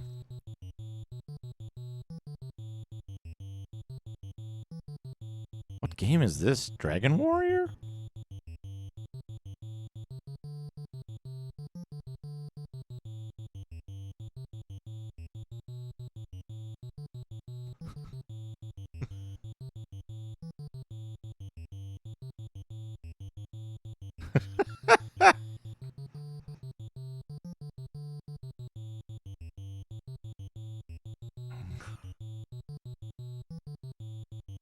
SCP Mario.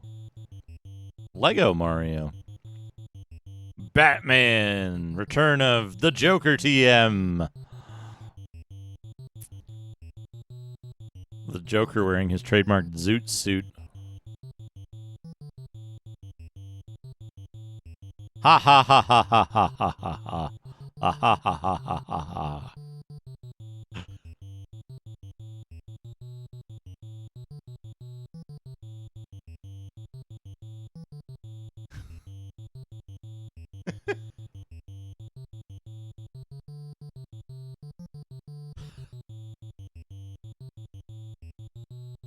Ho ha ha ho ho ho ha ha ha.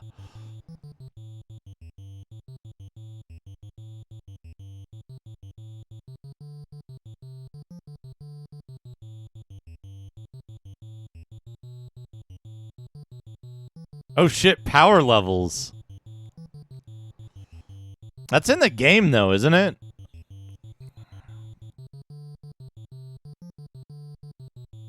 They don't even name the enemies, do they?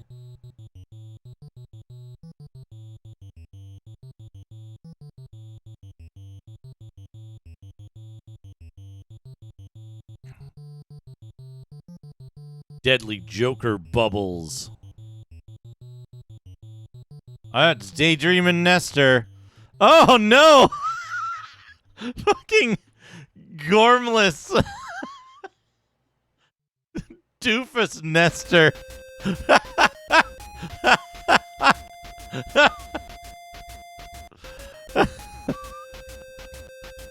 It's like Elmer Fudd Nestor.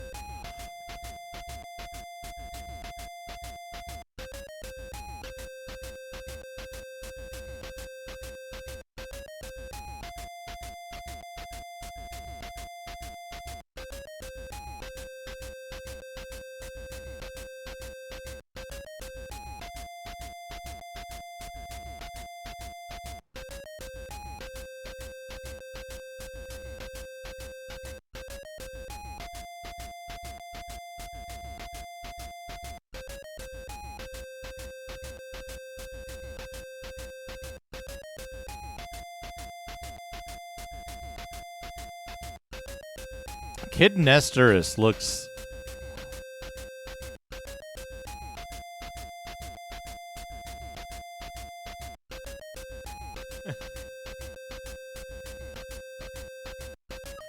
Kid Nestorus just looks all kinds of messed up.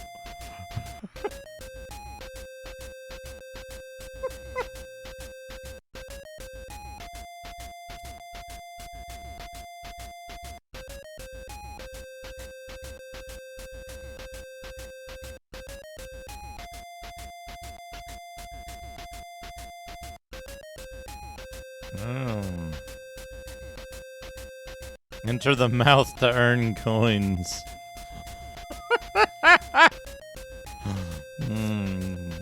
Things no one will ever use because no one ever gets past the first level of The Simpsons Bart versus the Space Mutants.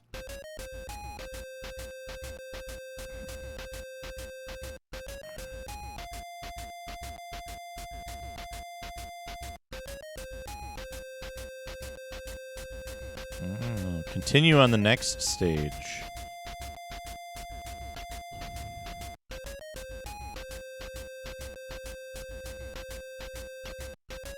Laser invasion. 9 chances. Womp Last ninja.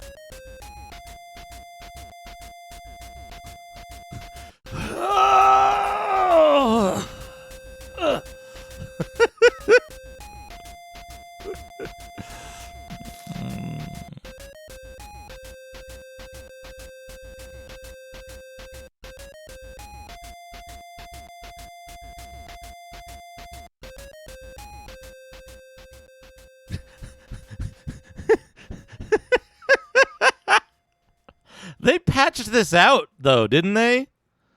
Didn't they patch this out because it was, like, it would fuck up your game and, like, crash?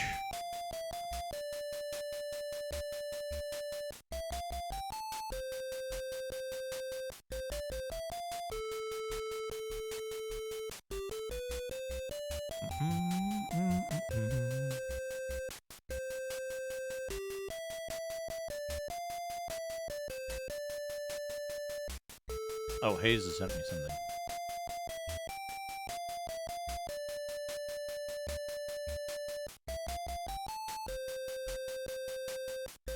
Oh, cool. Thank you. Thank you, Hazemaker.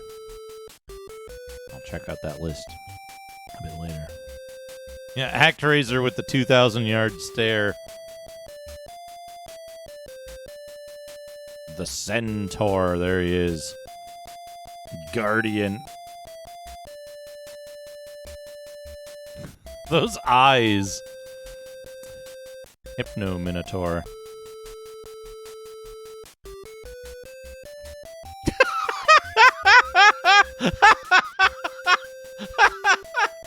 Fucking derp wolf.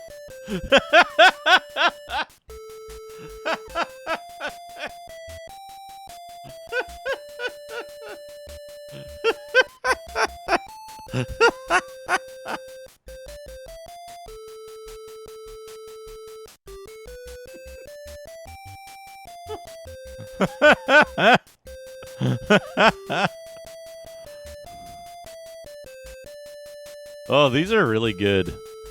These are really good illustrations.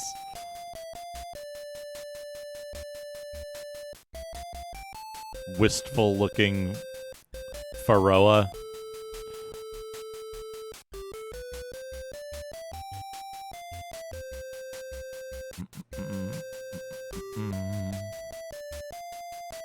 We don't get an illustration of Boer. Where is Sabera the Witch? Where's the secret exit from Cheesebridge?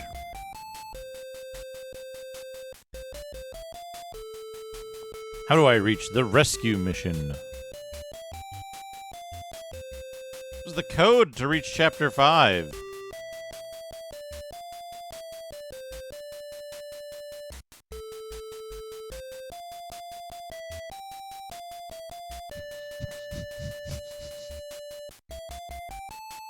Unfortunately, the letter attached to the manual with the code on it is easy to lose. What is he like? Basketball, music.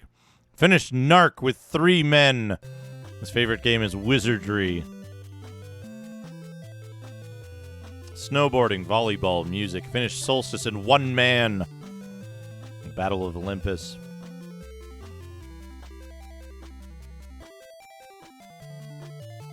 Gale. Writing poetry, AD&D, dragon models. Finished Super Mario Bros. 2 with 1 man. Favorite game? Final Fantasy. Skiing, comic collecting, water skiing. Finished Final Fantasy Legend in 1 day. Favorite game? Nobunaga's Ambition. How do I get through Brow Tower? Oh no, look at these maps. With all the different things on them and stairways up and down. Ugh. Look at Phantasy Star 2 map here.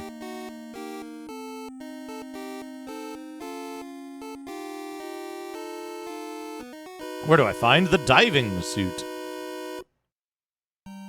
Where do I find the ladder?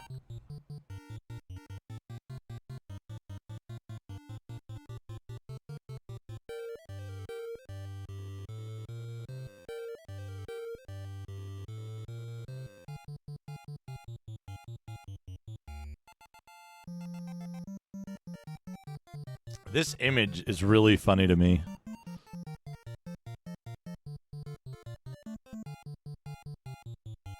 It's so, like... There's so much going on here. Like, they've got fucking Mitt Romney in the game counselor's office for some reason. And then, like, everyone else here is just, like, goofing off they've got some kind of knockoff Super Famicom controller. This person is playing a Game Boy without looking at it, and looking at either a bar chart or Super Mario Brothers 1 level. There's weird shit like Snake. Very strange. Adam's Family. How do I rescue thing? Where is Wednesday? How do I rescue thing? Where is Grandma? Where are the secret rooms? How can I get to the woods from the ballroom? How do I take the bite out of the bearskin rug? Oh, are those the cookies that Fester eats in Fester's game? That give him health? How can we open the door to the attic? What ingredients do I need for the shrinking potion? Tiny Toon Adventures. What did they think? Mediocre. Plucky Duck, Dizzy Devil, Fur Ball. Carrots, carrots. Weird Forest.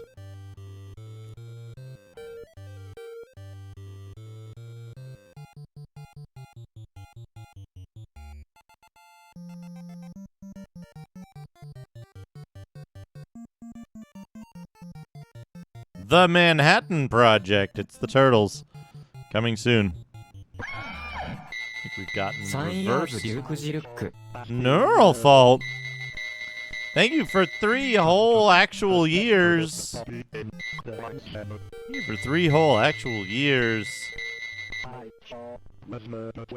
It's Metroid 2. The Return of Samus. Left hand. Normal suit.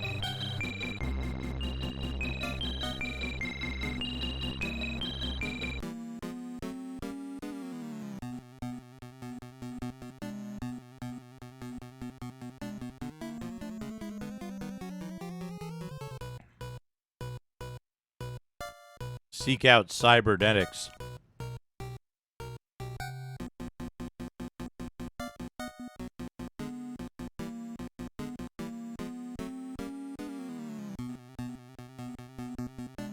Was that Grimblood? It was probably Grimblood.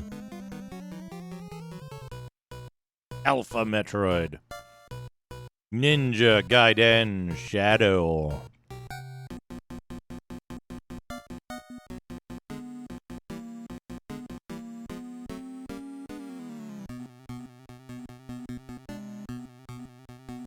Look at this cyber dude. Whoa. The Commander. Oh, another hard little Higgins.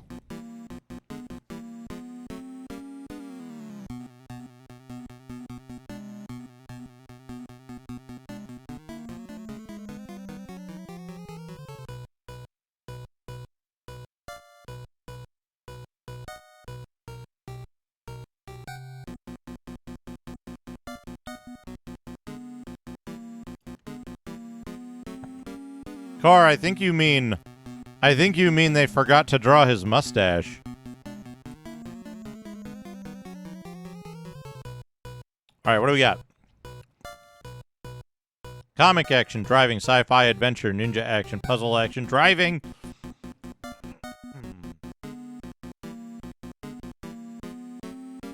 Even Metroid 2 only gets like low 4s.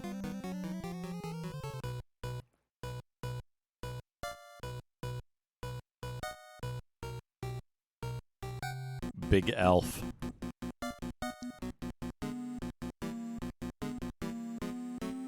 Pilot wings.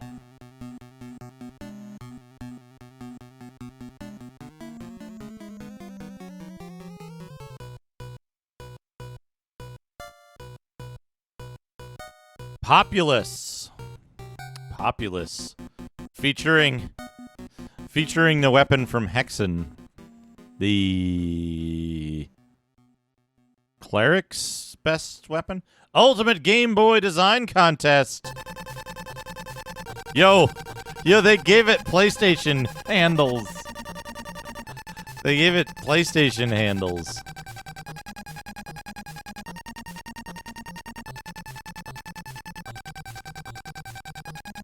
Oh, these are pretty sick. All of these are really good, actually. Honestly. Excellent work, everyone.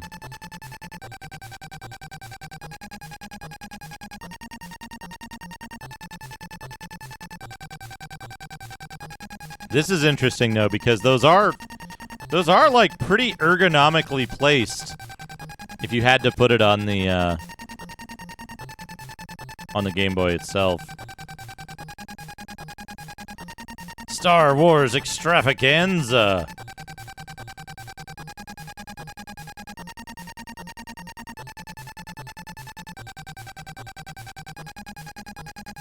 Oh, mask of a Star Wars hero or villain. Hero, villain. Now playing Tailspin. Tailspin. Kung Fu 2. Golf Grand Slam. Home Alone.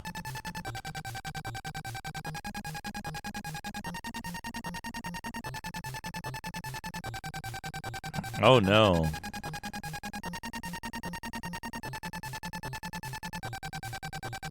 Paperboy 2. Bill Lamebeer's Combat Basketball.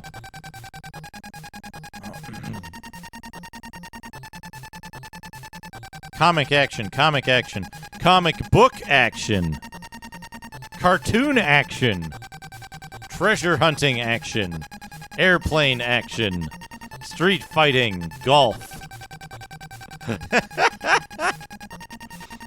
Super NES releases. Epic Adventure. Epic Adventure.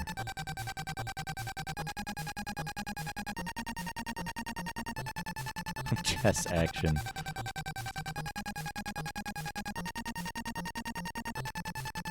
Treasure Master has passwords. Cartube. Treasure Master has passwords. They didn't say which direction. Yeah. It doesn't. They didn't say which direction the passwords go in, or how they work. Just that it has them. It has them. No lie detected. This one person, Dorothy Summers, outstripping everyone else at Dr. Mario. 2 million points. Can't you just point press in Dr. Mario?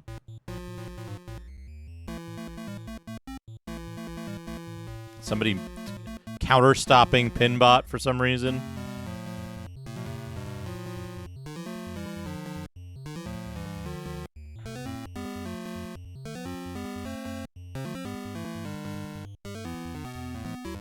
Whole lot of people finishing uninvited, which is weird.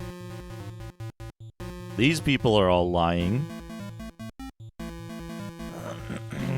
Super Mario 3, TMNT 2, Final Fantasy, Battletoads, Crystalis, Dragon Warrior 2, Mega Man 3, Simpsons, Bart vs. the Space Mutants still holding on, proving that kids have no taste. Tetris, 22 months. Super Mario 2, 37 months.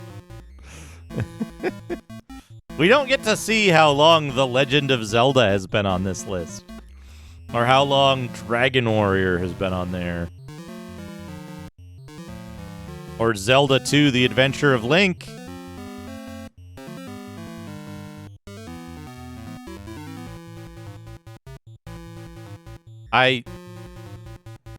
Oh, it's a high jumper. Okay. I thought it was a dude falling backwards off of a dock into the water. Getting 9,999 points for it. Do you think if we assembled this into a film strip, it would look really fucked up? Like, assuming that these go vertically, with the dealers on top, the pros and the players? Yep, they love that. They love that. They love all this stuff. Dragon Warrior, surprisingly high in the vicinity of the Foundry, too. Final Fantasy Crystallis. The fucking dealers love The Simpsons. The Simpsons got how many points? 4,000 points? More than half of that coming from the dealers. And I think probably none of it from the pros.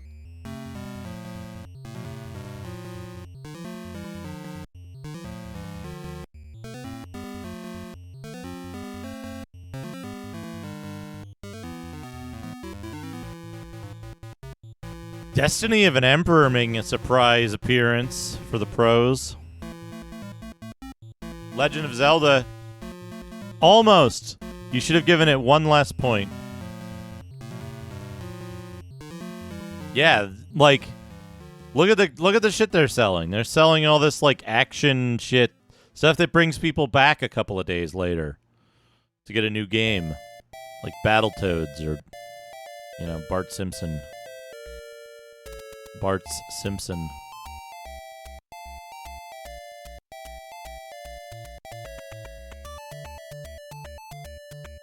Am I remembering incorrectly, or is that misspelled?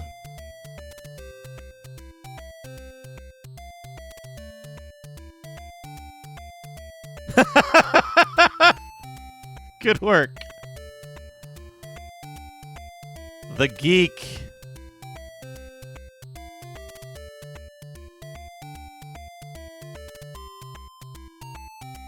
Simpsons Bart versus the World. Starts out with slide puzzles. Rampart. Mega Man 4. Monster in My Pocket.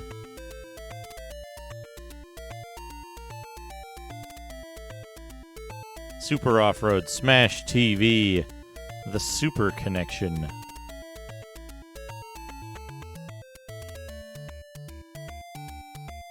Digitized. Rumor wrap-up.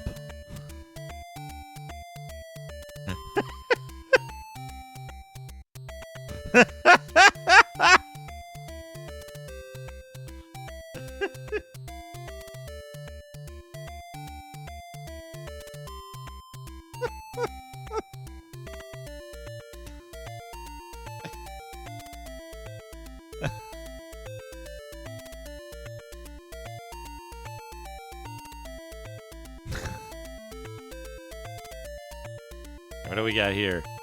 Coming soon! Attack of the Killer Tomatoes Avengers. Bioforce Ape is definitely coming soon. Hammer and Harry.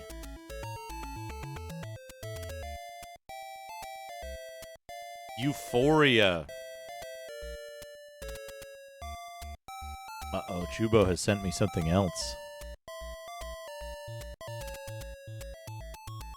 Wanderers from Ease, spelled correctly for once. There you have it. What's coming up? Super Castlevania 4. Notable.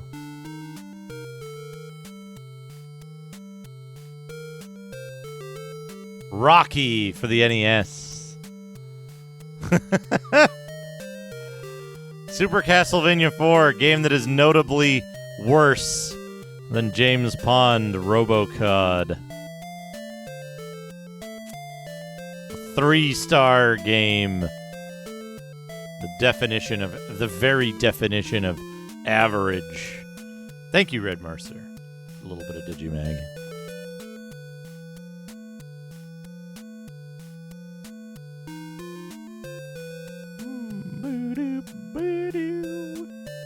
What do we get from Chubo? Chums. Welcome to another episode of Biffo's Retro Reviews, where I take a look at some of the classic games from the past and give them my honest opinion. Today I'm going to show you some clever ways to play multiplayer games with only one player. Now, before you ask, I have plenty of friends to play games with. In fact, I have so many friends that sometimes I have to turn them down because I don't have enough controllers. But I know that some of you out there might not be as lucky as me, so I'm doing this video for your benefit. Trust me, these methods are guaranteed to make your gaming experience more fun and challenging. The first thing you need to do is to find a game that has a split screen mode. This is where the screen is divided into 2 or more sections, each showing a different perspective of the game. For example, in GoldenEye 7 for the Nintendo 64, you can play with up to 4 players on the same screen. But what if you don't have any friends to join you? Well, that's where the magic happens. You see, what you need to do is to control all 4 characters by yourself. How do you do that, you ask? Simple. You just need 4 controllers and some duct tape. What you do is you tape 2 controllers to your feet and 2 controllers to your hands. Then you assign each controller to a different character on the screen. Then you start the game and try to play as all 4 characters at once. It's a bit tricky at first, but once you get the hang of it, it's a blast. You can shoot yourself, chase yourself, hide from yourself, and even team up with yourself. It's like having 4 personalities in one body. And the best part is, you don't have to worry about anyone stealing your kills or camping in a corner. You are your own best friend and worst enemy. Another option is to play games that have a co-op mode and switch between the 2 characters. This can be a bit tricky, but also very rewarding. For example, if you are playing Contra, you can control both Bill and Lance and switch between them whenever you need to shoot in different directions or avoid obstacles. Or if you are playing Sonic 2, you can control both Sonic and Tails and use their abilities to explore different paths and secrets. Of course, this requires a lot of coordination and concentration, but it also makes the game more challenging and fun. A third option is to play games that have a split screen mode and cover up one half of the screen with a piece of cardboard or tape. This way, you can pretend that you are playing with someone else who is on the other side of the screen.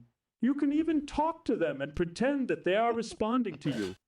For example, if you are playing GoldenEye 7, you can pretend that you are playing with James Bond himself, and he is giving you tips and compliments on your shooting skills. Or if you are playing Mario Party, you can pretend that you are playing with Princess Peach, and she is flirting with you and giving you kisses every time you win a mini game. Another game that I love to play is Mario Kart 64. This game is a fun racing game that also supports up to 4 players in split screen mode. But again, what if you don't have anyone to race against? Well, don't fret, because I have another solution for that.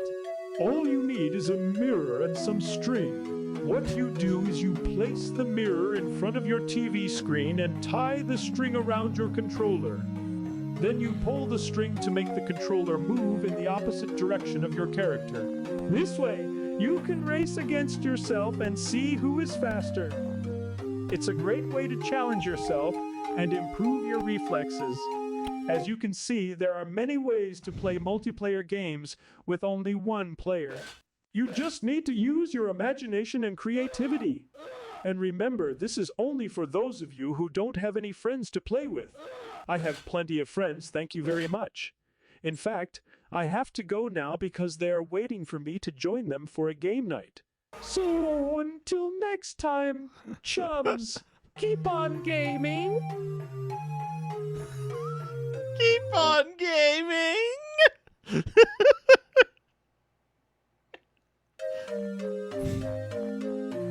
Thank you, Chubo.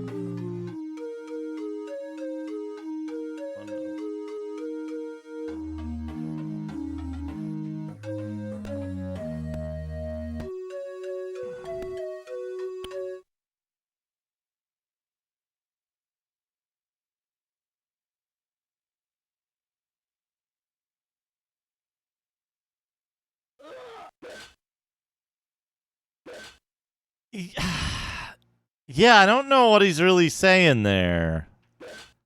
Is he saying, like...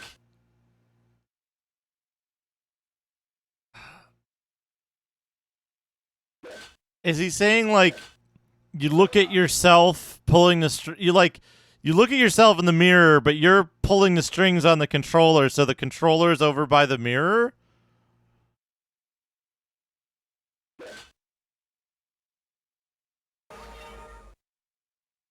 Right? So it looks like the other you is playing the game? Is that what he's saying?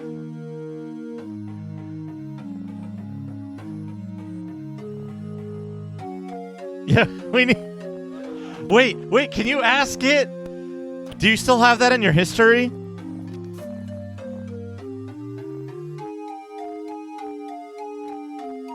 Chubo, is that still in your history?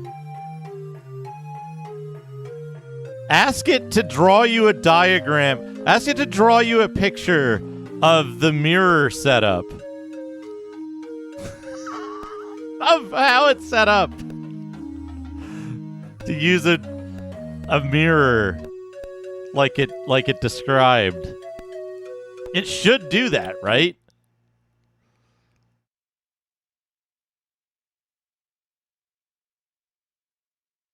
Because you can tell it to you can ask it to do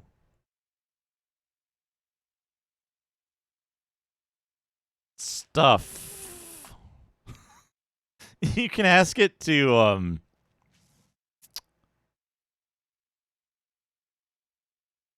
you can ask it to take action on stuff it's previously described to you, right?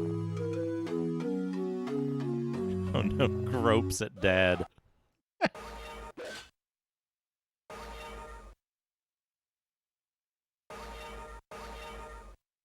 Got him.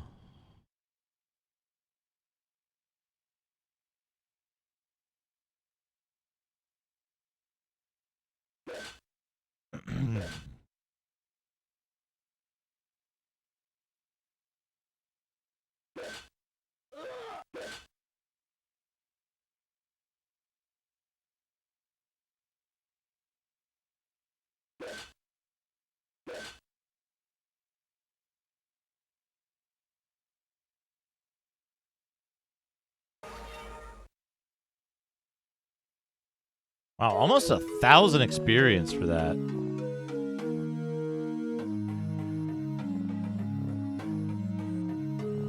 Three?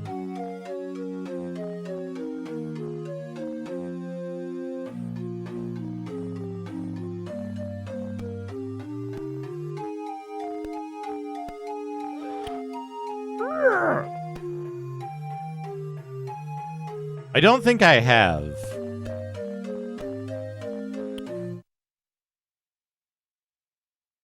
I don't think I have. Oh man, this is like a math problem. If there's 2 orcs and 7 half-orcs and 3 jade monks, how many orcs? Fuck. All right. All right. Yeah. Defend, cast STFL. On C. Defend. Okay, we got a critical hit, so that's not off the table.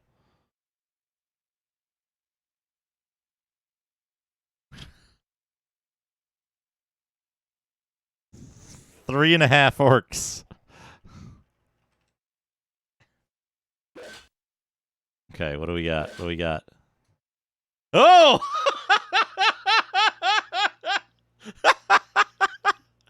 Berfalci! Evictor Kriegtiskirting. The official Biffo the Bear gamer Biffo playing multiplayer games by himself. Incredible. Oh! Biffo.io!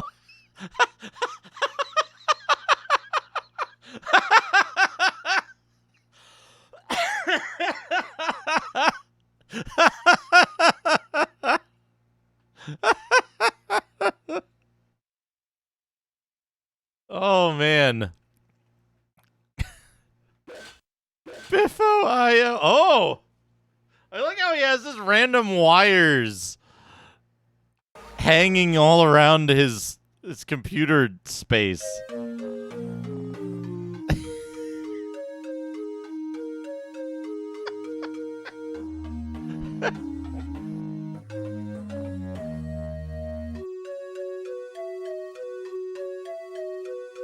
That's really good. Oh. Oh no! He's sitting on one of the controllers too.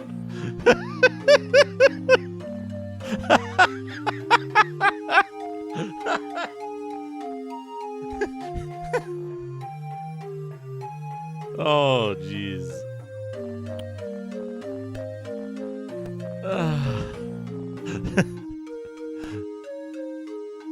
Oh, that's good.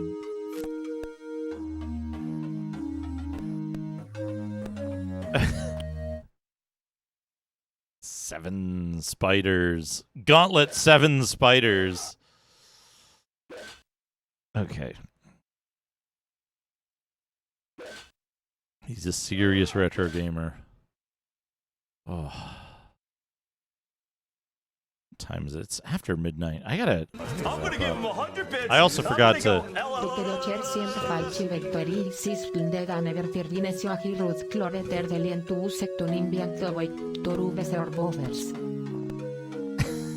Thank you, Akabidi, for the 100 Biffo text.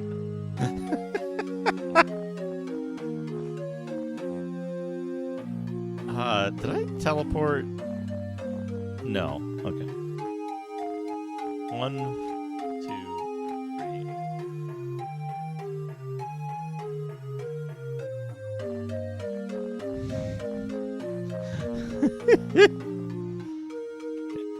Left. Yeah, I need to make dinner. I'm gonna give him 100 bits. I'm gonna go Duke cheer 100 Rafalki IGTO Arias Ritland dead and ever entire being CIO Agir Sir Clark Beater Dali intersection and be inked Ovoy CCC Cedar VC or Gophers.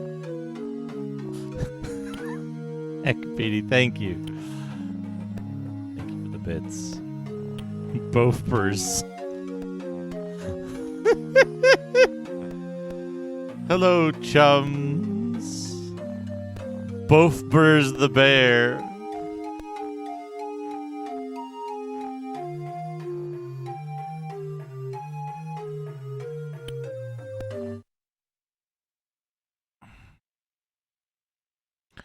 Skeleton.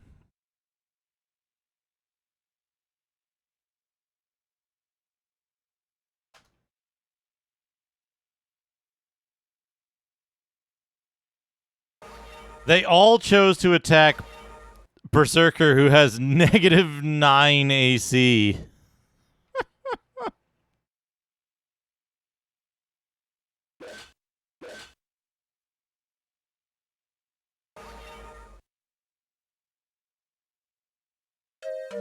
Is Beef like... No, Beef is using a mithril sword. And Beef has 18 strength. Why does Beef do such low damage? I guess... Did hunters not get multiple attacks?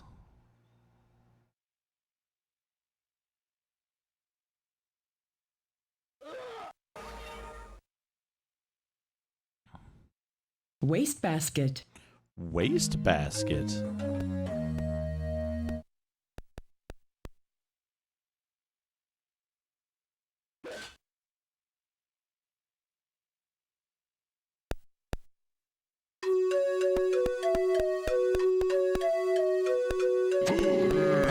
Stop eating. Sneaker nets. 25 foods.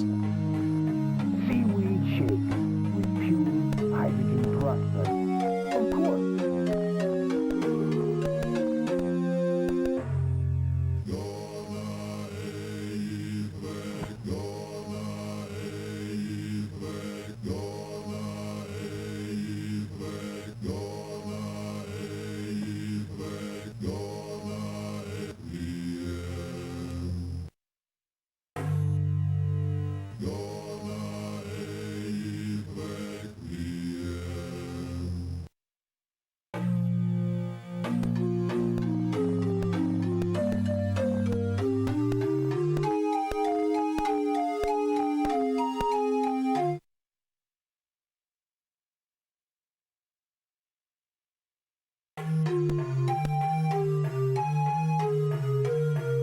Alright. We've got many harps.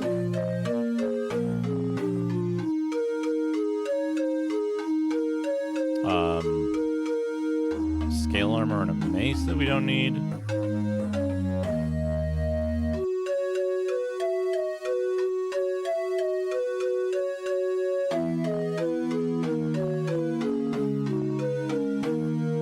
Chainmail, a robe, and a broadsword.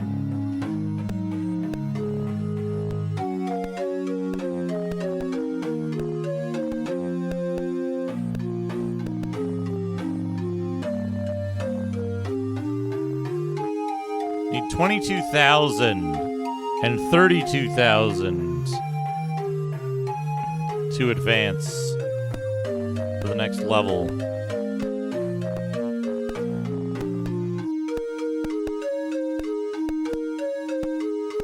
We need to go get more spell points.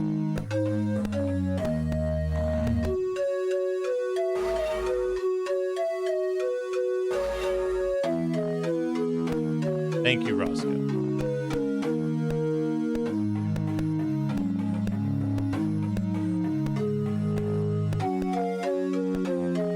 Okay.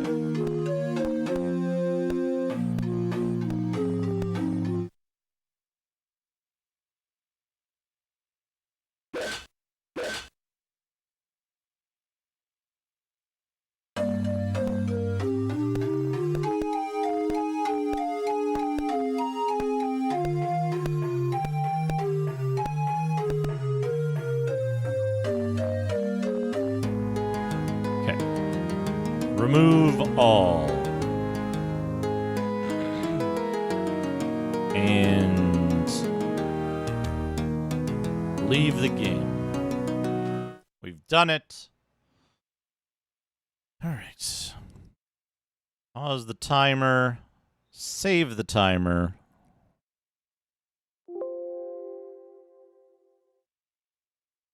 That's going to do it for me today. Thank you so much, everybody, for coming by. What a fun time.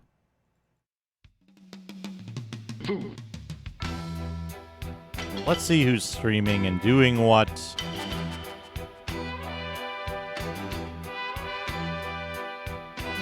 Thank you so much, everybody. I'll be back tomorrow.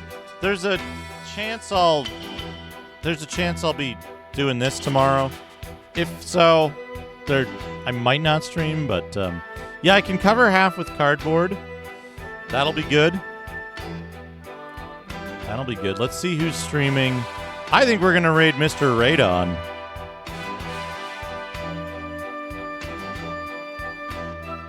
Mr. Radon is playing Dragon Quest II. And don't forget, 2 humans. Radon and I are going to be playing that again this coming Saturday, the 6th. Have a great night, everyone. Thank you so much. I hope you have a wonderful week ahead of you. Take care of yourselves. And stay retro.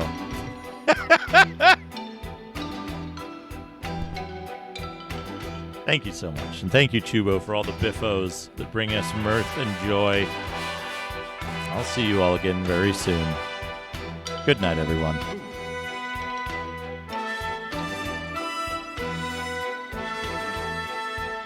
She charged and struck at him. Enraged by Stitch's defiance, 21 charged. Game. Ayara attacked Dagon. She came to fight Faye. Yoroko B! He thought. They fought. Roof. We pretty much take the main plot point, throw away the rest of it, and write it in an American style with a bunch of cultural references that people can relate to.